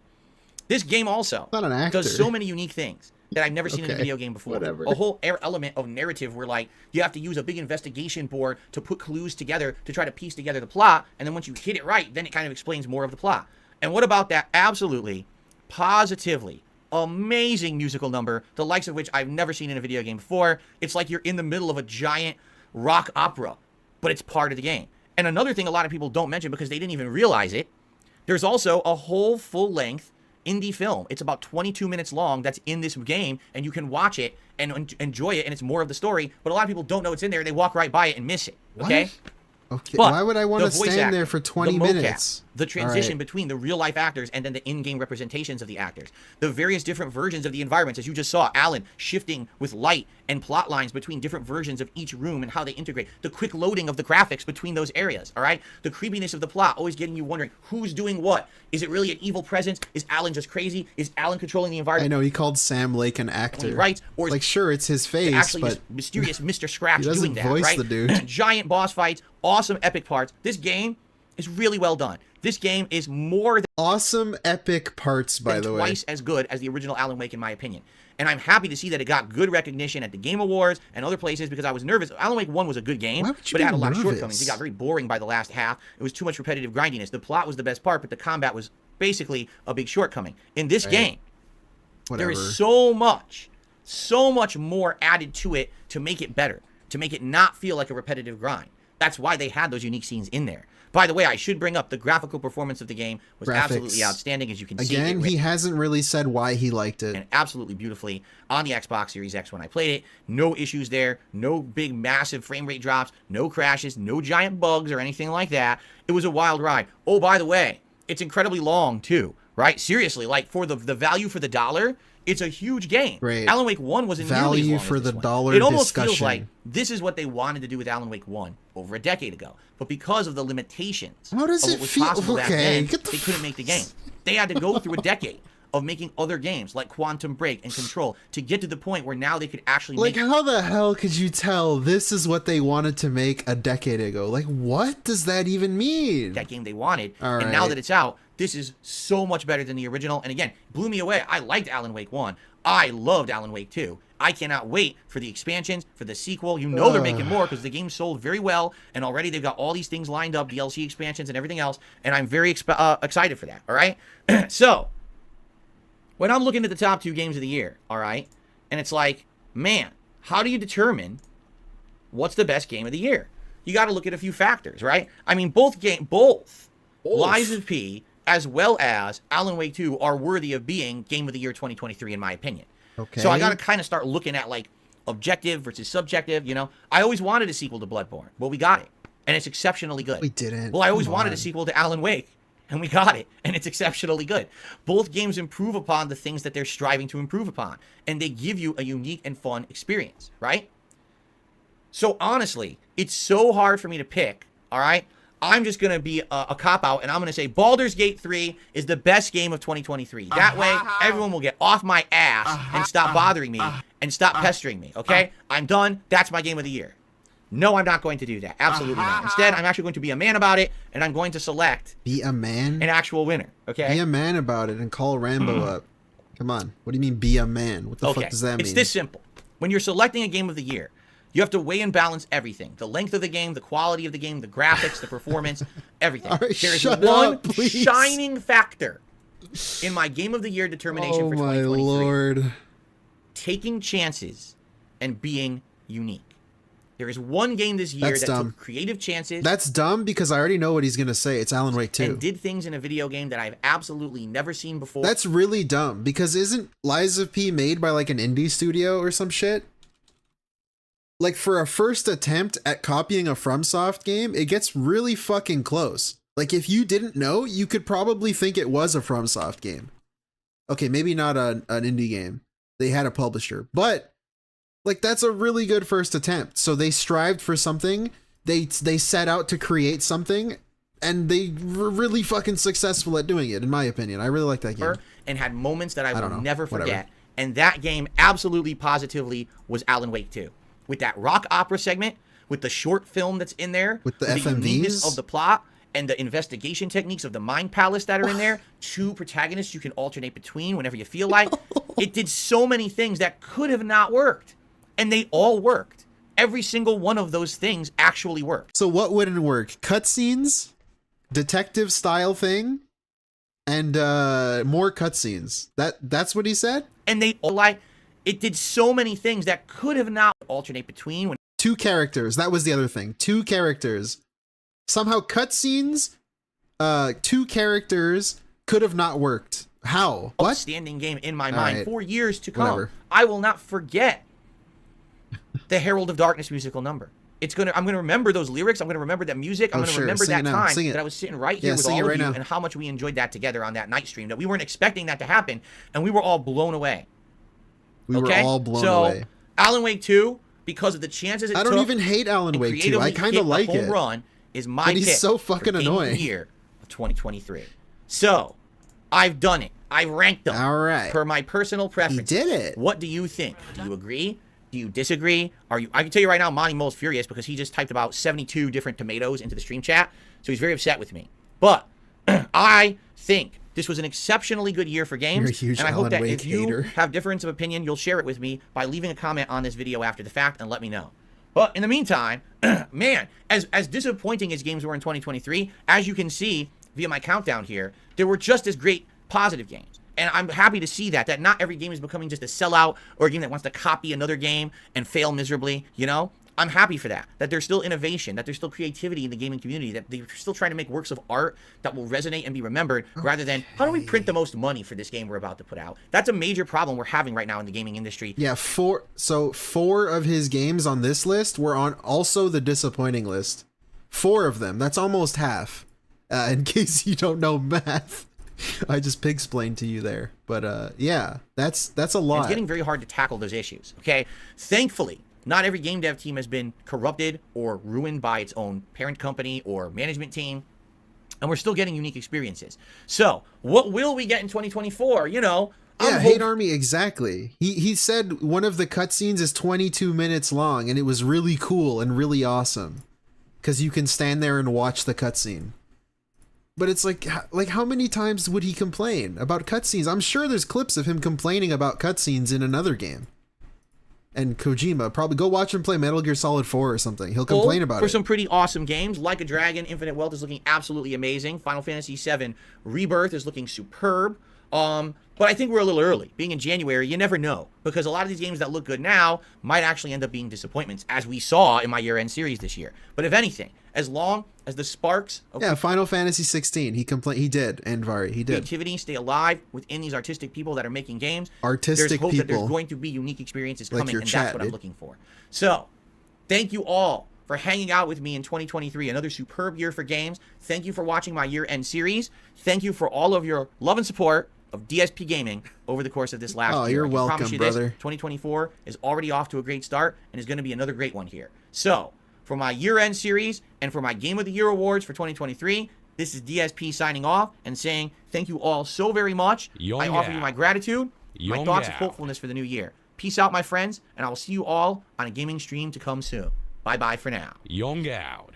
Young out. Okay, we're not done. We're going to be watching him live. Yeah, this sucks. This is really bad. Okay, his music is still playing. The whole premise of this, like, game of the year thing, I just don't like when he talks about what other people think.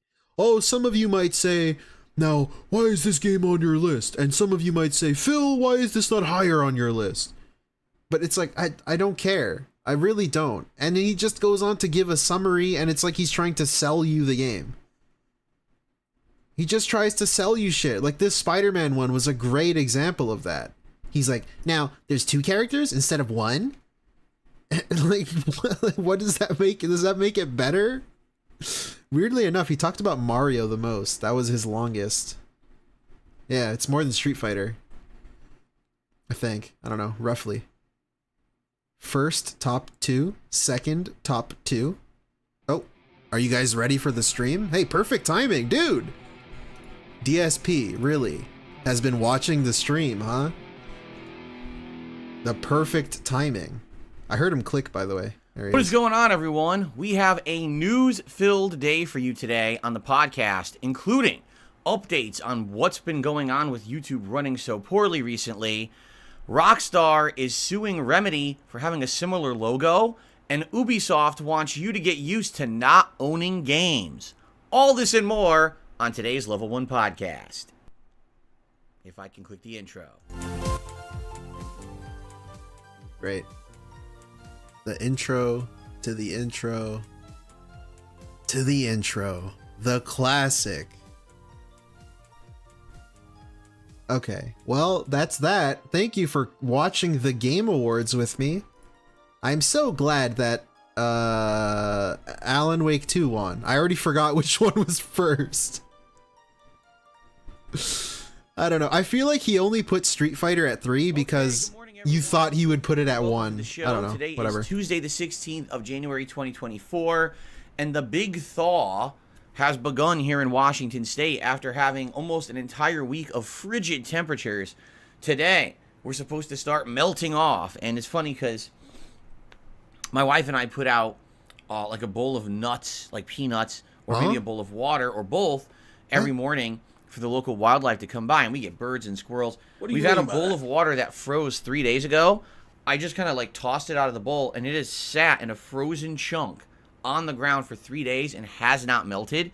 So we're going to see if it melts today, because they're claiming it's supposed to be above freezing temperatures today. This would be the first time in like a week, so I guess we'll see. Right. Anyway, chill welcome weather. To the show, and welcome God is to just a chill streaming, I guess. Because today we have more news stories for you than I think I've had in a long time. Like 5 different stories to discuss. Obviously, that's a good thing, and that'll be the meat of the broadcast today. But there's other things as well. Updates on the current playthroughs that I'd like to talk about. An update on DSP Throwback. That's a very positive one. And other stuff. So. All right. I hope you're all doing well. Let's Remember, go. today is a full streaming day of gameplay here on DSP Gaming. But we're going to have a special stream tomorrow night, the second ever family night. We'll talk about that in a little bit. And we are essentially in the final push. What are they going to talk until about? The first true big new releases hit for 2024. Although, there's been many minor different releases that have come out over the course of this month. Really, the big ones are going to be Like a Dragon Infinite Wealth and Tekken 8. And those are coming 1 week from this Friday on the 26th of January. And so, I hope you guys are gearing up and ready. I am. I'm excited to have 2 new releases to juggle that whole final week of the year. It's actually going to be like 6 straight days of me juggling those new releases, which is obviously very exciting. How exciting. Hope you guys are ready for that. In the meantime, it is the final push for the games that I've been playing now for a bit. Baldur's Gate 3, we're approaching 50 hours. In fact, tomorrow we'll pass the 50-hour mark of that game, and we're still in Act 1.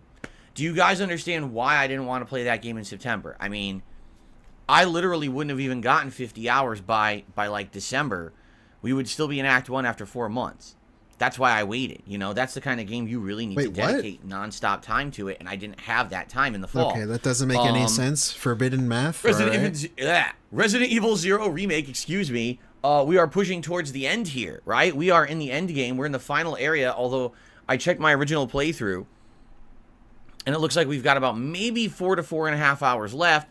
And being that I'm an interactive streamer, likely that means we're not beating the game today, unless by some freak occurrence, like I just turbo through everything and beat it. I don't think we're beating it today. I think we'll need like another stream of it to wrap it up over the weekend coming up. Sea of Stars is kicking up more into high gear because I'm playing it more now. God, I hate this. I want to skip this already. 10 hours. As of tonight, it'll be 12. And I am playing it at least 2 times next week. So hopefully, you know, we'll get even further in. Someone asks him, "You gonna try Prince of Persia?" End of it by the time that we get into he the already said releases, no, right? dummy. So those are the games I'm kind of juggling. Of course, Street Fighter 6. We are now in the finale. We're gonna have 2 more streams of Street Fighter 6 next week, and that is it for the game for now. As we head into Tekken 8 Mania, right? Tekken 8 for Mania? very, very much, this is kind of the end of the remnants, leftover playthroughs, and stuff that's been going on from 2023. That's a good way to describe that. Full force into all the new content for 2024 in just a little bit over a week. The toxic waste. So, as I always say, the best place to start is the beginning. Before we get to news and all of that, let's recap what happened yesterday in my content. No. And some updates on DSP Throwback, which I'm happy about. And then let us jump into the schedule for the week so you know what to expect. And then let's do news, because the news is a big segment today. Okay? So, first of all, yesterday, great streaming day. Had a fun show here where we talked about all kinds of new stuff. I can't but the big skip news Zane. I can't. I really can't. We're live. We'll talk a little bit more of that in a minute, so we won't get too heavily into that right now. And odds and ends and some news stories and things like that. First stream yesterday was Baldur's Gate 3. Right. Now, we are still in the Underdark. I mean, this game is ridiculous with the amount of content that it has. We've been in the Underdark for like half of the game. Seriously, if you take a look at all the hours I played, that sounds like a you issue. No exaggeration. We've probably been in the Underdark for like 15 plus hours, if not longer. Damn. So that's pretty wild, and we're still going. We were in the Forge area. We had the fight against Nier, Nier, however you say his name. It was the second time I did it. This time I did it much better. We went further towards the Forge. We actually did a bunch of fights. We got to the Forge. The boss fight there was insanely difficult and very annoying because it's once again a gimmick fight. Something that there's no way you can know how it works until you get to the fight and you do trial and error a couple of times to figure it out. Then you're like, oh, okay. But it's just annoying because I had an hour left on the stream and I'm like, what are the chances I won't beat this boss in an hour? I barely made it. I had to stay an extra 15 minutes to do it because that's how they've designed this game. It's not like you can just understand the combat mechanics and just win. You can't. It's like every fight, there's some new thing introduced, some new little nuance or nonsense, and you got to sit there, try, oh, I failed, try again, failed, try, okay, I finally figured it out on the 3rd try. Do I want to do an hour for every fight? Not really, but that's how the game is designed. Play okay? on easy. So, oh my god. It is what it is. The thing is, I am still much enjoying the playthrough because if you Someone mentioned yesterday to him, someone said play on easy or turn on karmic dice or something. And he said, no, I'm not going to do that. It doesn't make sense to make changes when I'm 40 hours into the playthrough. Like, what? Who gives a fuck? I don't know. We finished the Forge, but now we have a little He's going to complain about the game and say all this bullshit. But it's like, you can easily fix some of these issues. Play on easy and turn on karmic dice to make it a little bit easier for you. If you really don't want to care, if you don't care for the combat, just do that. But he will never do that because people will make fun of him. 60 hours. It's insane. Nice. Game in itself, right? Right. Okay, last night, Sea of Stars was very fun. Hey, be awesome one. Thank you for staying. We got to a haunted island called Wraith Isle, and it's just full of zombies and ghosts and new enemy types. I've been him. In addition to that, better music, new game design, you know, with the level design, art design, because it is like a spooky atmosphere. And we got a new party member, which is really cool. The party member is quite good. They told him about the dice in the beginning, and it makes it even worse. And pretty awesome gameplay mechanics with her. Only used her for a little bit, but actually really enjoying it. And it was very chill fun. So just ignored everybody. If you're into older RPGs like Chrono Trigger, Super Mario RPG, which just had a remake out, Suikoden, Golden Sun, you know, any of those ring a bell or sound good and resonate with you, this is a great game and a great playthrough to watch, plus lots of chill vibes with the audience. I'm really enjoying it. However, admittedly, it's the playthrough I'm doing that has the absolute least amount of people showing up for stream. Yes. The absolute least amount of views on the videos on demand. I mean, here we are, over 12 hours since I uploaded. Those videos don't even have 200 views on them. This is Game of the Year indie game, And this is after so many people yelling Game at of the me, year indie you game need to play according more to indie who? games. Okay, I'm playing one right now, so where are you? Nice. Right? For all the people who always complain that Darkside Phil doesn't play indie games, Yo, look you at gotta this dude. show up when I play them then. Yo. You can't just whine and complain and ask for something nonstop and then not watch it. You know what I'm saying? I will say this, there's 1 or 2 people who actually have been coming by and directly supporting Sea of Stars, and I really appreciate that. For those of you who are actually coming by and saying, listen, I wanted this, I asked for it, I'll hang out and support. Thank you for that, okay? Okay.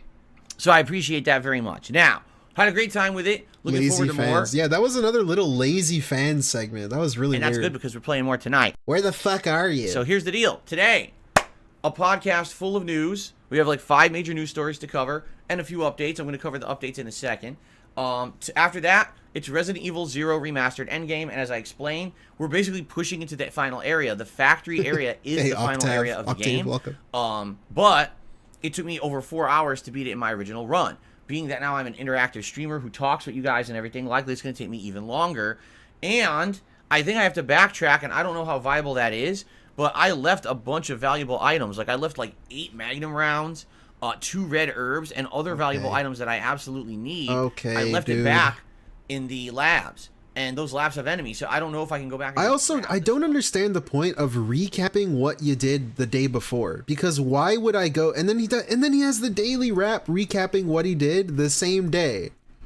So he does this and then he daily wraps it and then he recaps it again the next podcast. The fucking live stream that he does.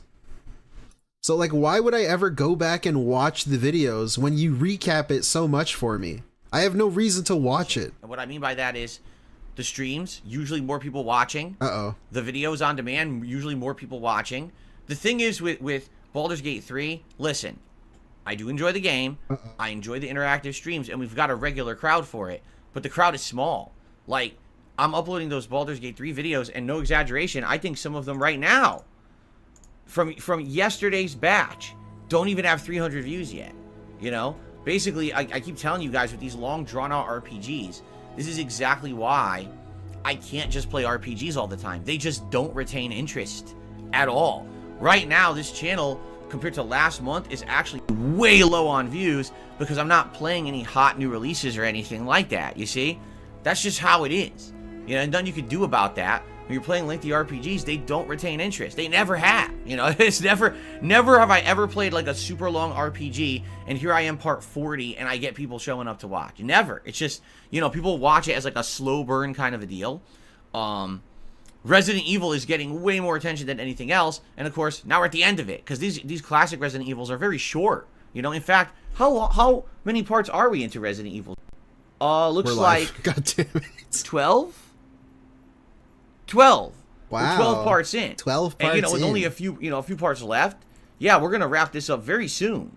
It is a shorter game for sure. Look, it's a cat. It's a cat on stream. I sense a presence near me. All right. A disruptive presence that also is very cute. I wonder what it could possibly be. Hey, Steve Gomez. I sense something in the air, or perhaps in the atmosphere, Okay. that may be attempting to derail my content this morning. It- I wonder you what know- it could possibly be. You know, I didn't laugh the first time, but then you said it again, and I thought it was really funny. You know what I'm saying? Oh, Jasper Kitty. Yes. How are you today, Jasper Kitty? Stream, are you excited for this? What a nut. See, I told you, he stands on me fine. He doesn't dig his claws in. But when Kat was here last Wednesday, he's not used to it, so he's jumping on her lap, and he's, like, digging his claws in and hurting her legs. So what she needs to do, if he just calms down. What claws? And you just, like, relax, he won't use his claws. He'll just walk on you flat, and What then you're claws all right. does he have? You know, if you rile him up, then he goes, and you're like, ah, my legs. So Wait a you gotta minute. be careful. Wait a minute. Anyway, so Resident Evil 0 Remastered today. Will we beat it? Very unlikely, unless I get, like, super lucky and I turbo through. Likely we'll need 2 streams to beat it. We'll see. Tonight, it will be more Sea of Stars on my late night stream. Good one, because now we're wrapping up the Necromancer's Please, Dungeon. go away. And after that, apparently we're going to have the ability to go to the mansion, the haunted mansion, and fight whoever this dweller That's where this guy is D-Claude or whatever guy they're was. talking about. I don't know if it's like Dracula or something. I guess we're going to see. Tonight, it should be a good stream. I hope you'll join me for that. So tomorrow is my final consecutive streaming day of the week. And tomorrow it's going to be Baldur's Gate 3 again. And the fun part is we'll wrap up the Forge. do the final content there, and hopefully be able to move on to what people are saying is the final area of Act 1, the Mountain Pass, which apparently has multiple story elements and things. What do you mean to people it. So are I'm excited to see saying? what Are that you has looking in up store guides for us, 'cause for I this have no game? idea. Is this not a legit And then tomorrow playthrough? night, yes, it is All right. indeed official. Tomorrow Whatever. night's late night stream, 6:45 p.m. Pacific time, will be Yes. family night, our second ever kind of hangout session, Q&A with the family, me, Kat, and Jasper. And, you know, it's funny because people are like, uh-oh, people. Charles? well, would you like to have a topic or whatever for it? And I'm like, well, what kind of a topic would we have? He's purring so nicely right now. Oh, nice calm purring. He loves it. Anyway, I mean, yeah, here's the thing. When Kat appeared last week for the first time in 5.5 years, people were shocked. They couldn't believe it. They were like, holy crap, your wife's on stream? Like, yeah, you know. So then in the works for a long time, I told you I had an open door policy. We had a great time doing it. Open door She policy. absolutely loved it and wants to come back. Now, here's the thing. No, So we're not him's- doing gameplay or anything Hold on, like hold that. on. This is just meant to be in the... Before he gets too deep into this, him saying this has been in the works for a long time is actually really interesting. Because what does he mean by that, in the works? Has he been talking to her for a really long time, trying to convince her to come back? Like, because what is there to in the work? Like, what is there to work on? All she has to do is show up on camera. Like, there's no thing to work on. You don't have to work on anything. So that makes me think he was just trying to convince her to come on. I don't know. Their nighttime hangout session. The first gameplay we're planning on doing is when, like a dragon... Or long time in the works is when, because he said he spoke to Mike Klum months ago. So if you want to believe Mike Klum talked him into it, then that could also be the case. Like, he convinced them it was a good idea. I don't know. Dragon Infinite Wealth comes out, and we're going to work on that And it took virtual months to do island it. in Hawaii and build that community together. That's what we want to do to start. So you guys sit here, oh, do co-op, do this, do that. You can stop. That's not going to happen. We're not dropping everything to play games we're not interested in. You know, like I said, this is a slow process to ease her into my content so that she gets used to appearing on camera, she feels comfortable, and she has a good time. That is so weird. The way he describes and talks about his wife sounds like he is talking about an animal that you are easing into a new home or something. Dropping everything. It's so fucking weird. To play games we're not interested in. You know, like I said, this is a slow process to ease her into my content so that she gets used to appearing on camera, she feels comfortable, and she has a good time. Ultimately, if she's It's like you changed houses and your cat is afraid of the new house. not having a good time, there's So no weird. point in doing it. And that's the thing. She had a really good time last week, and she wants to come back for a similar kind of stream. Okay? Now, what some people have said is, well, would you have predetermined topics, right? And things. And I guess the answer there is, yeah, possibly, right? Like, maybe what we should do, because this was actually a suggestion by OP Boone. So shout out to him, because I actually screen capped it, but now I'm remembering it before we even get started with the news, is that maybe what I should do is set up a thread just for tomorrow's stream, and people would be able to post up questions in the thread, and I could approve the questions, so that way we have something to go through. So, yes, we'll be taking questions from contributors, you know, shout-outs for contributions.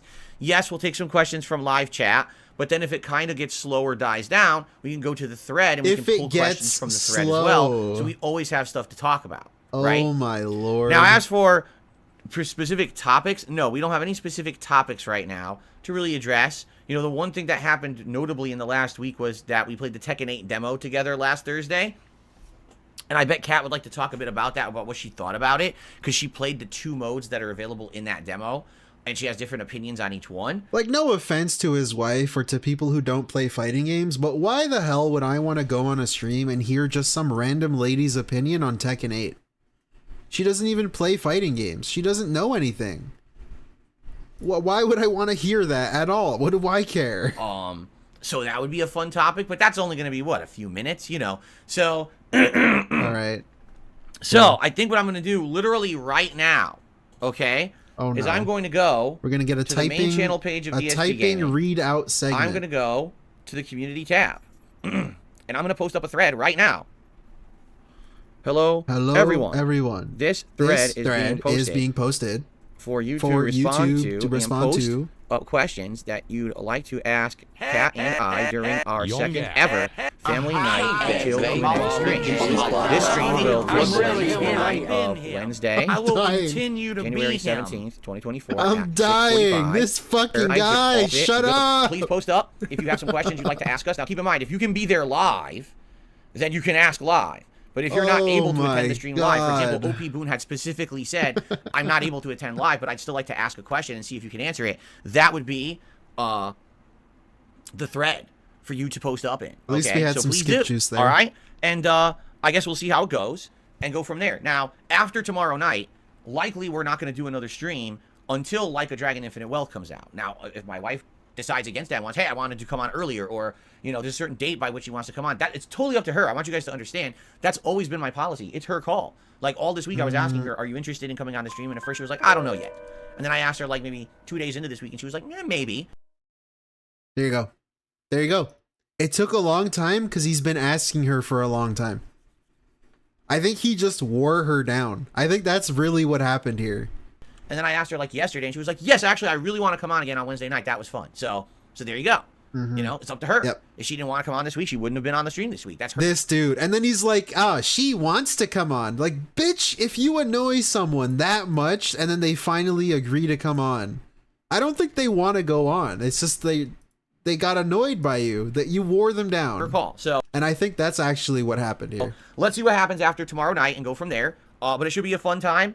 I hope that you guys will come by and hang out with us tomorrow night on the late stream. Now, I'm off from streaming on Thursday. Very busy day on Thursday. It's our day now for us to play catch up. We have a million appointments and things we have to do. We have to go, like, stock up on certain things that we're out of. It's a super busy day, bouncing all around. We'll talk all about it when we come back on Friday. And Friday will be the Level 1 podcast, Baldur's Gate 3, Active Street Fighter 6 for quite some time, okay? Right. Saturday will be likely the Sunday Axe and a stream on DSP Throwback. All right, we're live. So what am I planning on doing on DSP Throwback? Well, that's up to you. Because right now, on DSP Throwback, which I guess I should give a shameless plug to now, youtube.com/DSP Throwback. That's how you find it. Say it on again. that channel, there's a poll on the community tab right now where people are voting, what would you like to see for the first stream on that channel? And there's 3 options. Option number 1, a late night hangout chill session where we kind of reminisce about the old days of being a YouTuber. I'll talk about what it was like 15 years ago, uploading videos, monitoring that content, updating your channel page, which was dramatically different. It was like having your own little social network back then. That's how cool YouTube channels used to be before they completely changed them much for the worse. What the atmosphere was like on YouTube, talking with people in comments, and what the overall reactions were, what my mentality was making that kind of content years ago. And it would be Q&A where people will ask me questions about that stuff and I'll answer them. You know, I'm one of the few people who's been making content for this long, this consistently, that could talk about what it was like back in the day. You've now, already people talked wanted, about it, though. I could also do a little bit of retro gameplay that night. Maybe go on the Switch Online dashboard and pick a retro game from back in the day and play it for a little bit. Not that it would be the meat of the stream at all. I think it would be more of a retro hangout session. Okay, so that's option number 1. Okay. Option number 2 would be for me to do a live react stream where I will watch back and react to the original Final Fantasy 13 playthrough as now uploaded and improved on DSP. He said all of this yesterday. You're right. He literally we heard this yesterday. The same way, the same bullet points, everything is the same. We're reliving the same day. Throwback. Okay? Or option number 3, I would do a live react stream to the content of the Red Dead Redemption 1 playthrough as uploaded to DSP Throwback. As of right now, Final Fantasy has 10 parts. So you're talking, 5 hours. That's a ton of content. Red Dead now has 3 parts, but by this weekend, it should actually have 5 or 6 parts, because I think tomorrow will be part 4. Oh my God. At least 3 hours of Red Dead 1 to react to over there. So those are the options. And just so you guys know, that poll went live last night over on DSP Throwback. And what I'd like to do very quickly is check on the status of it to let you guys know what's going on with that. Russian roulette. It would help if I actually type the address in correctly. So at DSP Throwback here.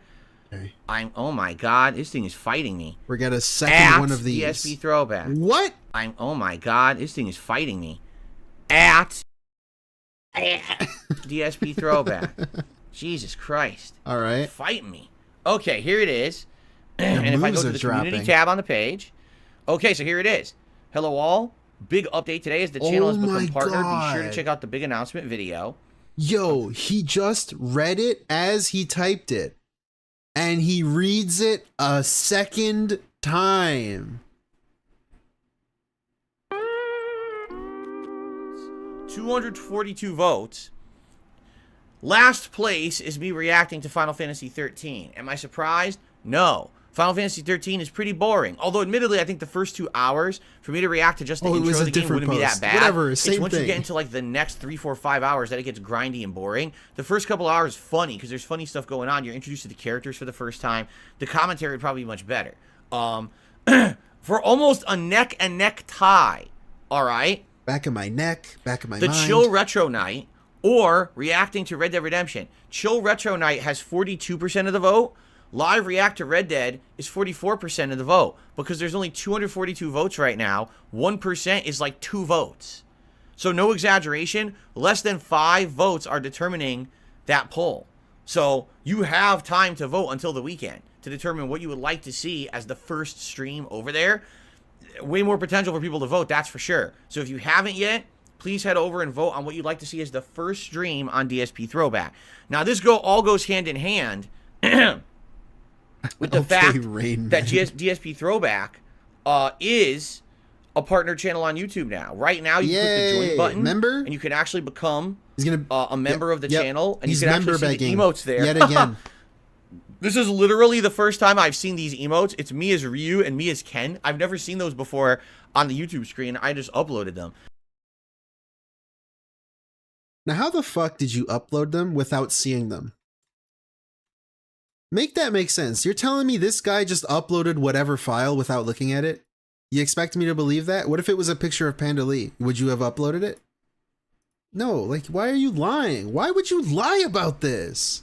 That's pretty funny, and you can see you'll get different loyalty badges. Like, for real, honestly, why would you lie about that? That makes no sense to lie about. Of all different colors to show how long... Oh, I've never seen my own emotes before. What the fuck you mean? You uploaded them. Oh, you've been a supporter of DSP Throwback. It starts off as red, then it goes silver, then it goes gold, then it goes diamond blue, then purple, green, or pink, green, and dark purple. So all those different colors for the different levels of, or different lengths you've been a supporter of the channel. It's pretty neat. Now, in addition, you could do super chats and you could do super thanks on that channel. However, it's very limited what you can do because some of the videos are not eligible for that because they were claimed by Square Enix. Like, no exaggeration, like half of big ups to Square Enix. Half of the stupid videos of Final Fantasy are claimed. And I'm trying to dispute them to get Square Enix to release them so they can be monetized, but it's going to be a long and arduous process, all right? You can leave a super thanks on any video that's not claimed, so that's the whole Red Dead playthrough, any of the vlogs, and some of the Final Fantasy videos. And in fact, thank you, because one person so far actually did a super thanks overnight. Thank you to the one person. You tested the waters, and it works, because the super thanks went through, and actually highlighted the comment and responded and said thank you very much. So, please consider checking out the channel, voting on the stream you want to see this weekend, probably Sunday night, and also consider supporting the channel in some way. Well, who will be the first member of DSP Throwback? I guess we're going to see. Oh my God. Anyway. Nice little subtle bag, not so subtle. That's that. And then, of course, the rest of the next week, we'll balance all the gameplay. We'll try to wrap up Resident Evil for Street Fighter 6 to say Gate 3 before we hit the new releases, and it goes more on Baldur's Gate 3 will basically hit the back shelf and maybe be like a night stream for a while. How is he still on the schedule? Definitely I'm going to have Tekken 8 in there every once in a while. Absolutely going to get more attention. So there you go. Spider Dijon. Okay. Would you like me to ban you now or later? Because if you're going to insult people who want to support my channels, I'm just going to fucking... Simps will sub to all 3 channels. Because you're being a dick, and I'm not putting up with your bullshit. Seriously. How many people would like that? See me ban him right now for being a jerk to everybody. He said Simps will sub to all 3 channels. Right? It's like, oh, this is supposed to be a good announcement. Phil can now actually get support on this channel that a lot of effort has been going into so far this month. There's going to be the first stream ever this weekend, and this guy's going to be a toxic dick. And yeah, like try to make fun of people who want to support the new channel effort. No, you're not. No, you're not. Sorry. No, you're not. You can take a fucking hike. Take a hike. He didn't ban him, by the way. Okay. Yeah, he said a fucked up thing, and I'm not putting up with that bullshit. You guys know me, man. What? I'm not. I'm just gonna... He's lucky that I'm being nice to him and not just doing it without even saying nothing. Because I was just fucking... What? He apologized. Okay, good. You better. You better. Really, I mean, I told you guys, I have so much going on this year. All these new initiatives and everything. I've changed my titles. I've changed my thumbnails. I got a brand new channel. Doing the content you guys have wanted for the longest time. Right? I'm working. I'm working. No one can say that DSP is fucking lazy with all the shit I'm working on right now. DSP is fucking lazy. This guy, I'm being nice to him. How is this being nice, you lazy piece of shit? The fuck you mean? You're lazy. Fuck you. How could you possibly say that unless you're just a liar? Oh, wait, that's what they always did anyway. So I guess yeah, we're the liars. Doesn't matter, right? Yeah, right. Go sway some more, you anyway, fucking I'm too nice swaying of a piece guy. of shit. I should have just wiped him from existence, right? And then, you lazy swaying asshole. The thing is, I'm a nice guy. Fuck. Okay. Anyway, I'm too nice of a guy. I should have just wiped him from existence, right? And then just moved on. But the thing is, I'm a nice guy. And, I don't want to do that. I don't... As much as people want to act like I'm LTG, I'm nothing like LTG. I don't revel in banning people. I don't even have to say anything. I don't want to moderate my community. No comment. I would prefer not to. I would prefer to just have a chill, relaxing atmosphere everywhere we go and not have to put up with this nonsense. But then when people say toxic stuff like that, it's like, dude, I can't just let that go on. Simps will sub to all 3. That's what he said. Checked, you know. Also, Derek in his chat, I would have gotten rid of him. Fuck you, Derek. Okay. The fuck? Did I ask you? Jesus would have banned him? Well, there you go. Jesus would have taken the palms for Palm Sunday and he would have beat him. Remember that story that Jesus went through the temple? Is that the story? All it was right, like you're Palm Jesus, Sunday, bro. and he went to the temple and all these people were doing like commerce in the temple, like they were selling stuff, and he's like, this is not supposed to be here. So he took the reeds, the Palm Sunday reeds, and he was beating the vendors with the reeds. Remember that? No one wants to remember that story. I remember it. I totally remember it. But no one wants to remember that one. All right. Fallen Angels, it's good to have you back. Although, it's funny because Fallen Angel says, I haven't been on a live stream in a while. Wow, it's amazing to see your number of members. Yeah, but just so you know, Fallen Angels, it's not as good as it looks. Basically, here's what's happened. And we didn't know about this until it happened.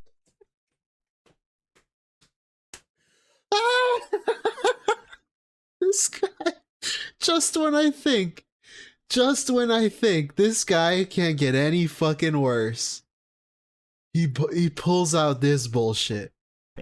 YouTube is very different from Twitch when it comes to gifted membership. Yeah, I know my members say 1145, but just so you know, I'm actually poor, okay? Don't go thinking I'm rich. On YouTube, when someone gifts a sub, immediately it gets handed out and you get credit for it. Here on YouTube, listen to this.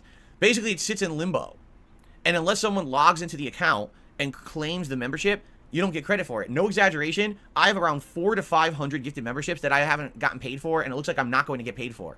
Because last week we had 400 to 500 gifted ones, and they went out, and then I was like looking at my revenue, I'm like, it's not counted. Why is this not counted towards my revenue? And I contacted YouTube over the last week about it, and they said, oh yeah, so the way our partnership works is, unless someone actually actively is there to claim it, you don't get credit for it, and it's going to be refunded to the person who bought it.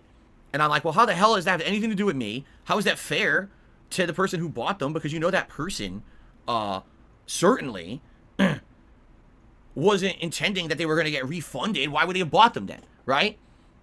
So it really does suck that YouTube always is behind the 8 ball with this stuff, and they don't really try to stay in line with what everyone else is doing. It's like they added gifted memberships, but they're not even half functional compared to Twitch's. And now I look amazing. I'm like, wow, look at all the memberships Phil has, but I'm not getting anything from them. Like, no exaggeration. Again, today I checked my revenue on the channel, and it claims, oh, your revenue this month is way down compared to December. But not if I got this. If you paid me for this, then I would be great. But you won't do it. They won't do it. Anyway, so that being said, because we're about to move on to a little bit about DSP Throwback. Well, actually, we already talked about DSP Throwback. We're actually just going to do game news now. But before we do that, guys, please support the streams if you can. Right now, I'm going to be very honest with you. Gifted memberships probably won't help the channel, because it seems like we hit a level that if you gift a membership, it's going to go to someone who might not accept it, and then I get nothing for it, and you're going to just get a refund. So I would recommend today, if you're going to become a member yourself, yes, please do. If you'd like to do a super chat or a super sticker or a super thanks on a video, yes, please do. Yeah, so much for all types of support are good. All types of support I appreciate. That would help a ton. Or if you'd like to do a tip, that would help as well. Any of those methods are great ways to support the channel. I would actually hold off on the gifted memberships right now since YouTube doesn't seem to want to work properly. Okay? So he's being a choosy beggar right now. What a choosy beggar. Okay. Hold on, so, how far back are we? All right, Spider Dijon, I've had enough. Goodbye. Don't come back. I want to see what he said. We're going to go on raw fill. From some perspective, that makes it... We're like a minute behind. So... Here we go, here we go. All right, Spider Dijon, I've had enough. Goodbye. What did he say? What did he say? Actually, Spider Dijon said to Derek, "You're bullying me." Okay. Don't come back. Really? All Spider Dijon said is, "You're bullying me." I've had enough now. Good night. Good night and good luck. Get the fuck out. Get the fuck out. Okay. So continuing on, let's now get to the news, ladies and gentlemen. It's your favorite segment, and of course my favorite segment, and everyone's favorite segment. Cool. This fucking story guy. number 1. It is official. Street Fighter 6 has sold over 3 million units since its launch in June of 2023. To give that some perspective, that makes it one of the best-selling fighting games of all time, and it actually makes it significantly better of a seller than Street Fighter V. When Street Fighter V launched, it took it nearly 3 years to sell 3 million copies. Yes, nearly 3 freaking years to get 3 million copies sold, and it took Street Fighter 6 only 7 months. Now you might say, well, is that an apples-to-apples comparison? Honestly, no, and here's why. They idiotically made Street Fighter V a PlayStation exclusive. It didn't have the advantage of having a triple platform launch. Now, eventually, Street Fighter V was ported to PC. Hey, thank you, Determined, for becoming a member. I'm him. Thank you, dude. You get Panda falling down the stairs. There you go. And a lot of its later life sales actually came from the PC version of the game. Okay? But at launch, it was just PlayStation 5, and that was such an incredibly boneheaded decision for them to do. Everyone agreed, too. That was really stupid. There was an installed customer base of people who'd been playing Street Fighter 4 on Xbox, and they ignored that customer base to get a deal with Sony that didn't benefit them at all in the long run. Yeah, Gengar agreed. So, is it really a direct comparison? No, it's not. However, it is great news for the fighting game community. Most fighting games don't sell that much. Mortal Kombat didn't sell that much, all right? And now it's actually curious to see what is going to happen with Tekken 8, because Tekken 8, I believe, is cross-platform at launch as well. Because it's definitely Xbox and PlayStation. I don't know if it's PC. It's definitely Xbox and PlayStation. Okay, so I guess we will see what happens. But obviously, this is giant news for fighting games. Although it's funny, and here's why. Tekken's in the on perspective PC. of stuff, it actually isn't that big of a seller when you think about it. Like Spider-Man 2 sold way more than that. Like Spider-Man 2 sold like 5 or some million within like the first few weeks. You know, most big AAA giant release games. Imagine comparing a fighting game to literally like the casual Spider-Man 2 that like everybody's gonna play. More than fighting games. Really? Even though fighting games are prominent, popular, they're in pop culture, you hear about them all the time, you may not realize that they're just not as popular as they're meant to be or seem to be. And so to see Street Fighter 6 sell that well, even though it's not breaking sales numbers, is still great. That means it's a healthy atmosphere for the game. You know, the question now will be, what are the long-term sales of the game going to be? They have to keep it up with the DLC characters, with seasonal updates and the like. Will it keep the game alive, or is it going to fizzle out and die when competitors like Tekken 8 come out? Oh, we're gonna gifted 10 members. I'm getting too much money. And your alert didn't play. Determined. Thank you for the bomb, dude. Let's go. I'm him. I've been him. I will continue to be him. Okay. Thank you. So that's at least good news. Legend. For Capcom and Street Fighter 6 Do fans. not yell into the mic. Our second story of the day is absolutely ludicrous, and I apologize. Luda. Because I don't really have this for you, the picture. Hold on a second. Right? What is he doing? For now? Let me see if I can get this for you. Okay? Because this is such a stupid story that I want to try to cover it as thoroughly as I can. Wait, let me see if I can do this on the fly. Because what the fuck? Wait, he can do this? What the fuck is he doing? Let me lean real quick. Here we go. Okay, hold on. Oh, he's got that that lean, bro. He's swaying. What am I looking at? Okay, hold on. Roll out. Brunel, what's happening? Hello. So let me see if I can get this into the broadcast here. Because this is a visual aid you absolutely have to see to really understand the story, okay? So hold on 1 second. What is this? I don't even know what this is. Alright, let's just do this then. I think this will work. What? Okay. So, Remedy, which is the game developer of Alan Wake 2, he stole the Control, screenshot Quantum from Break, Twitter. and other games, alright, has just rebranded with a brand new logo. They wanted to refresh their studio because of the success of Alan Wake 2, and now they're going to expand their efforts of game development. They made a new logo. This is it on the left. Rockstar Games has this logo on the right. I'm not shitting you. Rockstar Games lawyers today filed a suit against Remedy claiming that their new logo is too similar to theirs and it's going to cause confusion. Okay. Maybe if you're blind, right? What? Super like, blind man. How can you not tell what the difference between that and that? They don't look anything similar. The design is different. The coloring is different. The font is different. And it even fucking says Remedy at the bottom of their new logo. How the fuck could you think that that says Rockstar? If you think that's Rockstar's logo, all right, he's hurting my ears. You probably think that a muffler of a car is a hookah pipe. And you should suck. I mean, what the hell, dude? The hell, dude? All right. I can't even believe this is real, but this is reality. Rockstar is frivolously suing. Why would you do that? You'd have to be moronic. You're not going to win. If anything, I think this is just trying to, like, cause some kind of a stir or something, like Rockstar getting some notoriety for it or something. I don't even know. Yeah. I'm so confused that this is happening. Rockstar needs the notoriety. It doesn't seem to make sense at all. Right. You think that's similar? I don't know. It's a letter R. That's probably what it is. Good lord. That's all I have to say. There's nothing else to comment on this story. It's just stupidity. There's no way that a fucking lawyer actually thinks that looks like that. You'd have to be dumb. So I guess there's a lot of dumb lawyers out there then. I don't know what else to say. Let's continue. Yeah, also, it's Take-Two, bro. It's not Rockstar themselves. Oh, this is a good one. Let's actually do this one first. Remember that game we heard about last year, Foam Stars? And everyone said, what the hell? It kind of looks like this weird party game. PS5 Splatoon. A combination of like, Splatoon with from ladies Nintendo, in it. with characters that look like they're from Fortnite, right? Like, it's the same premise. Instead of ink, it's supposed to be like colored foam that you spray around and you play with stuff like that, right? Foam Star. Well, guess what? It actually has a release date, February 6th. And guess what? If you are a PlayStation Plus subscriber of any tier, you don't have to be the premium tier, any tier, which most people are. If you play PlayStation games online, you have to have PS Plus, okay? God. Yeah, most people are. You will get the game for free for 1 month. It'll go live on February 6th, and then it will turn off on March 4th. So essentially, you will get 1 month to try the game. Now, if you like the game and you want to continue to play it after March 4th, it is $29.99. So what's going to happen is everyone's going to play this game for a month. Everyone, look, he's going to speak for everyone. He's an authority. Nobody's going to play it when you have to pay for it. And it's going to fade into oblivion, and no one will ever talk about it ever again. Because I can't think of a single person on this planet that would pay $29.99 for a Splatoon knockoff on Sony consoles. Like, dude, maybe people that like Splatoon but don't have a Switch. You dumbass. What the fuck you mean you can't think of nobody? Who on earth would do that? People who don't have a Switch, dumbass. So everyone, 1 month to play silly Foam Stars. And you might say, well, it's also $30 compared to like 70 for fucking Splatoon. Will I check it out? I mean, it's free.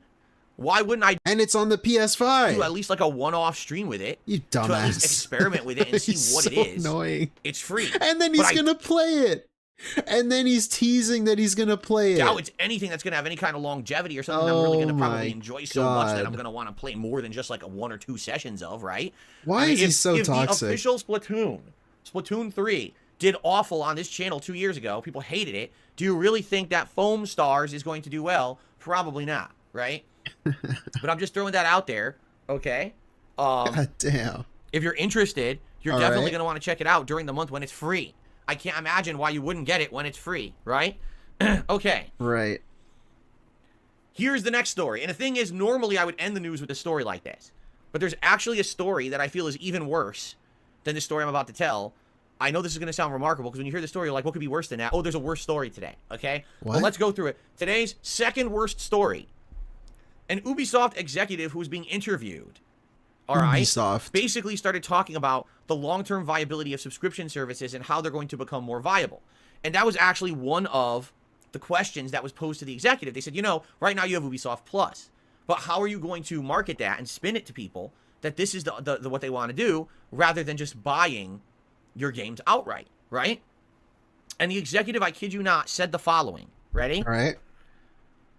He says, gamers need to get comfortable with not buying and owning games. Seriously. He says, gamers need to start feeling comfortable with not owning any games that you play. That the subscription model makes it viable that you can play as many games as you want, but you don't actually own it, right? Now, what's funny is, this dude after loves this Game Pass. executive said that. Okay, I can't wait to see him complain about this, because he literally loves this shit. He loves Game Pass. All right. The internet overnight exploded. Like, he didn't buy Assassin's Creed Mirage. He bought the subscription thing. This overnight is when this story happened, and everyone's going crazy. Oh my God, don't you see? This is the scam. This is exactly what they want from you. They want you to not own anything. They want you to always have to keep paying them the almighty dollar every month, whether or not you're actively playing their games or not, to have access to their, this is Jasper saying this, to have access to their games, it's the evil corporate cycle, right, Jasper? Right, okay. I'm glad we're on the same page about that. All right? However, I do have another thing to add to this. It's something that I've been saying for years, and I'm sorry to say, people are just kind of ignorant about the subject. Oh okay, my ladies God. and gentlemen, I have something news to break to you, and you may not be aware of this. I swear some people probably are not aware of this. Right, you're so you smart. do not own any video games. Right. Particularly in this modern digital era. You own absolutely no video games. You know that collection you have over here to the side of your room or in your closet? You don't own those. I'm serious. That's not your property. I'm serious. People don't get that though. They're like, wait, what? I don't get that, right? No, here's the deal.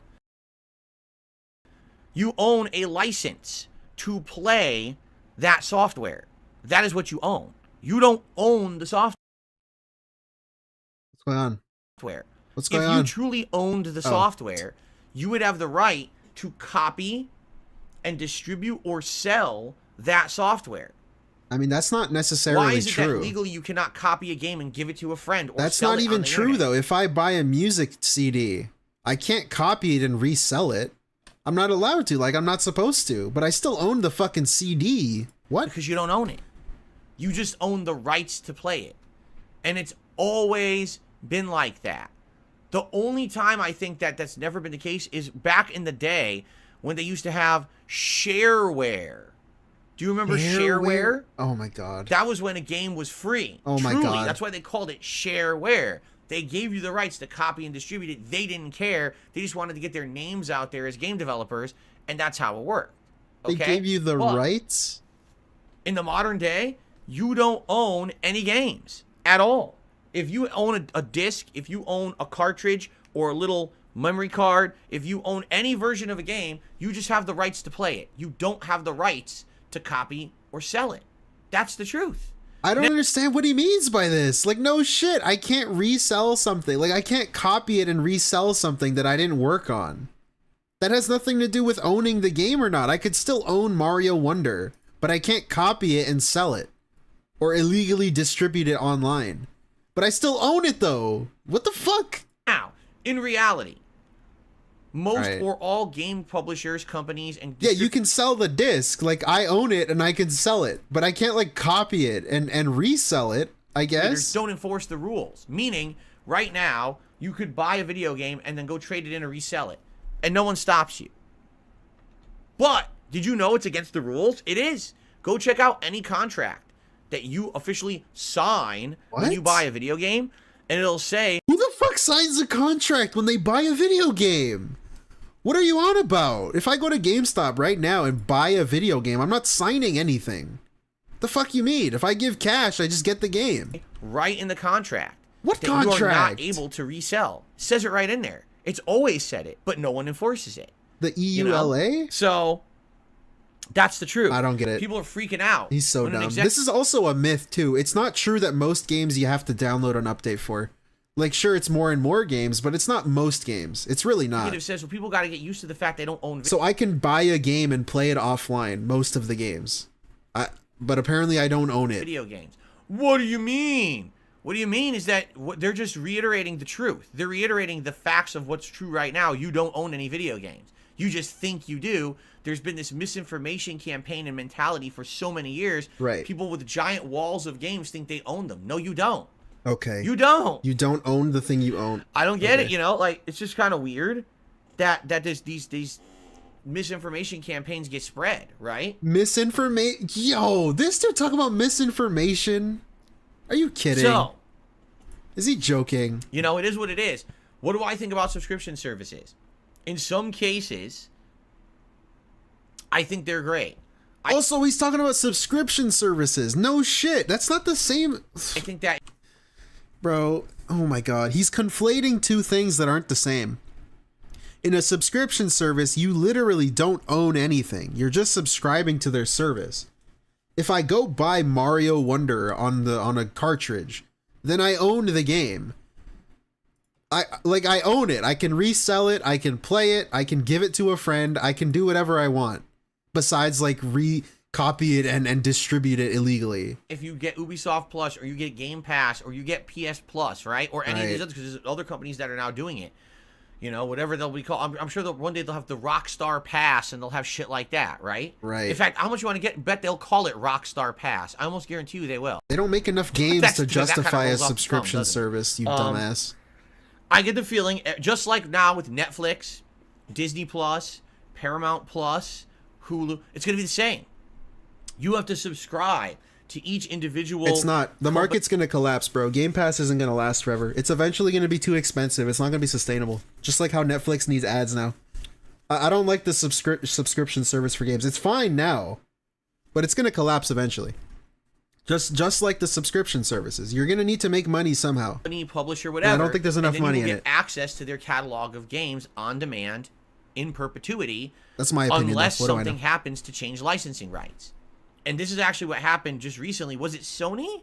It was one of these major companies had announced, oh, we're going to lose the rights to all these shows. So if you had bought them previously, you got to download them and keep them on your hard drives forever. If you don't, you'll never be able to watch the shows again because we're losing the rights to them.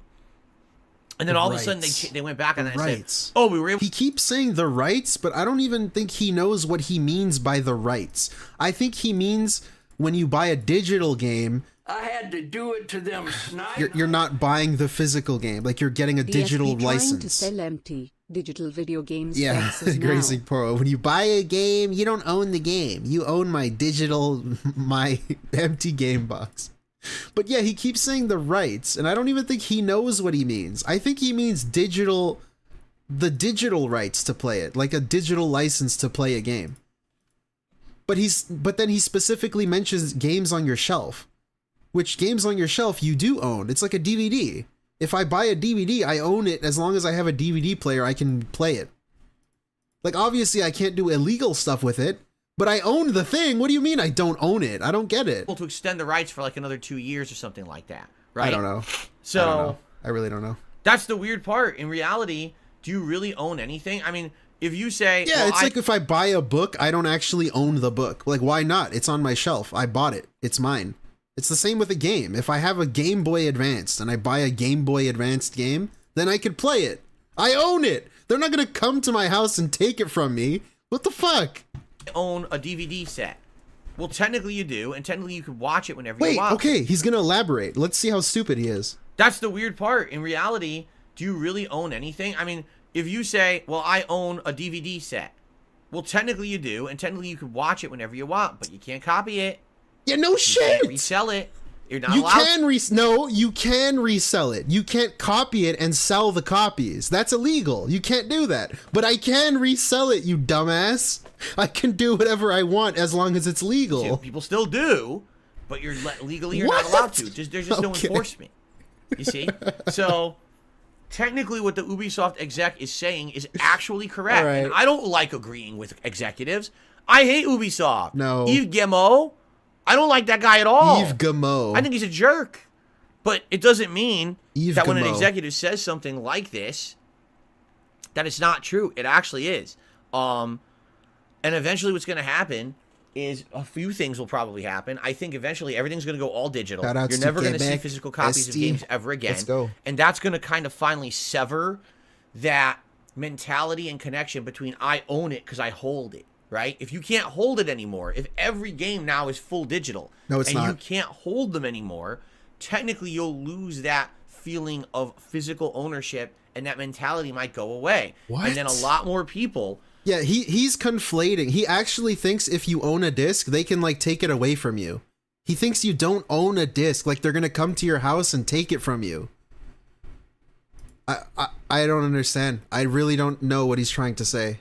Big ups Isaac, by the way. They actually feel like they now have a digital library or catalog only, and understand that the only way that that catalog persists or continues is if you keep doing some kind of a subscription fee. Right? Again, it's going to be, I feel, the same as Netflix, Disney Plus. No, it's not. Right? You have to pay that sub every month, and as long as you do, you still get the content. If you stop paying it, you'll lose the content. It seems like that's where we're headed. Now, overall... Honestly, I think we're headed towards a crash, bro. This subscription shit's not gonna last. Scheme of things. I don't know, For someone man. who's a full-time gamer... I don't know. Or someone who plays a ton of games, a hardcore gamer, these things benefit hugely. Game Pass... I hope we go back to a time where games don't cost like $500 million to make. And are really expensive and take like 9 years to make them. I want to go back to like PS2 days, where you get really cool, unique, interesting AAA stuff like Silent Hill and Metal Gear Solid. Fucking Halo. All this new shit coming out. That shit was awesome. Ubisoft Plus, PS Plus. It's not going to happen though. Just by having those 3 It's wishful thinking. subscriptions, you could get a ton of games a year that normally you would have bought outright, and you'll save money. It's true. But There's for a crash common coming, gamer man. who maybe doesn't play games It's not often, sustainable. maybe you see this as a ripoff. Man, you're telling me I got to subscribe to like 3 services a month just to get access to like 2 games that I want? Why I is need he so PS Plus to quiet? play online. I need Ubisoft Plus to play the game, right? I get it. I can totally understand. And by the way, it is absolutely true that these companies at any moment's notice can just say, we remove a game from their tough shit. Goodbye. Can't play it Yeah, that's the digital. That's on digital storefronts, dude. ever again. But to say, like, if I own a physical disc, I can't play it anymore? I don't own it. That's the dumb shit. He's conflating 2 issues. I don't get it. He's confusing, like, taking games off of Steam with, like, owning a disc physically. He's confusing the issues. I don't understand what he means. And what rights do you have to complain? 0. You have no rights to complain or do anything about it. That's just how it is. No, right? I don't. YouTube commenter. So, the times they are a-changing, as they say. The thing is, we were already heading towards this direction for decades.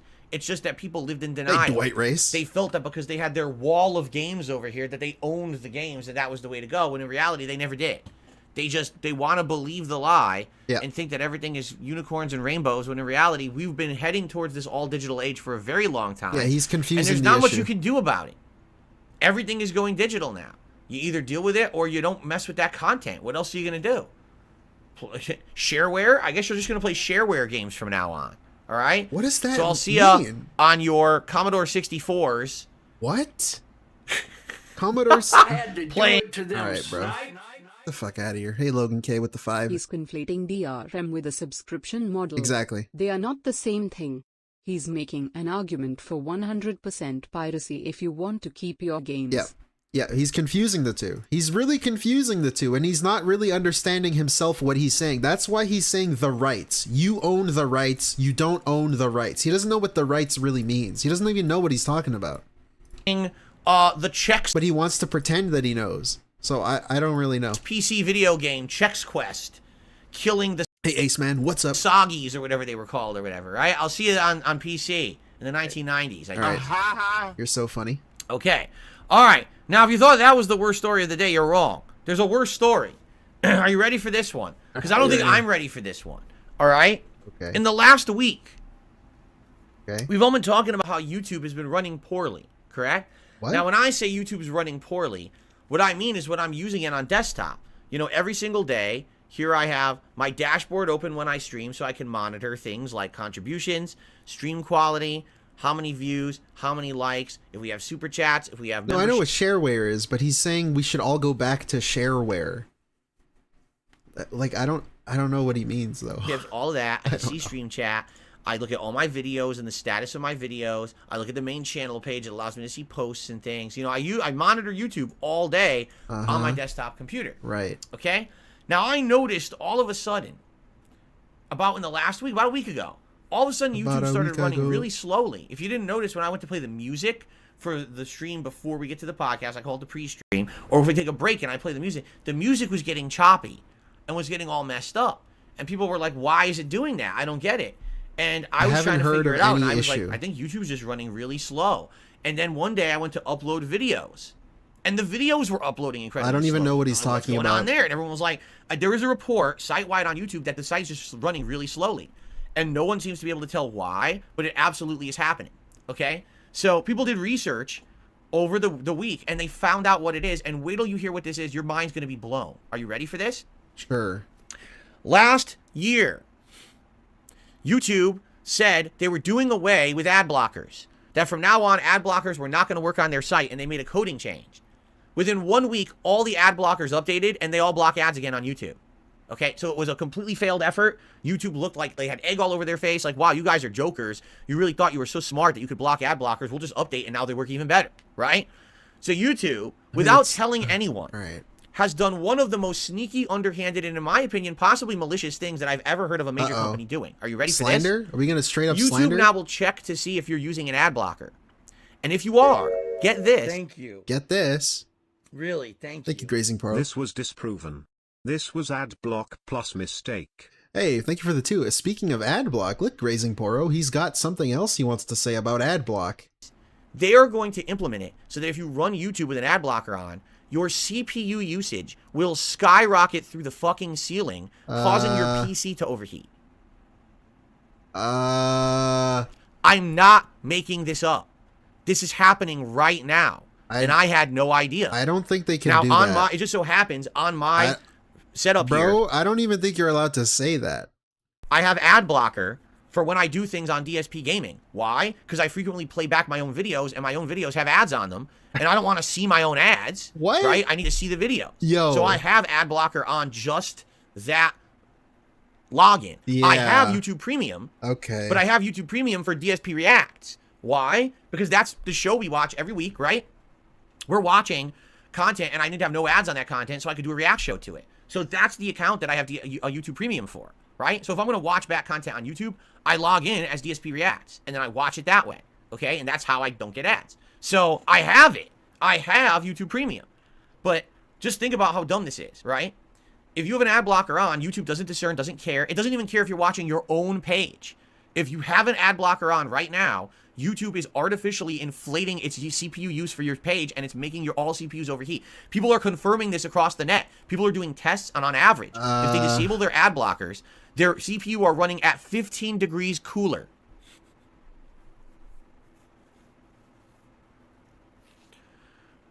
So I have a question to ask, okay? I really have a question to ask. If someone has a PC and they're doing this and their PC overheats and breaks, is YouTube liable? Because it's intentionally malicious. It's intentionally malicious. They've organized and coded so that if you have an ad blocker, your computer will heat up. But that's a malicious action.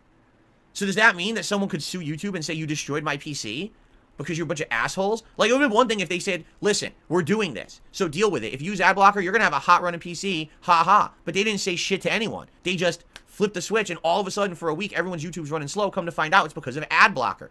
So I disabled my ad blocker here on DSP Gaming. What I'm going to do now, from now on, when I play the music, I'm going to play it in a separate browser window under the DSP Reacts account.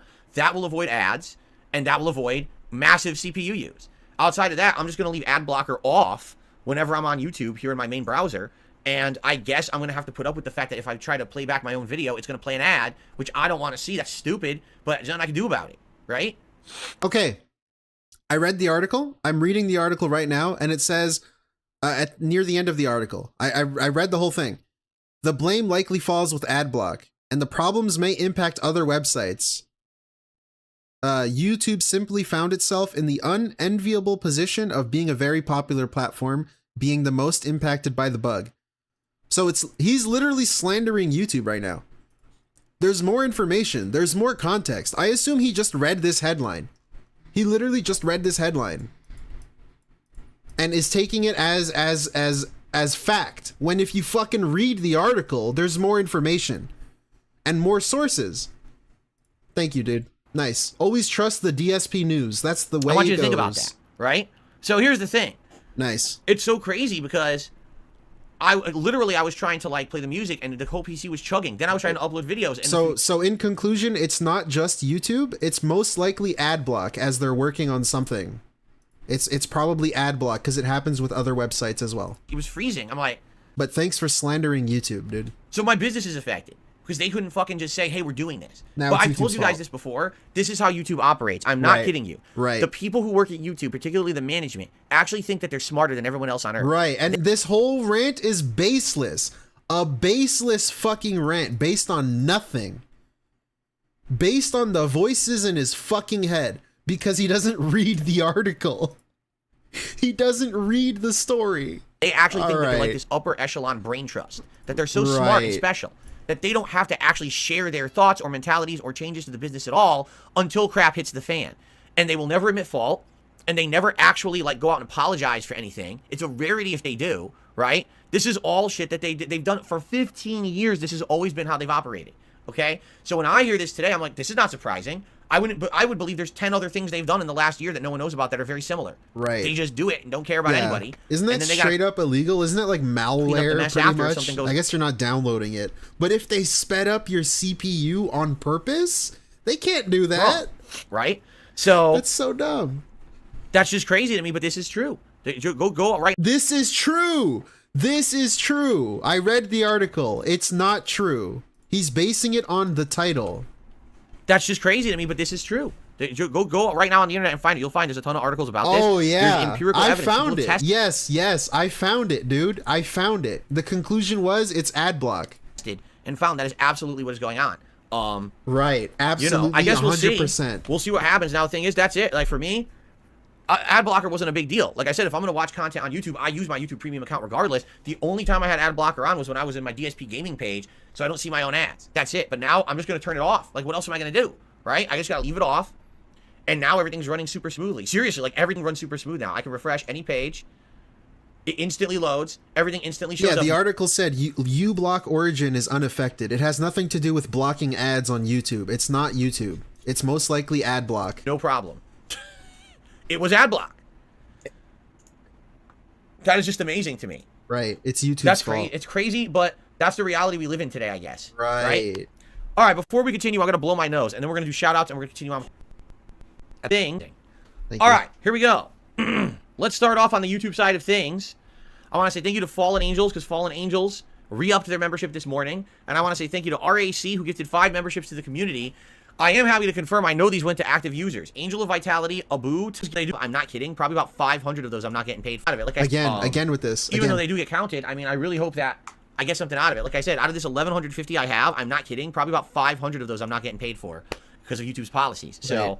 that really sucks, but that's life, I guess. But those should count according to what YouTube told me. Okay. Right. So thank you guys for that.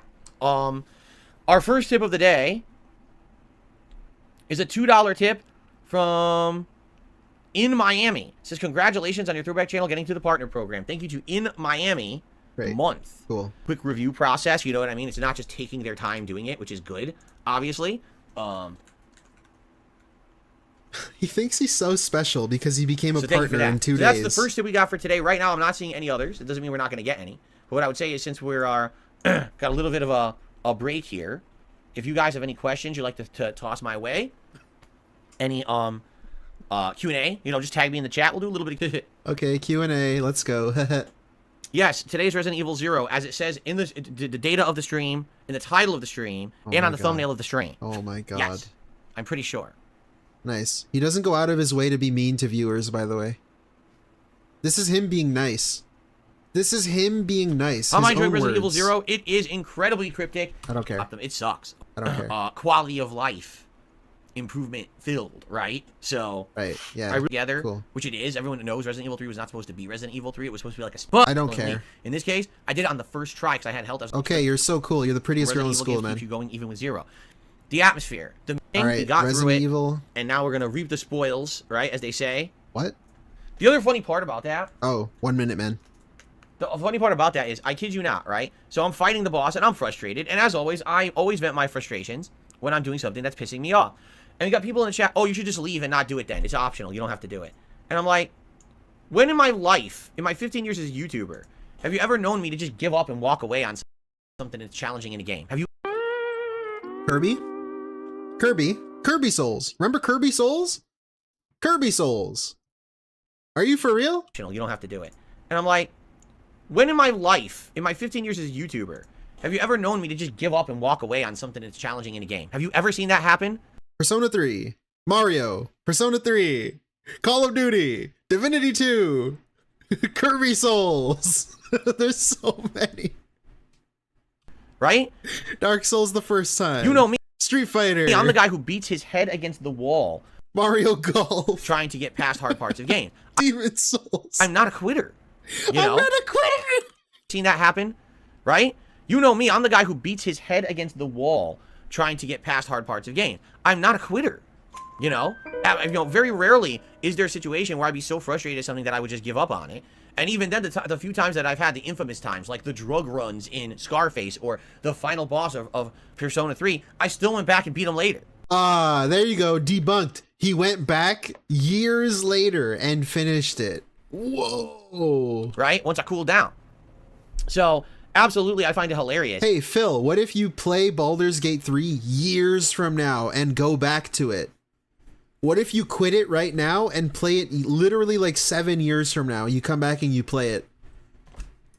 Then are you not a rage quitter? I don't get it. Then you got people who are thinking, oh, Phil should just quit then. When does that ever happen? Do you really think I'm going to give up? Like, you literally just listed the examples yourself. I quit them, but I came back and beat them. Which means you had to quit them first. Which means you rage quit them.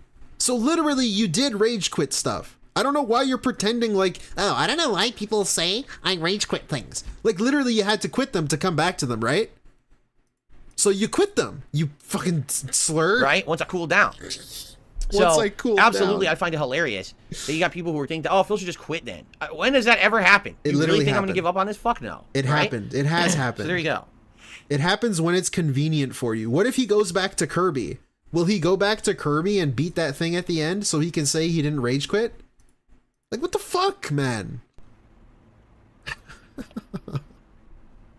Well, Matthew feels that if they ever remake Resident Evil 0, like a modern remake, it'll fix all the issues and it'll be much better. Normal mode, you would have liked it much. I don't know. I was reading right out of chat what people were saying. I don't know. I don't spoil myself. Billy J says, I believe wholeheartedly, if you played Resident Evil 0 on normal mode, you would have liked it much more. Maybe he said like a 7.5 out of 10. Hard mode just annoyingly makes it like a 5 or 6 out of 10 experience. Yeah, it's pretty ridiculous. But the thing was, I had originally played it 8 years ago on hard, so I guess people are like, if you already played it on a more difficult run, you have to do that again. Don't ask me why, but that's what people were saying when I booted the game up. So because it's more entertaining.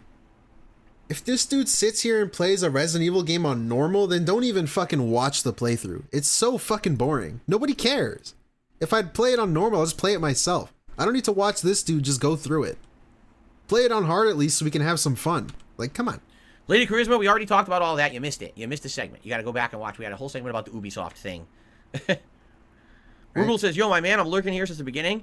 That YouTube thing is atrocious. People talked about it. I didn't know it was that ridiculous. Yeah, YouTube is literally making your PC run like shit. Dangerous, DSP. This is dangerous. You can't say this. Google says, yo, my man, I'm lurking here since the beginning.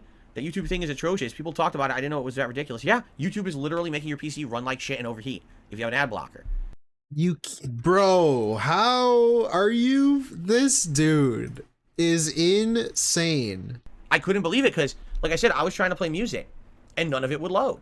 And I'm like, why is it not loading? So I'm going to test it right now. You ready? So now I go here. Here it is, DSP songs. And it's loading. And I'm going to click on one. Ready? And it loads immediately. It literally loaded instantly. Instantly. The entire page loaded instantly. And it's playing fine. No problem because my ad blocker's off. And this is just one day ago I was having issues. It wouldn't play the music at all. There you go. See? Confirmed. How is that confirmed? So he runs it with ad blocker off and he doesn't run it with ad blocker on, and somehow that confirms YouTube is making your computer slower. It's YouTube doing it actively and on purpose. Right. That's pretty insane. That's slander, bro. Straight up slander. You want to talk about slander? That's slander. Okay. You can't fucking do that. What's up, RAC? He says, hope your day's going well. This dude is so lucky he's fucking insignificant in the grand scheme of things. Thank you, RIC. Thank you for the gift. Imagine if this was like Sir Moist Critical or something, slandering YouTube like this. People person says, in my opinion, Code Veronica needs a remake far more than 0 or 5. Veronica doesn't even have modern visuals unlike the others, and it won the Capcom poll for a remake among fans. Right, they never did a remastered version, right? Like Resident Evil 0 remastered. Jade's under the way. To hear that, he says he couldn't really sleep last night, so he doesn't feel good, so he doesn't know if he's gonna stay. Wait, what? Jade, I'm so sorry to hear that. He says he couldn't really sleep last night, so he doesn't feel good. So okay, this is what Jade actually said. I not sleep, lest in not stay, but I lit stay. That's what Jade actually said. If you're curious how we translate that, I not sleep, lest in not stay, but I lit sleet. I lit stay. I'm sorry. This is what he gets. This is what he gets out of it. The Jade Whisperer. Jade, I'm so sorry to hear that. He says he couldn't really sleep last night, so he doesn't feel good, so he doesn't know if he's gonna stay. If you stay, we're here for you, man, to chill. But if not, if you pass out, I hope you feel better. This sucks that you're so under the weather. I really sucks. I hope that you feel better. Pass out. I hope you feel better. My bad. That's insane. He's actually slandering YouTube as he sits here and is accepting money on YouTube. There you go. Sniff.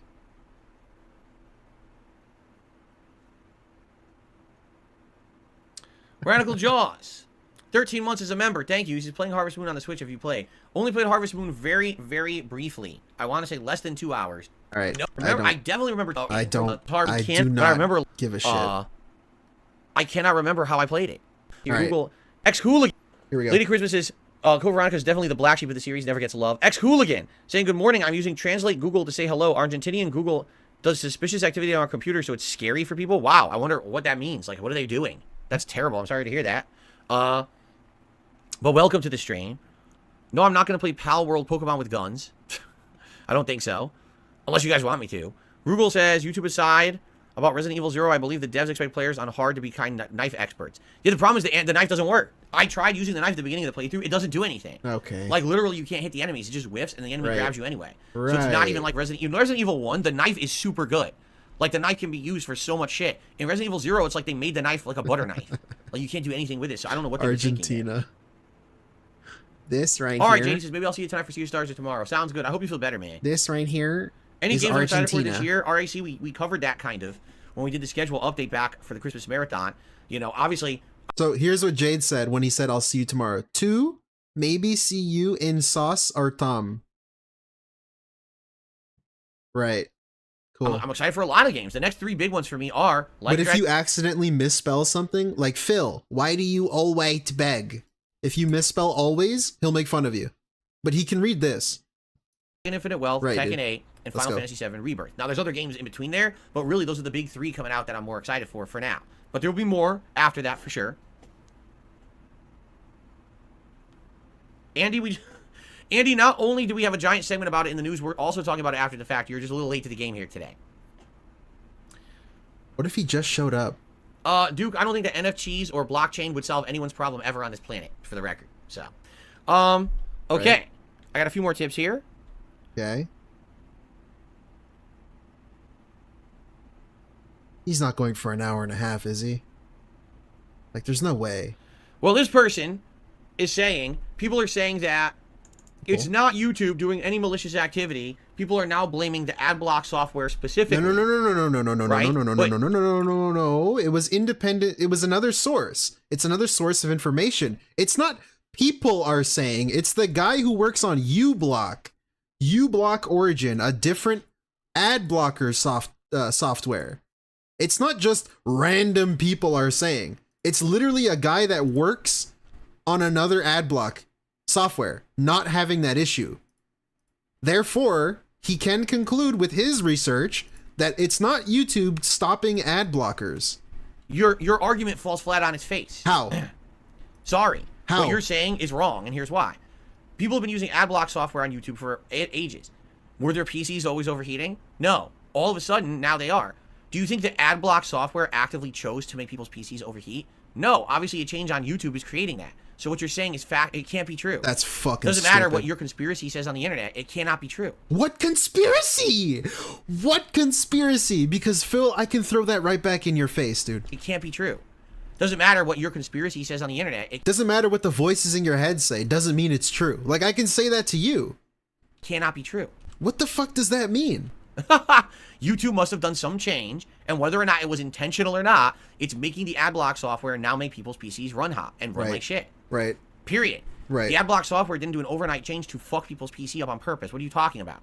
He didn't say that. You gotta love when people say shit like that. Bro, he didn't even say that. He just said it's ad block. He didn't say they're doing it on purpose to fuck with people's PCs. What the? Where did he get that line from? You said it. All right. Nice. Slander YouTube. I received a $1 tip. One day in the summer or spring, we played Batman Arkham Origins. It's the only Batman game you can't ever be wrong, man. No matter what. No matter what, he can't be wrong. Even when he doesn't know what he's talking about. Abdullah, the Wolverine game leaked like 3 weeks ago. That's old news. It's old news. Don't ask me about it. Iron Man the Power, how tedious was it to get all the spider bots and Oh, excuse me. I don't give a Any fuck. plans to play Warzone again? No. Warzone's terrible. Oh, no. Like, really, it's not fun. I gave it a shot. Oh, no. And after playing it like 2 sessions, I was like, wow, I am so bored. I was literally like losing so much interest. My eyes were like, dude, think about this. I'm playing an action-based first-person shooter, and I'm starting to fall asleep. That's terrible. That's you. The multiplayer keeps me riveted, keeps me excited, gets the adrenaline flowing. That's a you problem. Warzone, I dude. might as well just get a pillow and just sleep on stream. That's how fun it is. So I'm not wasting time with that crap. Whatever. Andy says he spent specific time just getting the spider bots, and it took about... Don't care. And people looked at it and says, wow, it's actually a giant patch. What could it be? And when you look at the notes, there's no updates. And people are like, it's got to be the DLC. Like, it must be the DLC. Oh, Elden Ring. And now they're going to maybe announce a date or something soon. But that's just a rumor. That's Right. just people, speculating, so... All right, RIC, I'll see you later. Thank you so much, man, for chilling. See you and for the later, support. Derek. Appreciate it. See you later, Derek. Again, guys, as we are getting ready to adjourn, be sure to vote on what you want to see as the first stream really ever on stalling here? DSP Throwback.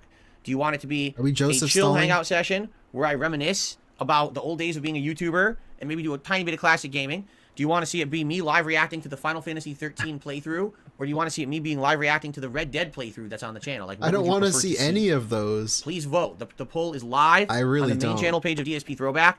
And right now there's like 250 votes, but literally it's being determined by like 5 votes. So your votes make a giant difference, and that poll will be running Adjourn gets into you the so weekend, heated. and likely maybe Sunday night It's will be when I do my understandable. first stream over there. Okay. For me, it's unique.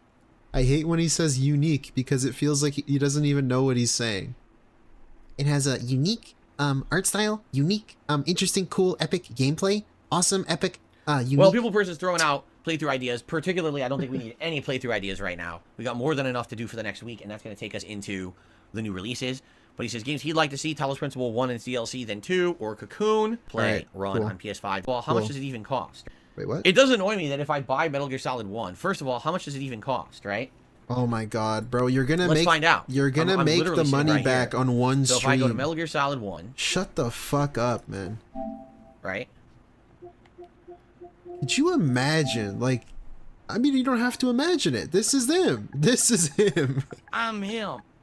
How much will Metal Gear Solid? Remember, he was crying about the They had to go- Oblivion DLC. It was like $5, a $5 fucking DLC, and he's like, I don't know if it's worth it. I don't know if it's worth it for me to play it. Like, bitch, it's $5 fucking dollars. He was afraid he's not gonna make $5 playing it on stream. Like, shut up. Collection. I don't want the collection. God damn, man, he sucks. So the collection is $60. Oh yeah, the God of War free DLC, that too. All I see is the collection. I don't see it being sold separately because I don't want this collection. 2 and 3 I already own and can play right now. I don't want to waste money buying the collection. I want just one, and apparently they're saying you can't just buy one. You put it on Steam. Yeah, from what I can see, it's only being sold as the collection. Nice. That's a huge Console's ripoff. great, isn't it? Because I don't want to play 2 and 3. 3, why on earth would I want 3 again? They're remaking 3 fully. A much better version, so why would I want that version? I'd be stupid. Okay, I'm gonna nitpick that, because how do you know it's gonna be a better version? I would argue it's gonna be a worse version, because Kojima's got nothing to do with it. It's gonna be missing that, like, special sauce, you know? That little cheesiness, that little hint of... Unless it's just the same story. I think they've said it's the same story, but they're gonna remake it. But, like, we don't know if it's gonna be better. I don't know. You don't know that. Why are you saying that? I don't know. Because I don't want to play 2 and 3. 3, why on earth would I want 3 again? They're remaking 3 fully. A much better version, so why would I want that version? I'd be stupid. Yeah, new graphics equals better. And 2, I actually just recently replayed a few years ago. So... Right. Wouldn't it be interesting to play 3 and then play the new one? They're listed by itself. I'm on PS5 right now, and it's not there. Yeah, I don't know.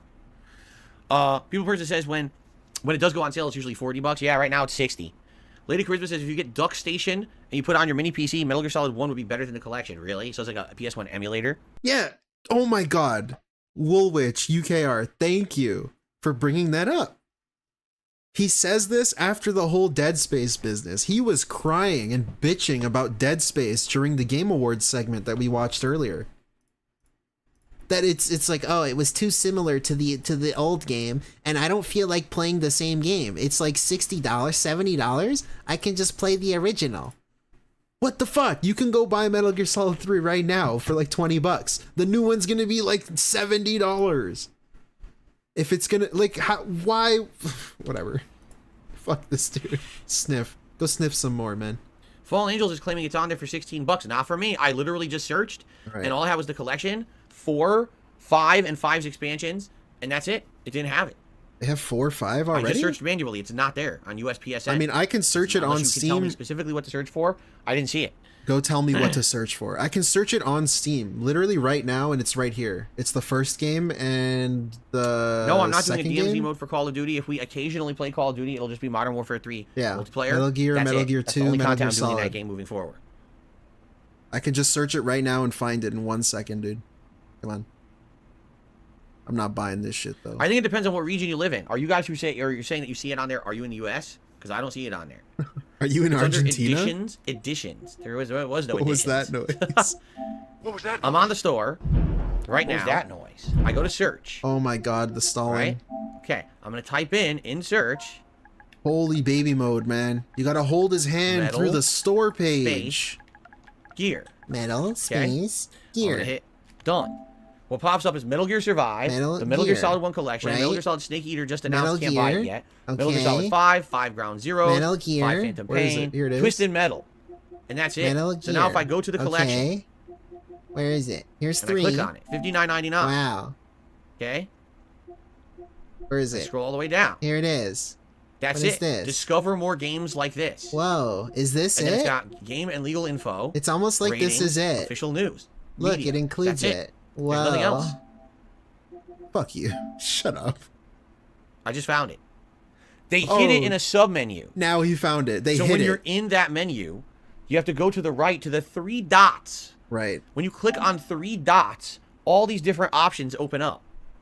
This dude's Follow, so stupid, man. Metal Gear Solid 1, Metal Gear Solid 2, Metal Gear Solid 3, personalization settings, and health rating, privacy, and terms. Why would you think that the individual games would be listed there? Why did they do it like that? To fool you so you'd buy the whole bundle. That's exactly why they did it like that. Oh my god. It's a hidden submenu. It's hidden. Wow. So now I can see them all. So Metal Gear Solid 1 is $15.99. Originally it was $19.99, but they reduced the price. Metal Gear Solid 2 is also $15.99. And Metal Gear Solid 3 is $19.99. The one that they're going to remake is more expensive. By the way, the save 20% offer is only good until tomorrow. And then the price apparently goes back up to the full $19.99. Sniff. Well, I have no plans on playing this anytime soon. Does this dude so tie I'm not his gonna own buy it now, shoes? but maybe eventually I would. But right Like, now, how I'm definitely not fucking getting special it. Well, is it's a good this guy, suggestion. I man? know people want to see me eventually play it. People have said that it's just a PS1 emulator running on PS5, which is kind of funny. Okay, what are they gonna do? Remake the game? What do you want them to do? They're gonna remake the game. The fuck do you want? I want to get out of here now. I want to back out. Back out. Back out. Jeez. Okay. He's so annoying. Shout out to... hold on. Oh my god. I felt that one coming, and I wanted to bend over and get out of the way. So I didn't do it directly into the microphone. I'm very sorry about that. I received a super chat from Tom. Oh. Hello? I want to make sure I'm translating it right. I think I'm close to translating what it means. Okay. Phil, I love your videos, and I just want to thank you for them. So there you go. You're welcome, Tom. I appreciate that very much. Thank you very much for the super chat. Thank you, Okay. Argentinian Tom, for giving him pennies. In fact, that's the first super chat of the day. So thank you, Tom, for the very first super chat of the day. Remember, best way to support the stream right now would be super chats, super stickers, super thanks, or tips. Sadly, anyone who does a bunch of gifted memberships, there's a chance they won't even count towards the channel, because the way YouTube's gifted memberships work is that if they don't, if let's say you gift 50, a bunch of them will go out to accounts that aren't even on the stream, and if those accounts don't log in to claim them, the streamer doesn't get credit. And I know that sounds bad, because it is. That's an insanely bad business model. No, it's not. If someone buys something to support someone, they should just get it. No. Right? But instead, YouTube's mentality is if it doesn't actually get actively assigned, it gets refunded. Dude, again, So I'm going to say this one more time. If you buy something and then nobody's actually getting the thing you're buying, then you don't deserve the money for it. It's just that simple. If I'm buying members to your channel and then nobody actually is a member in your channel, why the fuck would you get the money for it? The person should just get a refund. Sitting on 1,150 members, and in reality, I only have probably about 650 real members, and the other 500 Probably. fake, and people that didn't get them, and I'm not getting paid. Probably. Nice lie, dude. It's absolutely stupid. Nice right? lie. Wow. They probably. It's funny. Someone just said, "Well, can't YouTube regift?" I mean, you're talking to the wrong person. You know, you really are. YouTube is stupid in the way that this works. It's your Shouldn't channel. they regift? Yeah. Should they find someone who actively wants those memberships and give them to them? Yes. Are they doing that? No. They don't care. They're just keeping them in limbo. All right. Yeah. I don't even believe this. I don't really even believe him here with this whole nobody's here to claim it. I think people claimed it. I really do. I think it was just in Argentinian money. That's all it is. It's worth nothing. Like for his purposes, he gets nothing out of it. Each membership is like 5 cents, less than 5 cents if you pay in Argentinian money. Some bullshit like that. It's crazy. So I think everybody did claim it. He's just getting no money. That's a good pause, by the way. His face was twitching. It's shitty. Right now, I'm not kidding you. My revenue this month is so low compared to last month on this channel. It's terrible. And is it because of views? No, my views are the same. Is it because of watch time? No, my watch time is the same. It's because YouTube didn't sell ads this month. So because there's no ad revenue on the channel, my revenue's way down. Now, if YouTube actually paid me for my subscribers, for these memberships, which I earned, actually my revenue would skyrocket and go back to what it was last month. Seriously, if I got credit for all of those, I'd be about on par with what I was in December. But right now, I'm way low because YouTube won't fucking pay me. They're literally ripping me off. I don't even know what else to say. That's just bullshit. You know, that's a horrible way to operate your business. I can't believe that's how they operate it. But I can't make them improve it. All I can say is, if you like the content, please support it via super chats or tips. Because right now, the memberships they're in limbo, and no one's really getting those. Yeah, I don't believe him. Well, I really you know don't. who else really is kind of getting screwed here? Nikita. Whoever Nikita is, because we don't know. Like, they did 400 gifted memberships, most of which didn't get assigned to anyone. So now they're sitting in limbo. Are they going to get refunded? Like, that's messed up. They're just sitting there. You know what's also crazy too?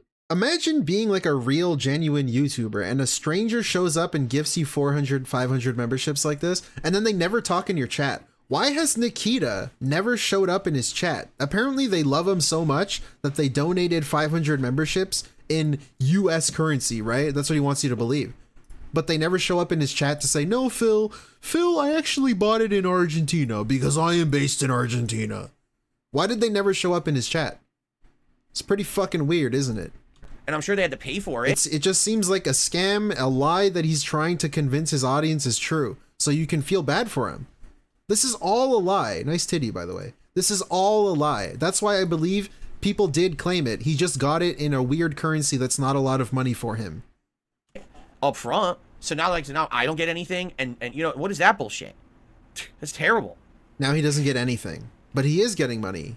He has made money on the memberships. Anyway, I guess we'll see what happens moving forward. My hope is that with the new games next week, that last week, I'll get a boost on the channel. I'll get more people coming by, more viewers. Maybe some of the viewers who actually got gifted Little Shake Bacon is MIA for 2 weeks now. those memberships and haven't logged in will actually... Is Argentina gate confirmed? I don't know, dude, but it's the only thing that makes sense. I don't believe that nobody is there to claim it and he's hoping people claim it. It sounds dumb. It sounds really dumb. Come by for either Like a Dragon or Tekken 8, and then they'll get the memberships and they'll count. Maybe I'll get like a big boost. Like, it's either view bots or it's he got the money through a currency that's not a lot. That's it. Because the people who's waiting, right, they might get them. And either way, like, he gets paid or he doesn't deserve to be paid because it was view bots. So either option is still bad for him. It doesn't make him look the way he thinks it does. And like, wow, that would be great. That would help a ton. Because right now things are not good with how it's going. Like, it's not my fault. I did nothing wrong. My content's good. People are supporting it. YouTube won't pay me. Nice little for what chuckle there. It's pretty messed up. He's slandering YouTube a lot, man. This is pretty shitty for you to do, DSP. To say they're not paying you? No, I straight fully up? believe that YouTube will eventually refund, probably, to whoever Nikita is. I think that will happen. Right. Cool. People Person says, the final season of Curb had its trailer release. So old now. What season did you get up to the show? I don't even remember. I don't even remember what the last season was that I watched. I watched a ton of it last year on Max, but I don't think I watched it all. But I watched a ton of it. Okay. Fallen Angel says, I'm looking forward to Tekken 8. It's not a game I would play myself. I'm going to live it through you. Well, there you go. I'll be Stephen Hawking. I knew a guy, a strip club who would pay strippers $100 bills from Vietnam, which is like 3 cents. The bouncer wasn't happy. Yeah. I'll definitely be playing. Like, it's not the first time this stuff would happen. I'll definitely be playing the story mode. I'll definitely be trying characters and picking them online. The arcade mode is intriguing. The arcade mode is like a simulation of you. Right. Tekken, don't care. I want to say thank you for chilling with me, and those who did support the stream so far this morning, thank you for that. It is now time to wrap it up and to get ready for Resident Evil 0 Remastered, heading into the end game. Thank you all so very much. Wow, this picture is appropriate, because this is what it was like here this last weekend. Seriously, it was that cold. All right, guys. Thank you so very much. I appreciate you so much for hanging out with me, enjoying the news. Thank you for all your support. I hope you'll check out DSP Throwback now that we're getting to the point where it's going into high swing over there. And, yeah, Excalibur. I had Francisco on my Discord. I don't know if you guys know him. Links in the description. Calculate it. And pretty much it lines up with, like, if the dude paid in Argentina. Or just with a VPN in Argentina. Like, it lines up with how much money he said that he was making. Thank you, guys. Some bullshit and I'll like see you that. tomorrow for my final streaming day of the week. So I just don't buy the fact that he's saying he's capped out and he can't, don't give me memberships all right, guys. because there's no one here to take the memberships. Like, I just don't believe him. Let's get ready. I just don't. Can you blame me? I don't know. That means that I need to adjust the camera. That's the narrative he's trying to push so hard that I just don't believe him. Really, thank you. Because the other one is better. Phil realize Larry from Curb is him? Yeah. Thank you for the Norwegian Crone JDog25. Yeah. It's like in Curb when Larry is like being told that George Costanza is stupid. And then he's like, well, what do you mean he's stupid? What do you mean? And he doesn't get it. He doesn't get why people think. Anyways. Before we start. Big ups, JDog. Do that. Hold on.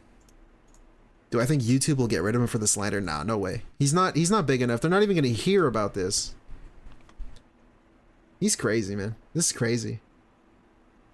I forgot what I was saying. Oh, yeah, the narrative of he is in fact being paid for it. He's just not being paid in US dollars because they didn't buy the memberships in US dollars. Good. Like, that makes way more sense to me than this whole conspiracy of YouTube withholding memberships and they're not giving them to his audience. Like, that sounds so unlikely.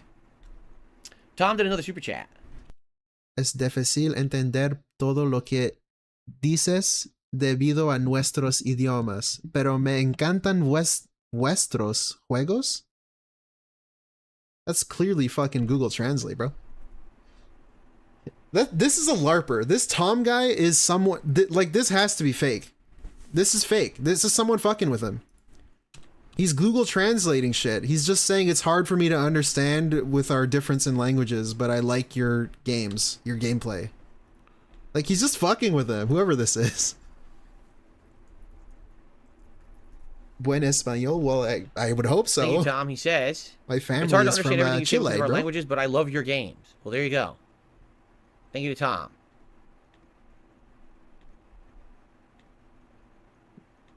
He's being fucked with. This whole Argentina. Right, like, he has to know by now. This dude's making it so obvious. Whoever Tom is, I think I have a suspicion I know, but I don't want to reveal it.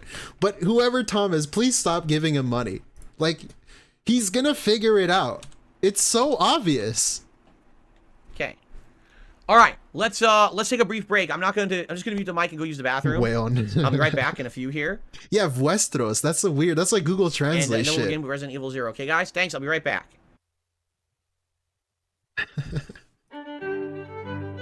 What the fuck? Oh, that's Raw Phil playing that. I was so confused.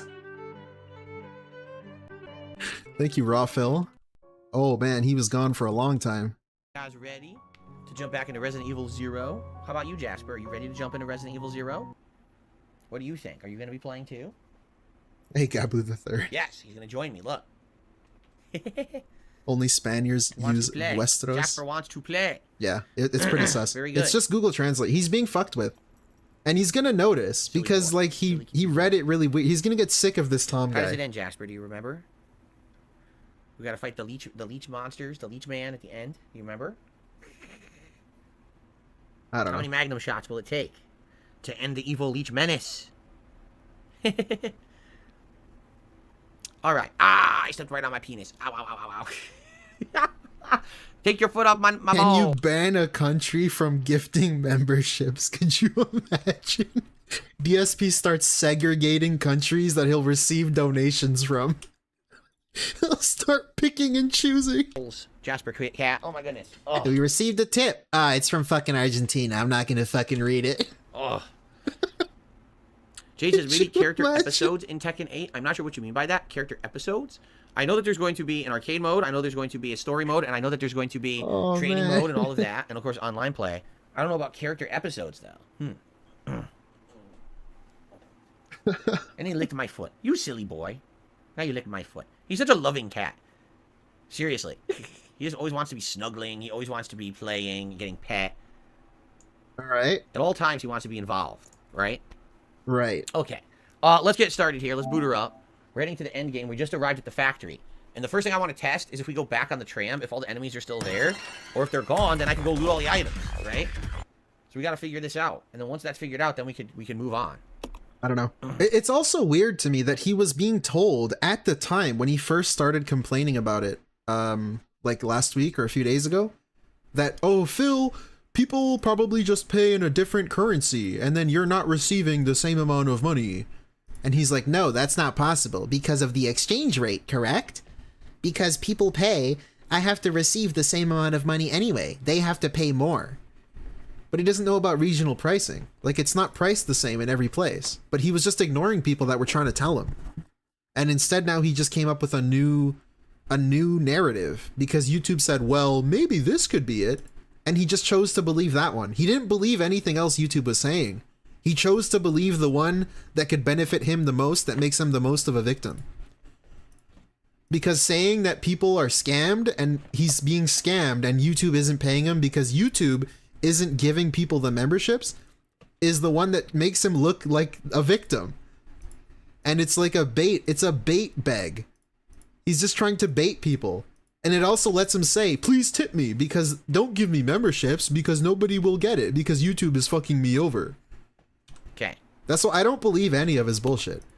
Resident Evil, it's the place to be. And now he's singing. Resident Evil, they just want to eat me. Resident Evil 0. 0-0. Resident Evil 0-0. It's the place to be. Oh, yeah. He believes what he likes. Exactly. And that's the thing, where YouTube was giving him multiple things it could be, and he chose to believe the one that makes him a victim. Really, big surprise. Sniff. I mean, I guess we can go here since he's, 0. Go All here. Right. 0-0. Here we go. All right. 672 said, did you see my comment on the Resident Evil 1 playthrough? I have absolutely no idea. If it's the playthrough's old enough that the comment doesn't need to be approved, then no. But if it's a comment on a playthrough that needs to be approved, then I should have seen it. I don't know. Zombie Wolfpacks, I don't remember all the Resident Evil bosses. I can't tell you which one is the worst. How many games are there, right? Okay. Yeah, I don't know. Like, this dude, right, he's making it so obvious. Well, everyone, welcome check back. This shit out. It is Resident Evil 0-0. Check it out? The remastered playthrough continuing Never here mind. on DSP Gaming in 2024. Yes, that is the real name of the game. Go check the title screen. So last time around, man, we had a lot of progress. We unsoft-locked the game by beating the Bat Boss. We actually completed everything in the labs, except bringing the inventory with me, right? Like, we literally did everything but carry the inventory. Can you force English on Twitch? I think you could force English on Twitch. DSP may do that. I don't know. Can you? Can you force a language in chat? Who would know? We couldn't carry the inventory because we didn't have inventory space. I don't actually The know. thing I want to do right now, I want to see if we go back on the tram, can we just go grab all the inventory now? And are those enemies still there? It's tightly sealed. Where did we come from? You can. You can. You could ban a. You could ban a language in your chat on YouTube. I want to see if we go back on the tram. If we go back to the labs, are all those leech? But see, the thing is, these chats have money attached to them. So will he ban anything to do with money? They're still there, which case I you don't can't know. get any items. Or are they all gone? There's the elevator to continue. We're not going to do that. We're going to try to go back on the tram and see what happens. If they're all there, it means we're screwed. We can never get those items back. Because I don't have any way to kill All right, let's go live. Let's see him die. We're gonna see him die or something in the game, of course. So we got to these items. That's good. See, look at all this shit. Fingers crossed. You know. I mean, I can't leave all this stuff. I'm joking. First of all, I need the shotgun, right? Like, that would be insanely stupid to not have that. I guess I should just pick it all up. I just pick up the 2 red herbs. Kiwi Havoc. And the magnum ammo. I don't know about the 1 grenade shot. Kiwi Havoc, dude. That's probably not a big deal. So maybe of all these things, that's the one thing that I don't really care about. But how can I leave all these red herbs, right? Right. What's he doing? Ex-Hooligan says, in his young days, Resident Evil was popular in South America, the PlayStation version, and Carlos was a very popular character. It's funny because Carlos, you know, is kind of just a one-off character. He never came back for any of the other series, you know? Hey, Tom Francisco. So, now the question is, do I just literally try to get back to the cable car with this, or... Wait a minute. Wait a minute. Wait a minute. Is that you? Are you the guy? Is this the guy? Do I try to get past Am I watching his stream right now talking crap about me? Combine, right? Do I try to be risky? Because right now I don't have any other healing items. I think I should be able to get the What's happening? The question is, can I grab it, combine it, and not take too much damage? Is that him? I'm him. Is that him? I'm him. I'm really him. I'm him. I'm Are you fucking with DSP? I guess you wouldn't tell me, right? Don't tell me. If it's actually you.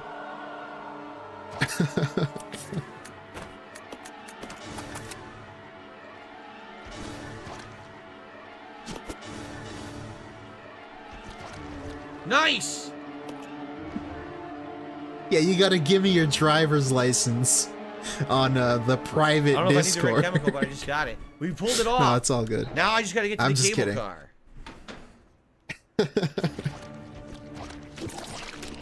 Oh, fuck. Well, I took 1 hit. Hopefully it's just not a big deal, though. I'm stuck! I couldn't move. I got stuck on the tracks. And now I'm in caution. I guess it's still alright. I got the healing items. Alright, that's not that bad. That could have been way worse. That definitely could have been way worse. So, good. We got the shotgun. We got some healing items back out of this. And the magnum ammo. I think the magnum ammo is the biggest thing. 8 magnum rounds. If I had not gotten those, that would have been... I can't... What the fuck? It doesn't work. What the hell? I have to go this way? Oh, okay. There we go. That would have been terrible if I didn't have the magnum rounds, right? I don't need the hook shot anymore. That's true. But I don't even know where it is. I literally don't know where the hook shot is, so I'm glad I don't need it because I'm not going to get it. I don't know where the hell it is in the game.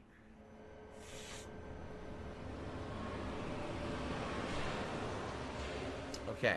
You love Phil? He's a real viewer of Phil, and he...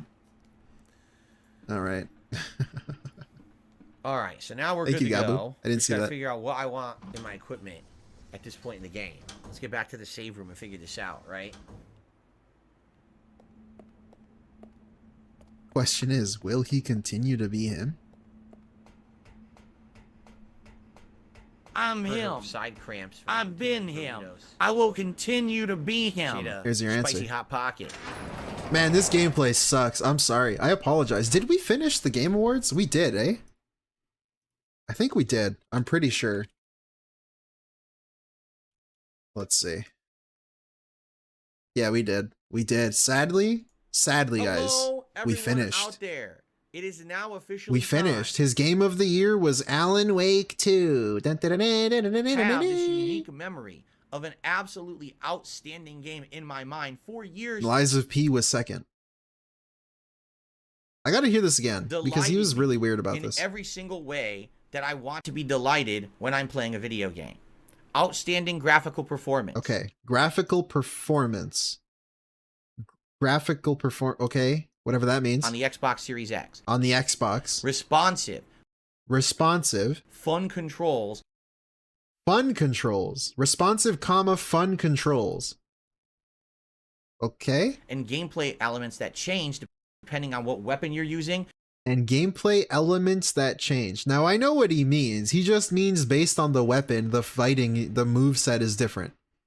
But he says gameplay elements that change. That's not really true. That's kind of misleading.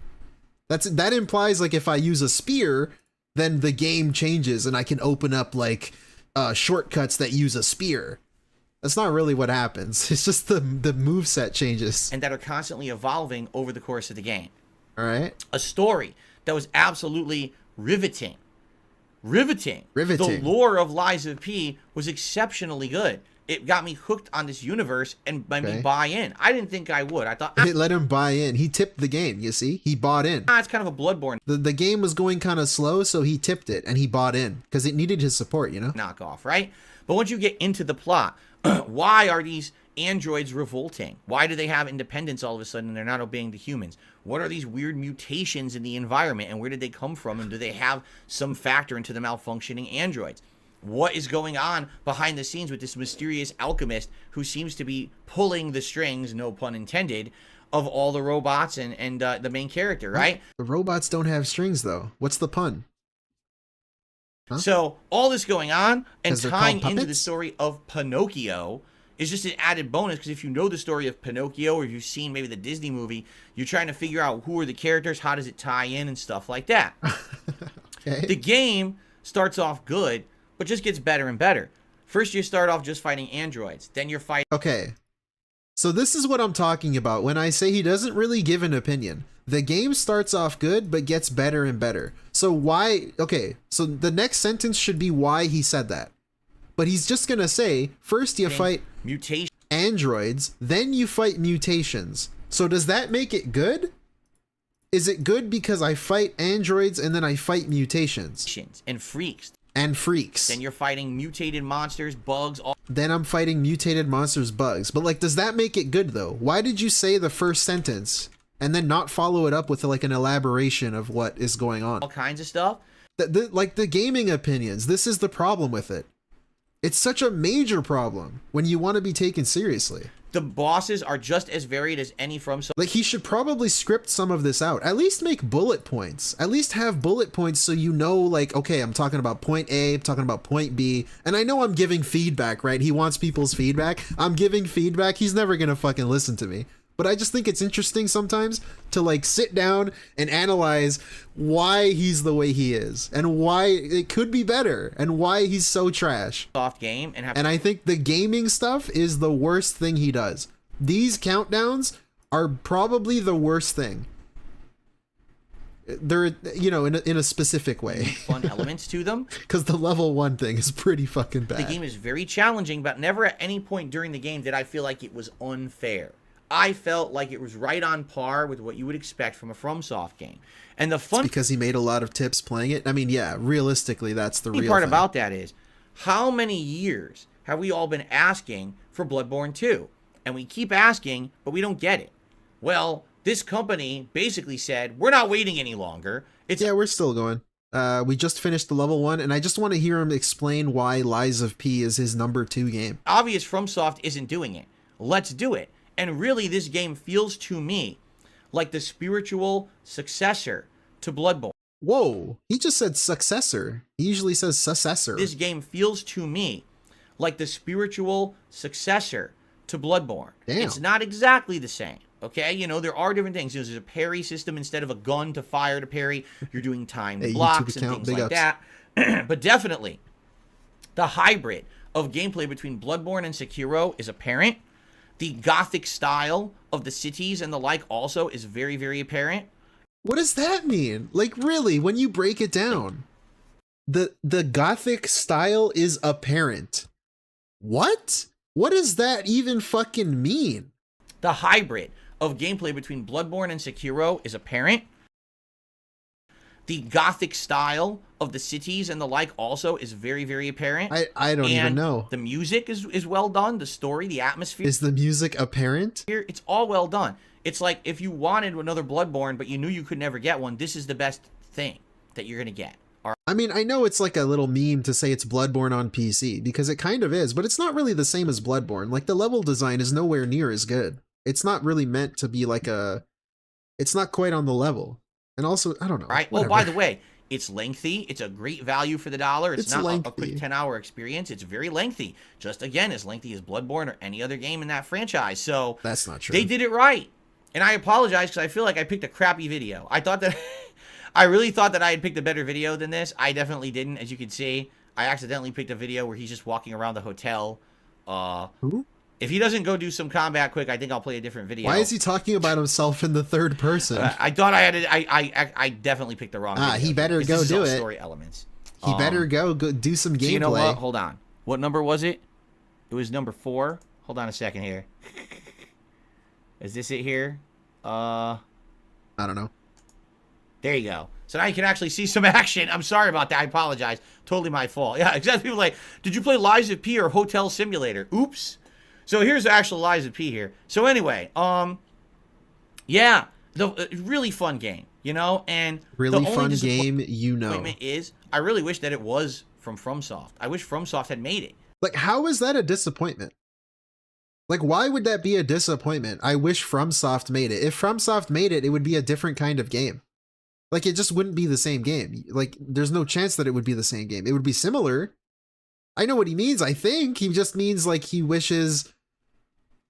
I don't even know what he means, actually. I really do. I don't know. How is that a disappointment? That's like if I play fucking Alan Wake 2, and then I'm like, oh, I wish Rockstar made this game. Like, why?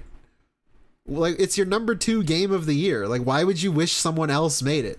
I think they did a pretty good job. It's sad that FromSoft kind of gave up on Bloodborne. I don't know if it was because of that. The rumors are that game was made in conjunction with Sony, and there were rights issues or something like that. Right. I don't know. Whatever. I wish that this was Bloodborne 2. Weird. But I think we kind of accept it now. We're never going to get a Bloodborne 2.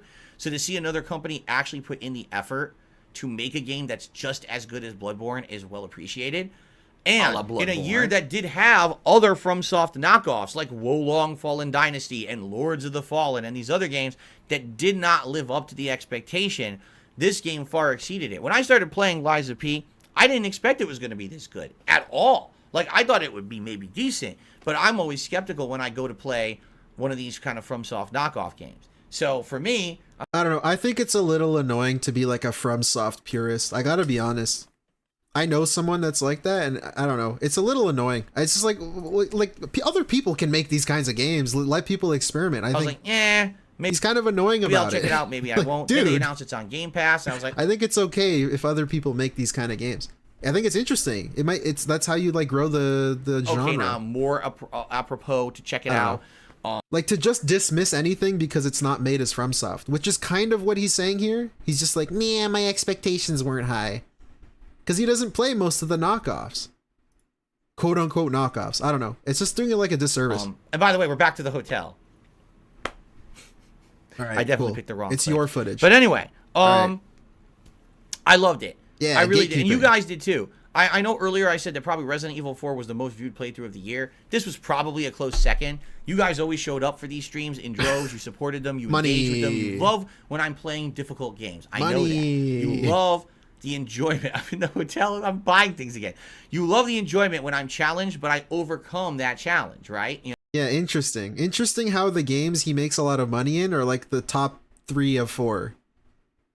That's really interesting. Now, first I'm getting hammered, but then I come back and I learn the elements, and because it's Resident Evil, so the other game that he just mentioned that made a lot of money, Resident Evil, and then Street Fighter, he made a lot of money playing, or he used to at least, and then Lies of P, which he made a lot of money playing. I don't even know if he made a lot of money playing Alan Wake. Did he? Probably. I don't know. Overcome. That's one of some of the best. Let's check his footage. About that app. Yep, 112 out of 150. Oh wait, that's never mind. Positively amazing musical number, the likes of which I've never seen in a video game before. All right, so that's his game of the years. Game of the in years. the gaming community, that they're still trying to make works of art that will resonate and be remembered, rather than how do we print the most money for this game we're about to put out. That's a major problem we're having right now in the gaming industry, and it's getting very hard to tackle those issues. Okay, thankfully not every game dev team has been corrupted or ruined by its own parent company or management team. Okay. And we're still getting unique experiences. So like what Burnell will we get in Productions. 2024? You know, I'm hopeful for some pretty awesome games. Like a Dragon, Infinite Wealth is looking absolutely amazing. Final Fantasy VII Rebirth is looking superb.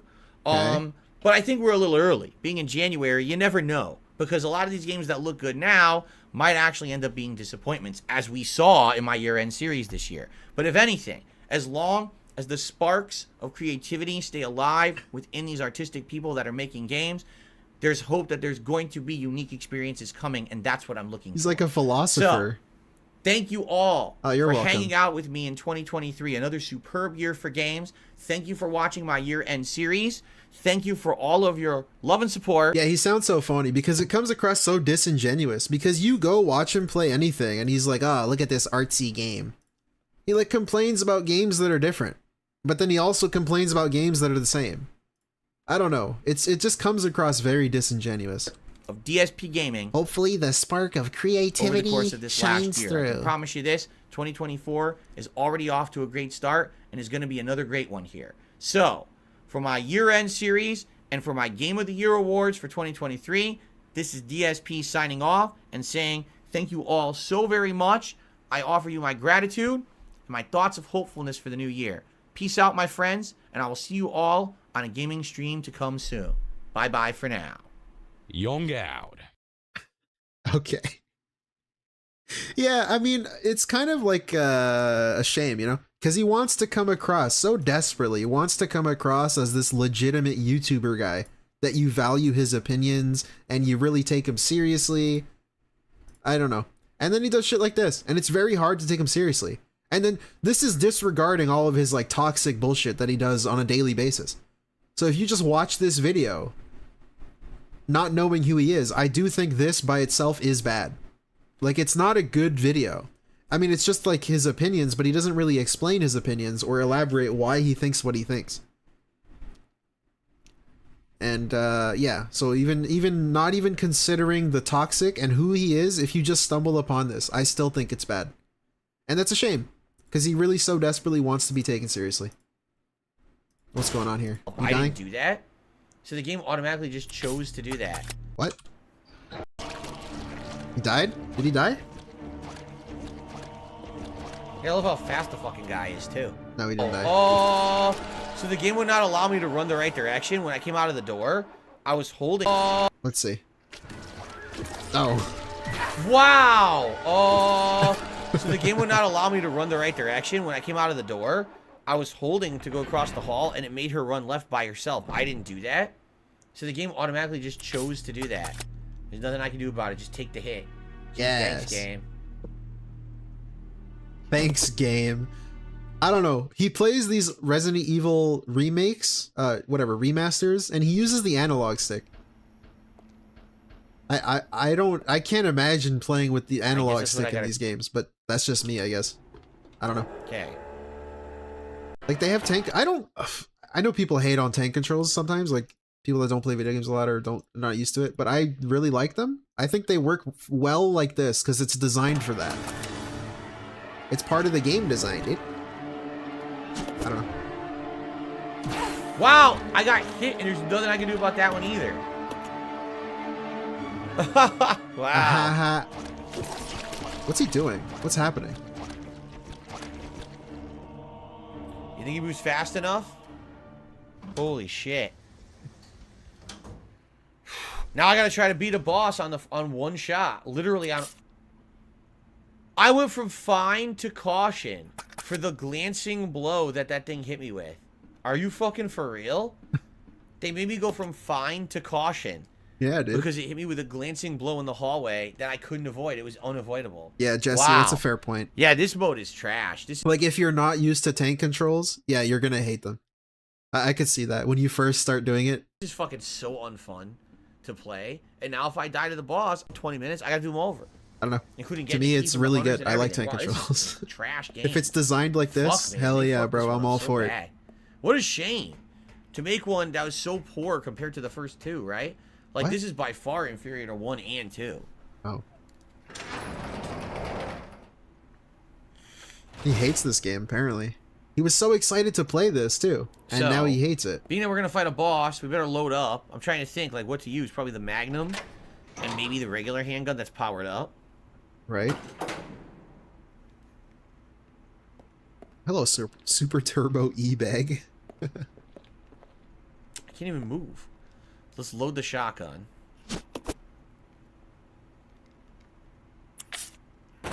Has said like 4 negative things in 3 minutes.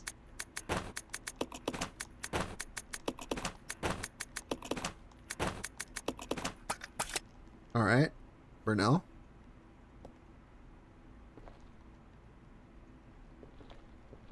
Dude?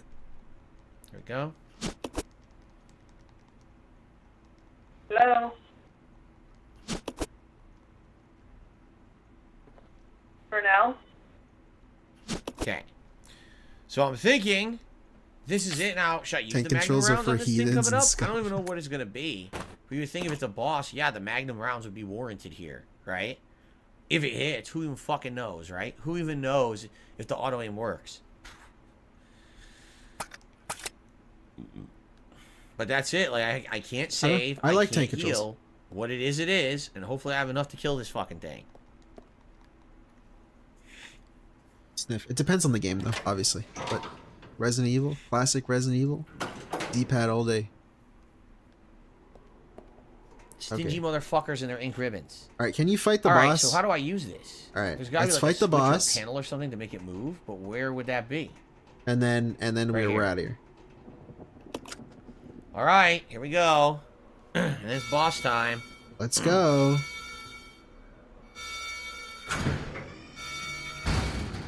Jade style controls. Yo.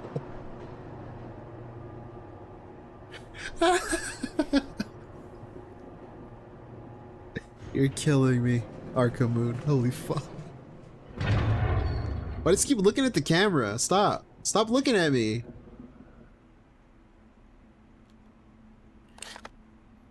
Okay. Because the door's going to be locked, right? The door's going to be locked and then the boss shows up. And the key is to line up with him and fire and then move. If I'm trying to remember. Isn't this the version Am I related where to he does like a big Deadwing and dashing Dork? attack? Who's that? And you could just walk, or like if you don't stay like in line with him that he misses, you just have to keep running back and forth, fire, move to the side, fire, run around again, move to the side. I think that's what it is. I don't know what that is. Trying to remember 8 years ago. We already know you read a guide, bro. You don't have to pretend you didn't read a guide. Really? Like, come on. You don't have to lie to us. Once you go to the door, no? Yeah, you think. Is that your memory telling you, or the guide that you read before you started streaming? Like, dude, stop pretending. Why are you so Doorway fake? Security room. There's no need to search this place. What is this? Oh, fuck. Look at that. Look at this fake reaction. That's really cool.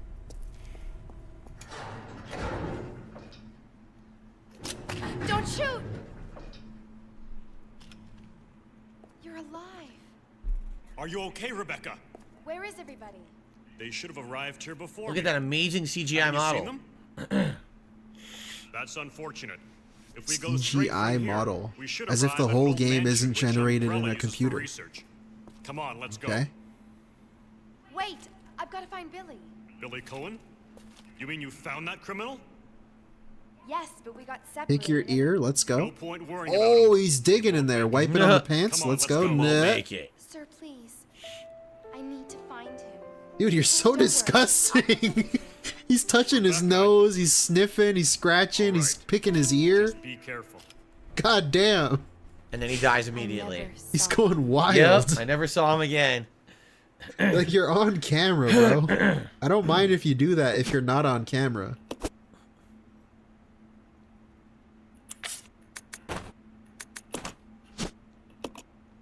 I can't necessarily get the elevator running again. What? You've already searched this area. No, you didn't. You're full of shit. Is he gonna fight a boss or not? I don't know. I never played this game. So. No need to search this place. Wow, they don't even let you do what you want.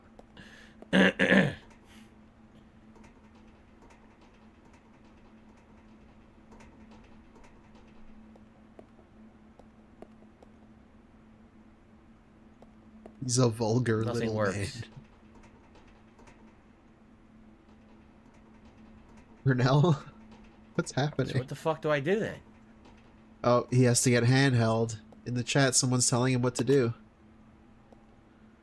Yeah, man. What do I do?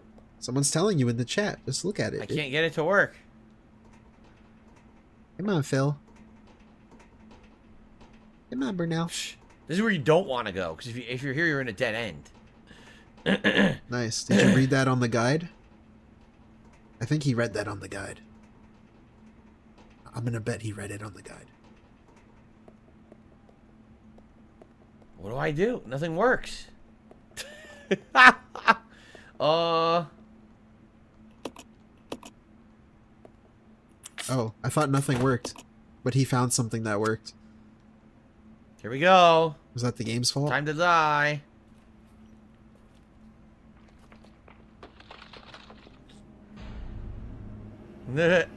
Yeah. Why did he laugh? Like, actually. The Tyrant. Which makes no sense. Tyrant isn't free at this point. He breaks free during Resident Evil 1. Later on. So how is he free now? Doesn't make any sense at all. Oh, he laughed at the... He laughed before it showed up, though. Oh, maybe it was his camera was blocking it. That's probably it. I couldn't see it. It was probably behind his camera. Nah.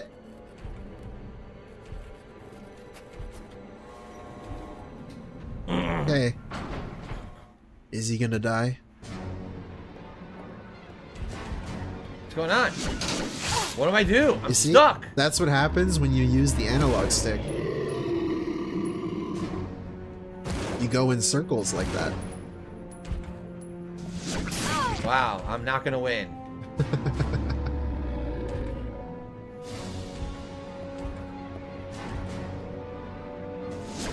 There's no way to dodge him. Yay! Wow, what a great fight! Young out. Literally, I didn't even know I was in that small area. I thought I was in the area with the elevator and you can walk around. Resident Evil 0. Oh, well, this is a waste of fucking time, dude. Young out. Seriously, this is shit. It's so unfun. It's so unfun. Yeah, I have to redo everything. So I'm not gonna backtrack. There's no point. There's no point in backtracking until I beat him. After I beat him, then I'll backtrack, but I'm not gonna do that. Young gout. It's like I was supposed to know I was going to be in a tiny confined spot with no ability to move or dodge at all, and also that I need to get on a certain side of him to dodge the arm. You just need to know that, right? And then if you die, oh well too fucking bad. Do it all over from the start. How about you go fuck yourself? How about you kiss my fucking ass, Capcom? You dumb fucks who don't know how to fucking make video games back then. You made this shit so ridiculously hard, it's not fun to play. You ruined the game. Yo. I thought he doesn't insult game developers no more. What? Stupid shit. You're fucking wasted time. Yeah, I just want to do all this again. This is fun. Go down, get the Hunter Key again, have no health. Fuck this, man. Fucking trash game. Really the worst. The worst of the classics. Damn.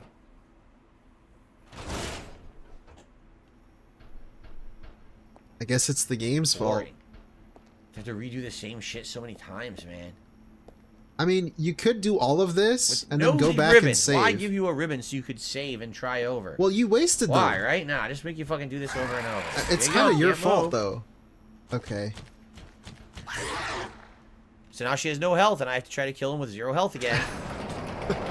I mean, that seems like you got yourself locked in this little loop here. If you save your ribbons... No, you can't change your difficulty. No. You can't, there's no checkpoints. No, there's nothing else I can do. If I backtrack to the leeches, it's going to take another extra 10 minutes, so there's no fucking point. I'll just go right to the boss fight. With no health. Oh my lord. This is Prototype Tyrant, a tyrant they created, but was a failed experiment, so they disposed of it. Yeah, they disposed of it by letting it be free and attack you. Right? Well, great disposal.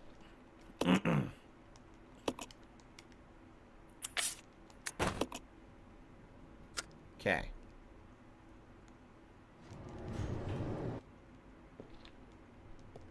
Okay. Yeah, like you should have saved after doing all of this. That makes more sense, because then you don't have to repeat it. Is this my least favorite RE game? I don't know, because 3 was terrible too. I remember the original Resident Evil 3 is really bad. Like, exploding barrels and shit. Just really trash. What? So it's like, it's kind of like a tie for me, but I've played this now the second time. I've only played 3 once. So maybe if I were to play 3 again, then I would judge, you know, better, more accurately. I don't know.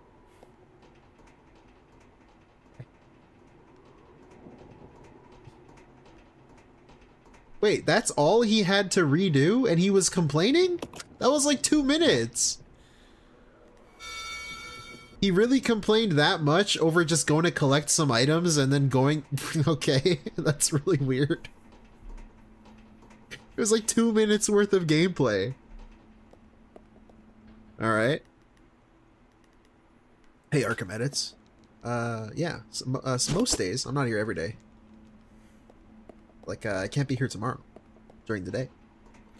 No, what it is you have to play this enough with this boss to know how to sidestep the swipe. And you're not going to know that until you fight it like 3-4 times. Then you're going to learn the sidestep. Yeah, this is so how about a checkpoint? You don't need this now. I'm standing at the fucking place to use it. He's dead again? You fucking piece of shit. Live. How do you know he's dead? Here we go. Here we go.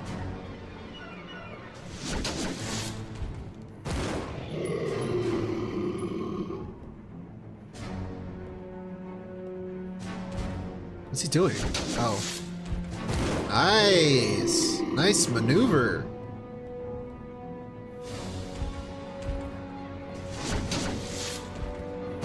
Now he's following the guide. I mean, he's downloading his opponent.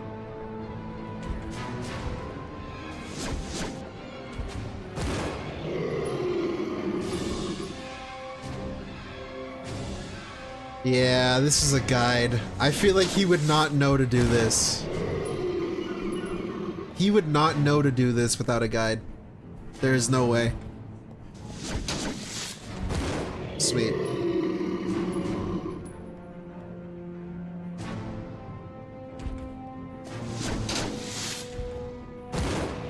Seven magnum shots, still not dead.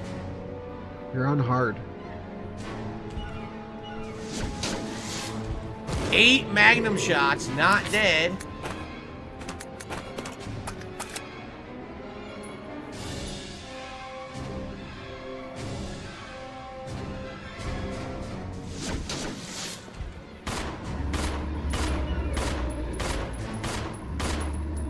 Please fuck up.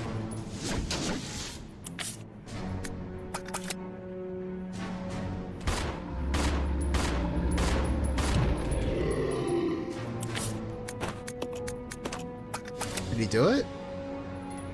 No, not yet.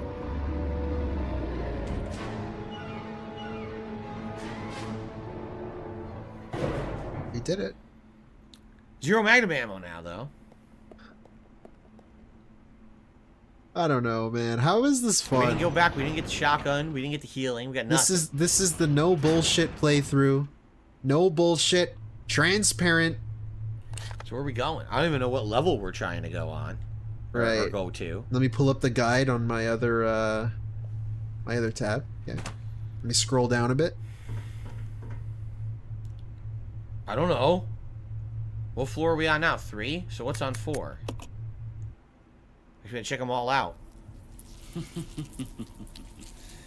Playtime is over. You and your friends no longer amuse me. Good riddance. Now nothing will stop me from getting my revenge. Okay. Only checks me chat. I need to get to a save room is what I need to do. He was pretty right? salty before when he died like 10 minutes ago.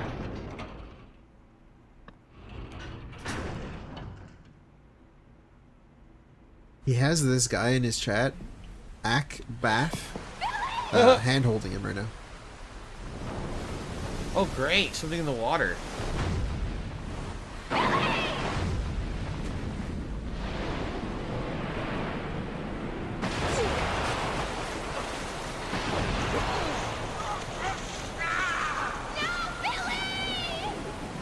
Oh, Billy! Well, he's dead.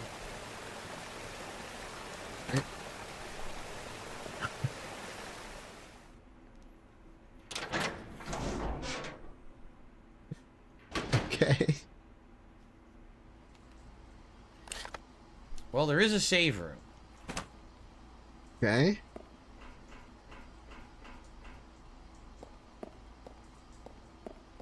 He really needs like a list of bullet points With an ink ribbon. with things to talk about for when this happens, and there's nothing How to many say. ink ribbons? Dude, you're the streamer. If it's 3, that's excellent. Because now, I can't go back yet, right? We can't go back to the lab, so I don't have a shotgun. I have no healing. I lost 8 magnum rounds, and I don't have any green herbs or red herbs either. So there's nothing I can do about that unless they actually let me go back, which I don't know if they actually do. We're pretty much just out of it. Like we can't, right? He and knows. there's nothing that can be done about that. He read the guide. So I guess we'll save.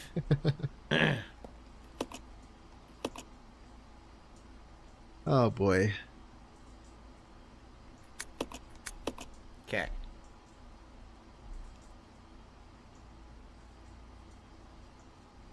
I love this white noise background. Now, like people were saying, there's other floors to check out too. Yeah, right? people. Akbaf in his chat was saying go to floor 2, there's ammo.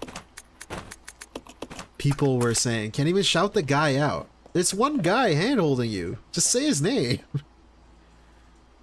Dam area power supply doesn't need a point to receive power. Power can be supplied to any location up to 2 points away. He also said do the puzzle behind you for the power. I don't get it. I don't get he just starts it and says I don't get it. You just started the puzzle. Okay.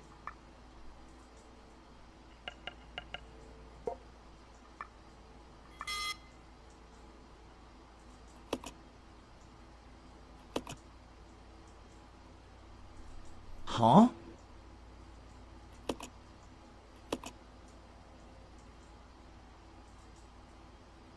For now? This noise is perfect, by the way. Right. Hello?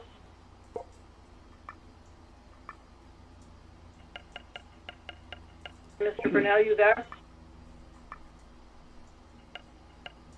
Here, take the popcorn. Dude. What is happening?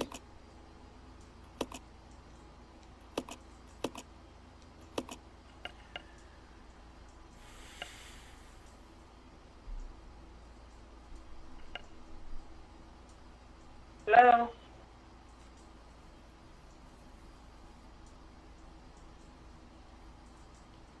Hello?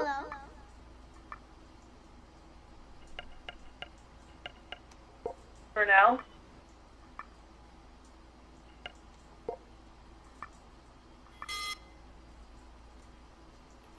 Fuck. So close. Oh, he said something.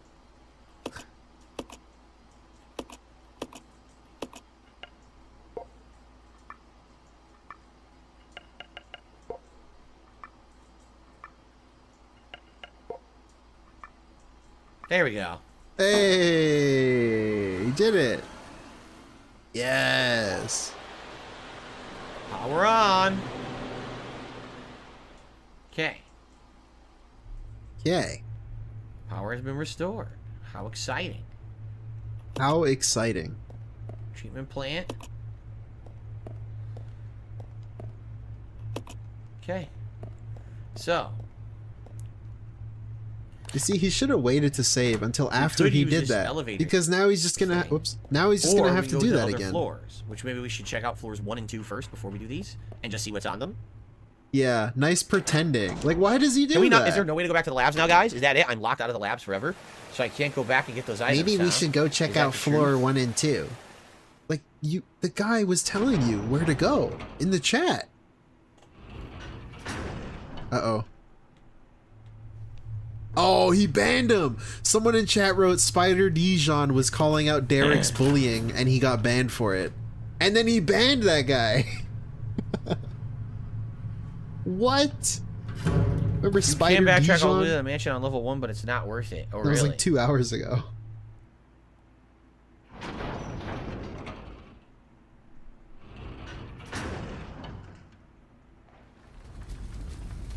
He's so weird. It's like he doesn't want... Oh my god, look where we are.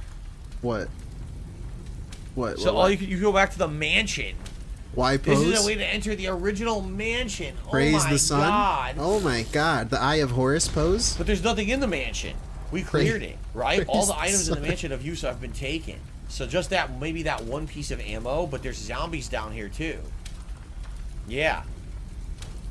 So I don't even know if I want this.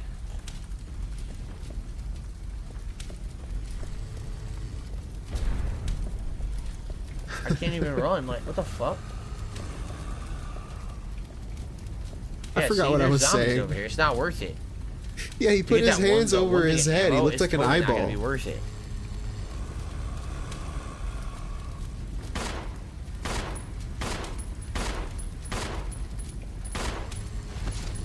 Forgot what I was saying.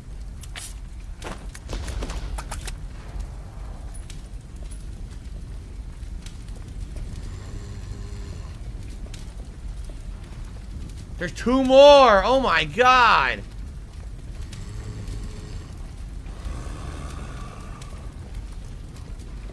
There's 3 more! These poses are getting technical. It's just the knife? It's just the knife. Okay. That is so not worth it. Wow. Dude, the guy is in your... You're looking at it right now. Level 2 ammo is worth it. Because that's it. There's nothing. Like, all this stuff in the mansion is not worth picking up. It's junk. There's another knife. There's a second shotgun. Right? There's the other handgun that's not upgraded, so that's not worth getting. There's a blue herb that I don't ever need again. Right? How do I see these? And there's a Molotov. Oh, there is an ammo. I think it's only 1 bullet, though. 1 bullet. Maybe I could grab maybe the Molotov would help.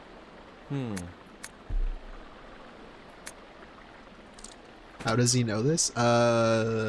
He just remembers from last time he played this. Obviously. And by the way, Cat agrees with me. What? There's no healing in the mansion. 0.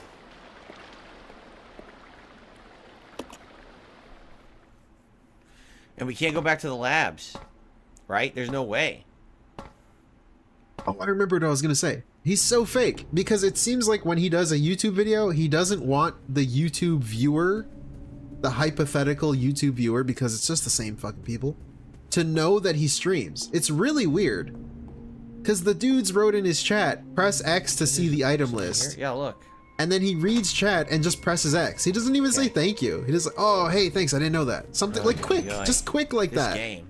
I thought you want to like, talk about Backchat City. I mean, what the fuck? I thought you're like an interactive streamer. Like that, wouldn't that be what an interactive streamer does? Oh, hey, thanks, AkBaf, for telling me. Thank you. I didn't know that.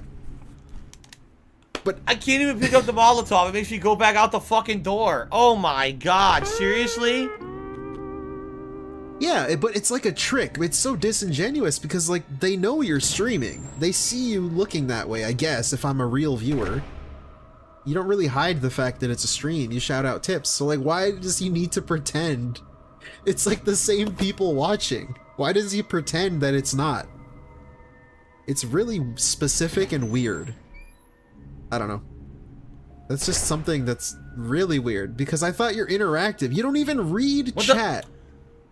Oh my god, I keep losing my bearings and going through the wrong doors. He doesn't even read chat that often and like have a conversation with them at all. And he's supposed to be like the professional streamer interactive. He's switched to interactive. I have no access to the shotgun. I should get the hunting gun. But switching to interactive literally just means he just accepts money and reads it. That's probably it. Like, that's what interactive means. Yeah. It doesn't actually mean interacting. I got the little bit of ammo, and I got the Molotovs. How many Molotovs Yes, do dude. I have? Good point. 2. Okay. I don't know. All right, that's it. I'm gonna go back to those sewers, past those zombies, back to where we were in the elevator. This is told interactive. floor 2 has a bunch of ammo, but then you have to dodge a hunter on the way back to the fucking elevator. Jesus. Oh, you got me there, PK. He's been Remind playing zero for healing over items 30 available years. anywhere in the game right now. 0.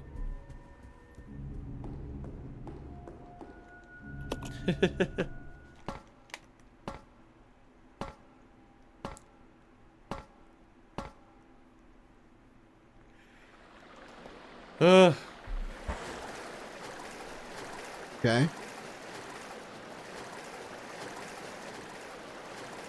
How long has he been playing? Oh God, we've been watching for quite a while now.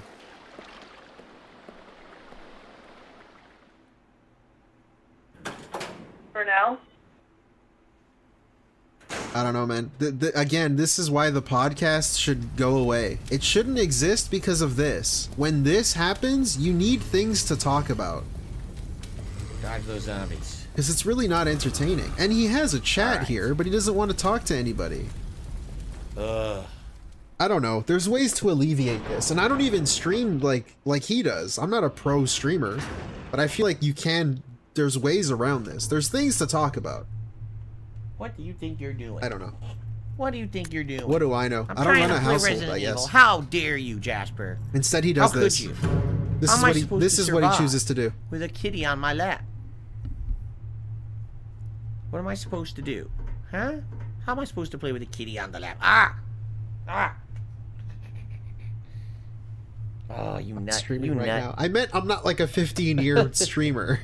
He's so silly. And I don't stream video games or whatever. I really hope I don't get hit by the hunter. How did he know there was a hunter in here? How did he know that? Aha! Well, this is your access back to the labs. This is it. Yup. So you can unlock the door from this side. You can get back to the labs if you want. Floor 2. But there's a hunter here, right? Yeah, Shadow Shogun, exactly. It's a very strange mentality that he has there. Because you would think, like, I want things to talk about when it gets boring. But no, I'm gonna save all the rambling for the start of the stream and then not say anything for the rest of it. Like, why? Why would you do that? So if I ever want to blast that hunter to get past him, then you can get back to the labs. And what would I get? I already have the shotgun. I mean, really, the only useful thing is the 8 magnum rounds in the labs, right? That would definitely be useful. And the red herbs. And the heal. There is 1 green herb there, right? Okay. Would the rifle take down the hunters? Yeah, with ammo, but I don't have any right now. Yeah, Snoot. It's just like the membership thing. I was talking about this earlier before you showed up. The membership, him saying like he's capped out with members and there's not enough people to accept it, so please don't give him members. And he lost 500 members. Like it's phantom members. I don't believe it. I just don't. I think he just got paid in a different currency. And he did get paid. Hunter, I genuinely don't know. I don't have anything that'll kill him. Unless I waste magnum ammo. And then there's the whole thing. Don't have a grenade launcher.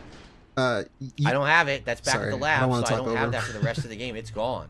That grenade launcher is But lost. YouTube was giving him different reasons that the memberships, like why he was complaining. He said they were giving him multiple reasons instead of giving him the specific reason, like when you hire a private investigator. That's stupid, Rant.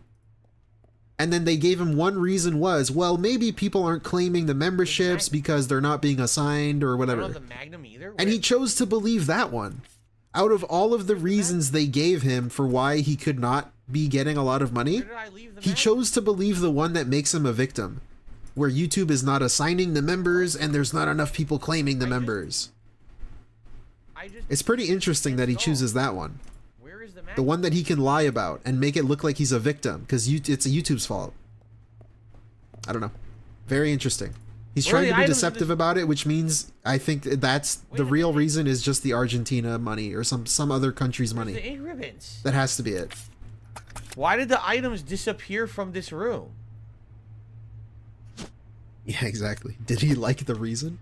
If he didn't, go back to work, bitch. Where is the Magnum? Anyways. Right now, there's supposed to be the Magnum and the ink ribbon. Where's the Magnum?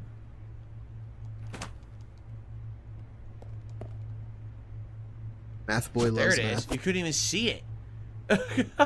What the fuck? Yeah, it's a currency exchange issue. Exactly. But it's like he's trying so hard to fool these people into thinking this.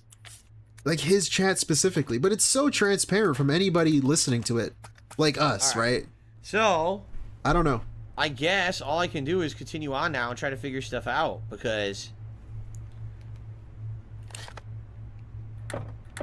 yeah, we don't know. We gotta go to another floor on that elevator and see what happens.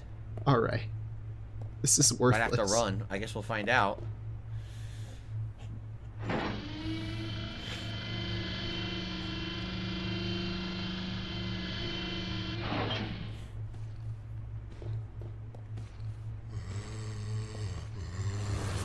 Yeah, Algernaut brings up a great point too because well, okay, maybe it is not being claimed but then that would just bring up the question, well, it's like, are you being viewbotted then?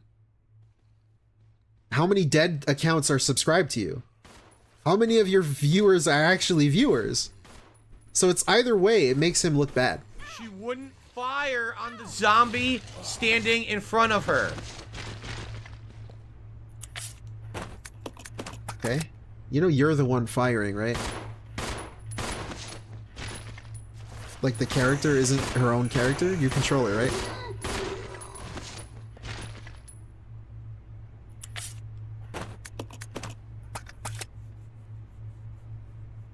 The auto aim is so bad. It doesn't aim for the zombie that's standing in front of you. Instead it just fires wildly at whatever the fuck it feels like.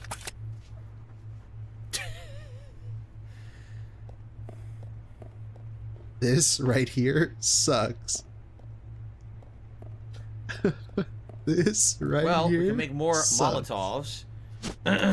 I don't know, man. He was going out of his way to tell people not to become members. Guys, don't gift memberships. He repeated it today. I don't know. Whatever happened to all kind of support helps. I don't know. Are you a real YouTuber or aren't you? If they're giving you Molotovs, makes me feel like there's gonna be more leech men, which means I should go make them right now and maybe have them on me. I don't know. Right? It certainly seems like there's gonna be more, so I should just do it now.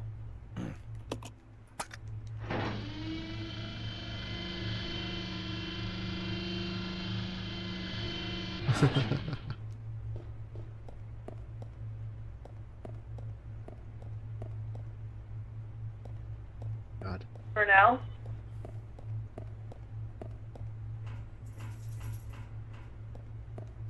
Okay.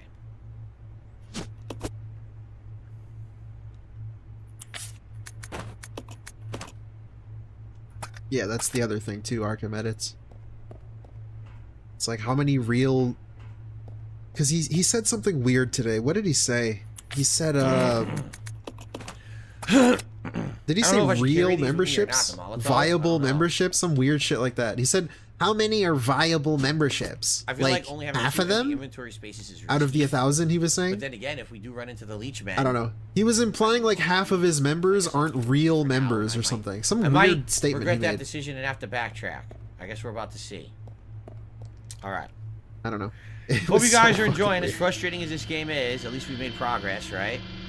Nothing's even happening. How is it frustrating? You're just picking up items over and over.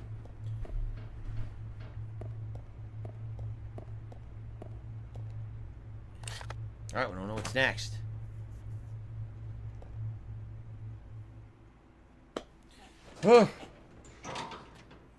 Scorn style bag.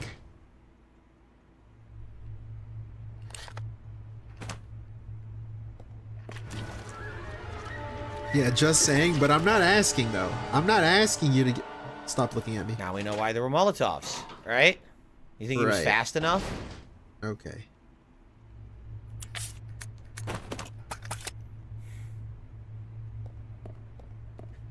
He enabled memberships on his throwback channel.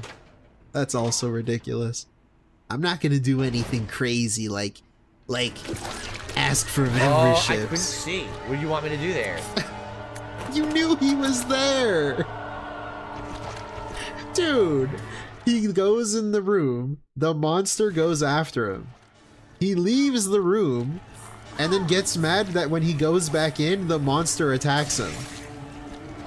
I can't move. I literally can't do anything. He just gets repeated grabs. You saw him, dude. Now I'm back to caution.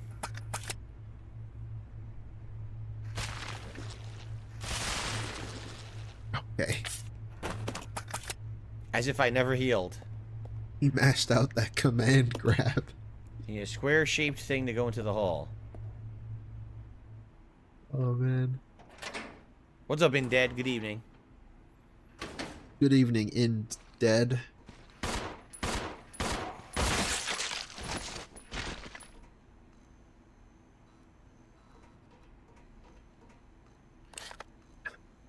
What is a square hole in a round peg? A round peg in a square hole? What does that mean?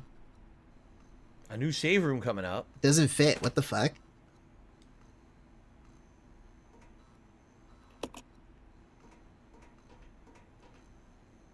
Alright. What's next, Phil? Pinball machine. This is Broken like and cannot be used. Seventh Heaven. From Final Fantasy I don't want to pick up the VII. bottle yet. I'll pick up the bottle on the way back. No, you can't stun lock Leechman at all. They do nothing. If you shoot them with guns, they just don't react at all. It's completely wasted ammo. You have to hit them with the 3 Molotovs to die. And they just do whatever they want. They literally just come right at you and don't give 2 fucks. And keep attacking, so... Yeah, they're pretty much some of the most unfair enemies I've ever seen in Resident Evil in my life. So I don't know where to go here. I guess we're going down and we're going to see where this goes. Okay, okay. No point in picking up the bottle because I don't have any gas to combine it with. Nail bite.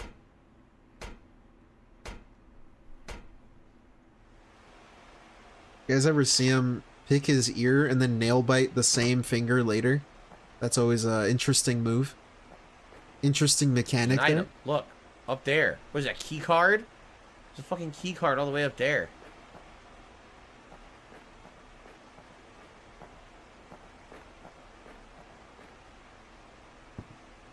Little snack. So wait, do I have to rescue Carlos? And then Carlos will lift this? Oh, you need a battery to do it. So we gotta go fucking find a battery now. Oh my god, this fucking game, man. Go find a battery. Right. No healing. Almost, you know, low, only handgun ammo. Key card to the final area of the game. You need Billy. Worthless shotgun ammo, because I don't have the shotgun with me. See the lay of this room.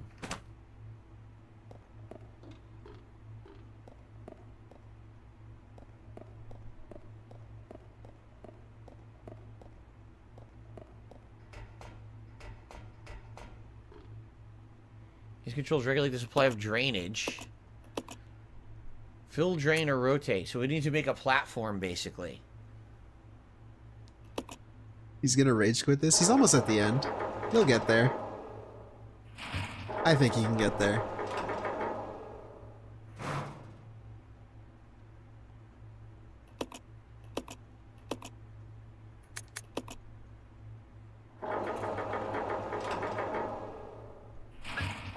Doesn't work till you fill it. Okay. Hello? So you can't do this either? Apparently you need Billy to do this puzzle too. Alright, I'll have to come back.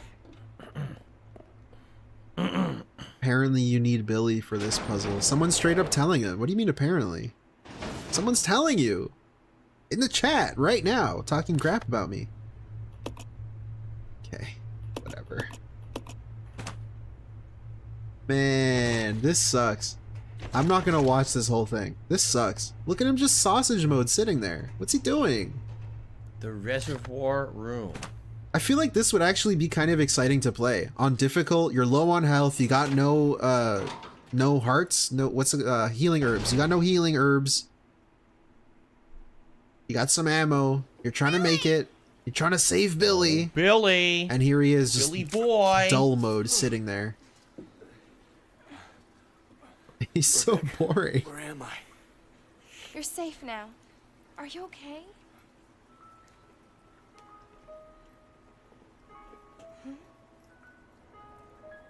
Yeah, punish lasagna. I feel like you How can make romantic. this entertaining as a streamer. Why is he so Oh, how boring? romantic. He's upset. He's in baby rage mode. He's like a child. He's angry, so he shuts down and doesn't talk. Research. He must have kept messing around with the mother virus. Messing around. Billy? He needs the money buff, yeah. He'll Oh, go clown Billy had the mode. grenade launcher all along. Look. If he gets 100, he's going clown Billy mode. has the hook shot and the grenade launcher. I had no idea.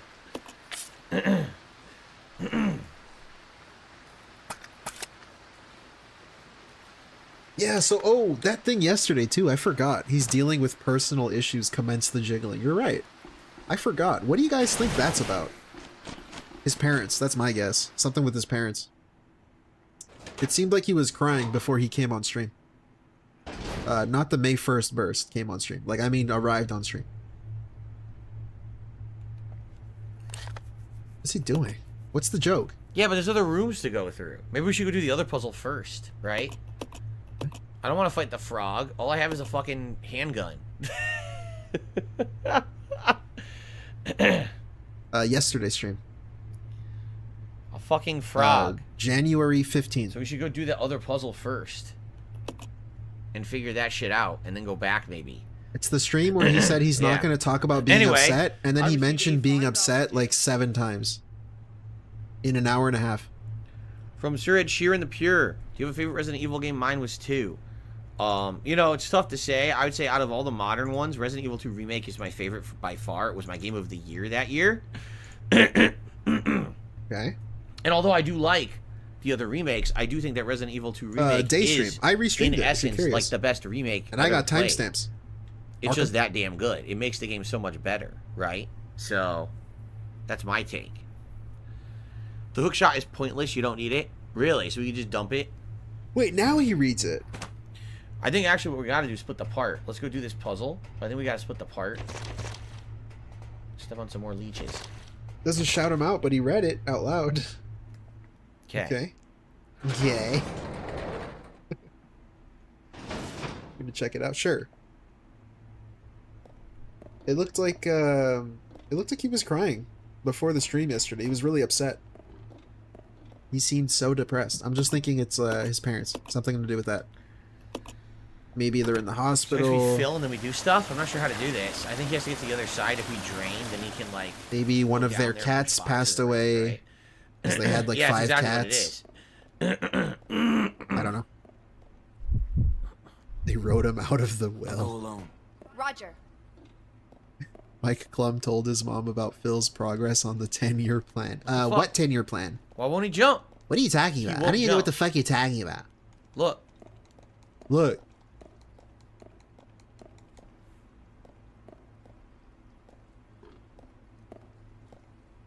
Oh, wait. Oh, shit. That's what it was. Never mind. There's the crank, by the way.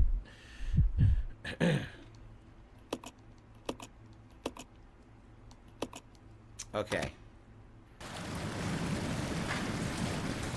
Didn't pull the Hogan.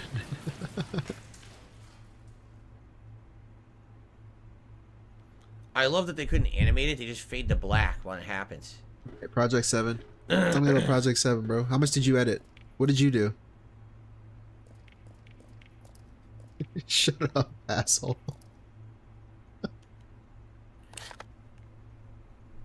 So I need to make what like a pathway. Where's the a trailer platform for across, Project 7? Correct. I think we should let's split the part, and then we'll continue on with this. All right. Cool. All right. It's time for a quick break because I do have to stretch my legs. My legs are pretty tired. A break right now from sitting what? here You haven't so done long. anything.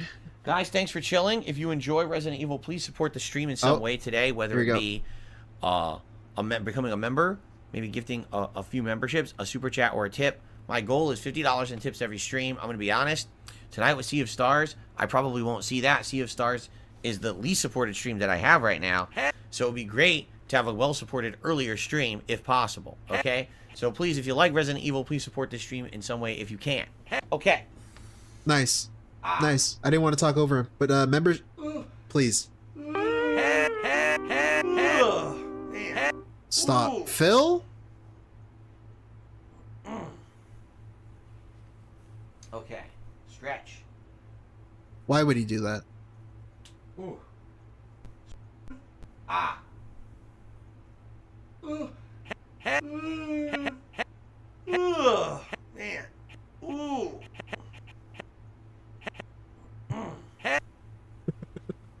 Okay. Phil. Stretch. I know I replayed it. I'm sorry. I'm toxic, you see. Anyways. All right. Go back live. Wait, that's the break? He just got up and stretched? I'm gonna have to think about this puzzle, right? We have to look from different perspectives to figure it out. Look at this. Look at this. He read the chat and then says, I have to think about the puzzle. You just read what the dude said. Ready? He's telling you what to do. Continue. Like, are you serious? So, there's 3 crates. Oh my. The metal crate is metal. A metal crate isn't going to float when the water goes up, right? So we need to work with the 2 wooden crates. And the thing is, we need to make it so that wherever we put the metal crate, right, this will open. See how the thing has to turn some way?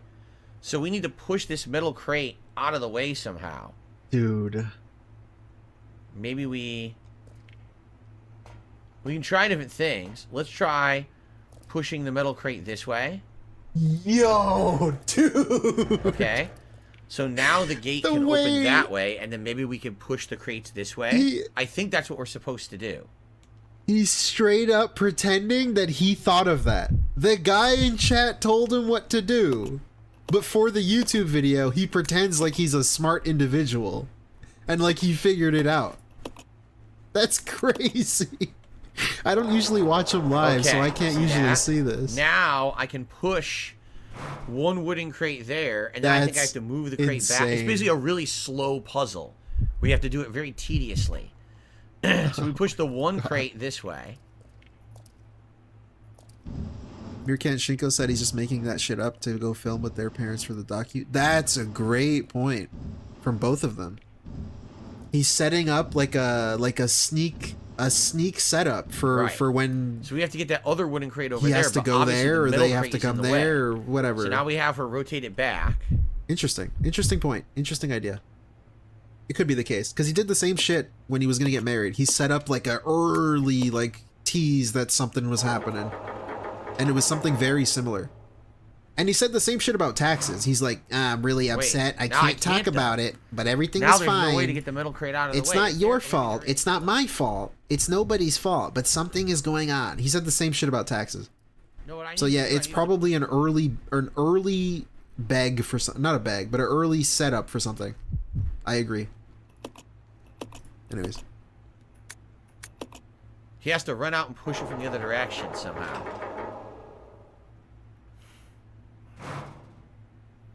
Oh no, Shin Hideo. He's serious. No. Don't do that. Don't fuck it up. See? So now if he goes here.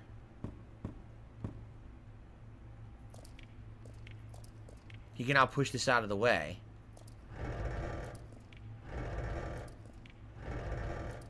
This seems really tedious. I'm not gonna lie. And he did it wrong, I think. No, if he does that. If he does that, then he's stuck. Right? And he can't push the wooden crate where it needs to go. It'll get stuck. I think I screwed up. I think I screwed the puzzle up. I think I was supposed to push the middle crate to there. Yep. Before I moved the other crate. I think I screwed it up. So now I don't know if I can recover. Can I even recover this puzzle? Spreading misinformation. Or am I boned? If you only care about frame rate for online multiplayer, get 1080p only. Fuck 1080p. Maybe I can still recover. I hate 1080p. It's so blurry to me. Fine. I guess to each their own, correct?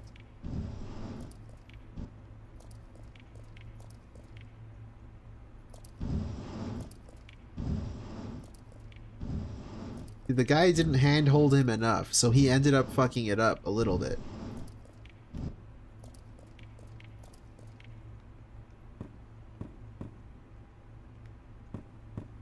I think we're alright.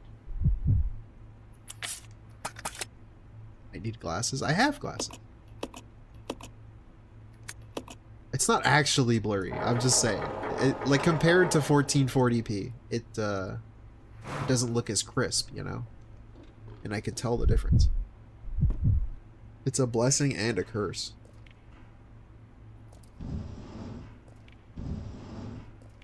I don't think he's doing this right.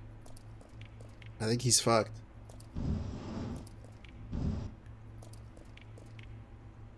I think my wife's at home a little early today. What? Which is nice if she is. Uh-oh. Where'd she come back from? The gym? Yeah. Shoutouts to Jim at the gym. Nope, wrong way. I need to do it the other way.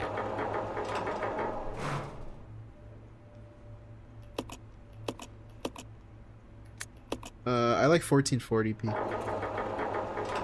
don't think 4K is really necessary. Not yet, anyways. Until graphics cards get stronger. I don't know. I think 1440p is a sweet spot. So we kind of did it a roundabout way, because I think I accidentally pushed... I should have pushed the other crate first, but we still got it done. Hey, so there you go. There you go. Thanks for the help, guy in chat, who I'm not going to mention helped me. Cool.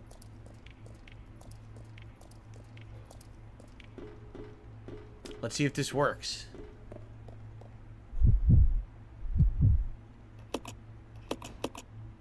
This should work. Dr. Wonk, I haven't read your super chat yet. I'm embroiled in this puzzle. I'm engrossed and embroiled, as you can see.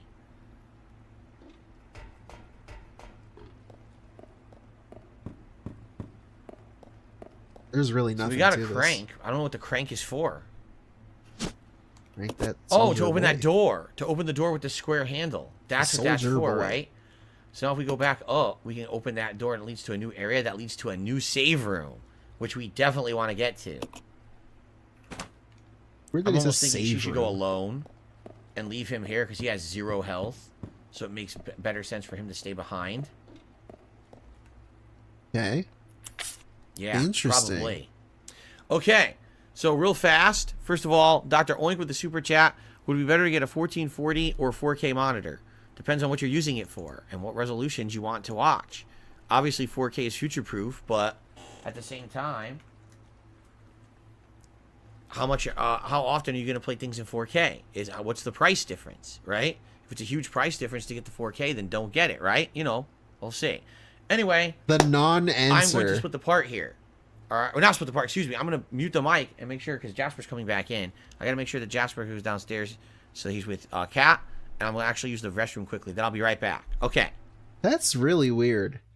When his wife, mom, comes home, he has to go make sure Jasper goes to see her. I don't know. What's up with that? Why? I guess because the door is closed? But I thought it was a literal open door policy. Why is the door even closed?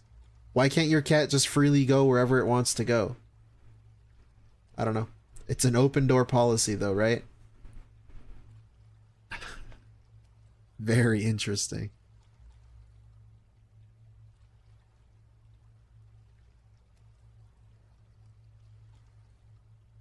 So we're getting a second break, like 10 minutes after the other break. That's very interesting. It's gonna go say hello. Hello, honey. And she's gonna say, Look at this guy. He looks so depressed. say, what do you mean? What do you mean, honey? Oh my god, I hate my job so much. Yeah, I know you do, honey. How was work today, honey? Oh my god, I hate my job so much. I think I'm going crazy. And then he's gonna go. My wife. Sorry, I mean my cat, and she's gonna go. That makes me cringe. Ugh. And then she's gonna go play Starfield for like 7 hours, and not talk to him. Or what the fuck is she playing? I don't even know what she's playing. Far Cry? I don't know. Whatever she's playing now. Yeah, he took a break before the break. He took a pre-stream break where he was stretching. The pre-stream stretch break, pre-break break. This is the real break.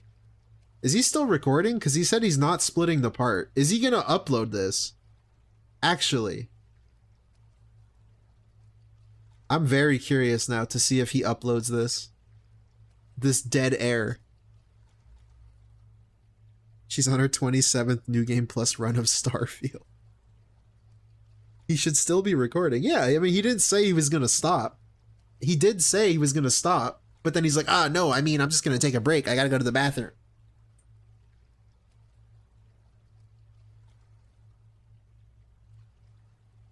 How long has he been gone? Let's see. 2 minutes? Like 2 minutes. A little over 2 minutes, 2.5 minutes.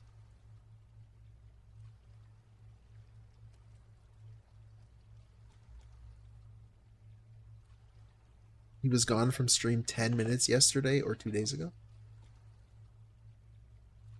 Was he really? Maybe he got swatted? I don't think so. Albania. Yeah, his whole idea of like pretending that he loves what he's doing, but he treats it this way, where he needs to take like the corporate mandated break every hour and then split the part every hour. Okay, guys, I'm back to continue on. Now that we have that valve, I believe now we can open that door. It's like he's not taking a break to like take a break from streaming. I do have a shout out to do, but before we do that, I have a question. I want you guys, if you can help me. All right. Okay. If we backtrack, right, we're gonna go to the room with the forklift. Can't do that yet. We don't have a battery. If we go up, we're gonna end up in this other room. That's fine. The room before that was the room with the leech. That's the room we killed, and we're gonna open that with the crank. That's gonna lead to a whole new area and eventually a save point. So that's good. But the room with the frog, which we skipped, right? It says the door is locked. Correct? Did he look on his phone at the guide? Do we need to go back there right now? Or is that something for later? Like, do we not have the thing to go in there yet? Because if that's the case, that would be a huge waste for me to try to go in there right now. So I'm thinking maybe go back to the frog later. Right? I definitely don't want to get into a fight with that frog without any healing. I have no healing, right? Like, I'd probably kill with the shotgun, but I don't want to fuck around if I don't have any healing, so... Yeah. I don't know. Well, no one's answering. Let's do a shout out.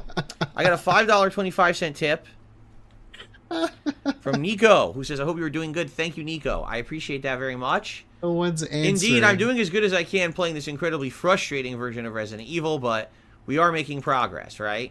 As I thought, I didn't think I would beat it today, and I don't think we're going to. I think we're going to need another stream to wrap it up, but progress is progress, right? At least we're not stuck. Like a classroom. So thank you, Nico, very much. We're now $40 out of my tier 1 goal of $50 for the stream. $10 more, guys. $10 more. Okay. And by the way, this tag, there's a tag in this sweatshirt. It's bothering me, but I already cut the tag. So this thing is like jabbing me, even though I already took it out. Man, that's annoying. Fucking thing. I don't even know how to fix that. Oh, whatever. Dark Ethan just did a super chat, says have a nice day. Well, thank you so much, Dark Ethan. You as well. Okay. Hopefully you're nice enjoying the stream.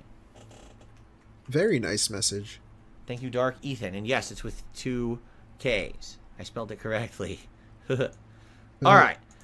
So absolutely nobody answered me, so I guess I'm on my own. All right. So I guess what we're going to do I'm just gonna have her Oh my backtrack God. now. I see no point. The little in passive taking him with me when he's in aggressive death. like if he gets hit dig once, at he's his dead. audience. So You're I the definitely don't streamer, want him with me. I dude. just want her to go on and try to do this by herself and not die. Hopefully she'll get us a clear path to the new save room.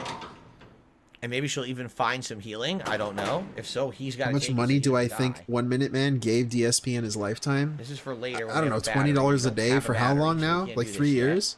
Longer than that? The question was, is it worth it to go down there and mess with the frog yet? Because we didn't do it because it said the door was locked. I'll say over We a could go back 1,000. if we need to.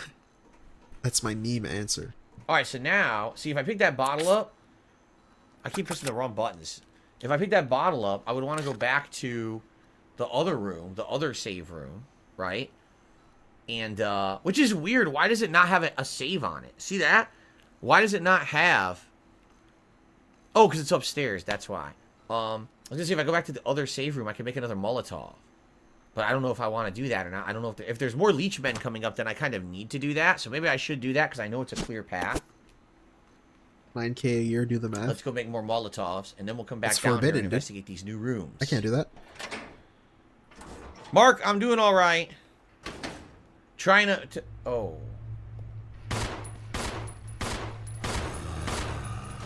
Where the fuck did this guy come from? We had already cleared this hallway. Okay.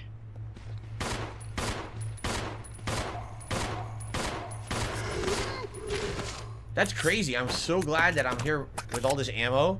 Because we already cleared it and it spawned 2 more fucking zombies on us. And there's another one.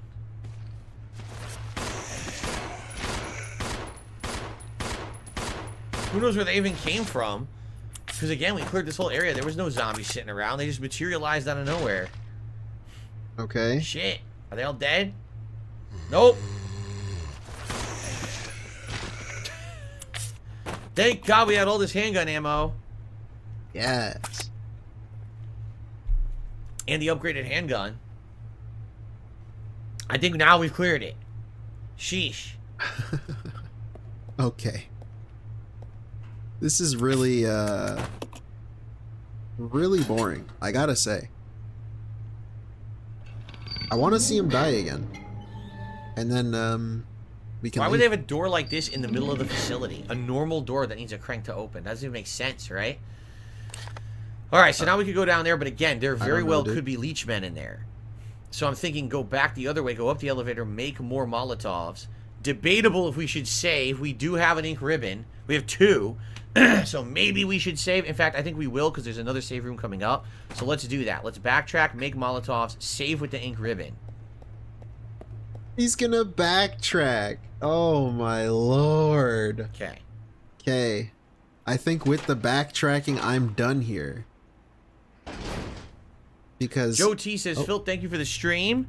Binged your Silent Hill. Funny to remember the triangle head guy. Yeah, Pyramid Head. Thanks for the good times. Yeah, for you as well. Thanks for watching, man. I love survival horror. Some of these, like this one, is very tedious, but I still enjoy these games. You know, some of my best playthroughs of all time. Everyone kind of agrees that survival horror can be my forte. Who's everyone? And by the way, Cat agrees with me. Okay. Everybody agrees with me. If you don't, So, you get banned. here we That's go. why. Okay, here we go. He's backtracking. I think I'm done here. I don't care for this. I gotta say, in the politest terms possible. I don't think I care for this. Here's the thing. So you know what? I'm gonna end here. Thank you. It was a very fun, very cool style stream. Very interesting. Lots of weird takes. We have his stupid Game Awards stuff. I'm never done. I'm done now. For real, I'm done. And yeah, we got a bunch of interesting stuff today. I think the fact that he repeats the disappointing games in the Game of the Year thing is also not a very good thing to do because he just ends up repeating himself. So he just repeats a non-opinion. The first non-opinion gets repeated in the second one, the second video. And we never really find out why he doesn't like anything or why he likes something. Which is weird. And it sucks. But take him seriously though, and also tip him. Please be positive and supportive. And speaking of positivity and supportivity, thank you guys for watching. That was very fun. Thank you for the likes. Thank you for chatting. Thank you for the super chats and the memberships. And I hope you enjoy the rest of your night, day, evening, whatever. And we just want the best. And never forget. Where did the load go? I'm him. I've been him. I will continue to be him. I gotta get more of those. I gotta get more of those sound clips. I'm him. Okay, that's enough of that. Hey, thank you guys. Thank you guys. See ya. I just want the bust. Slime. I just want the bust. Oh!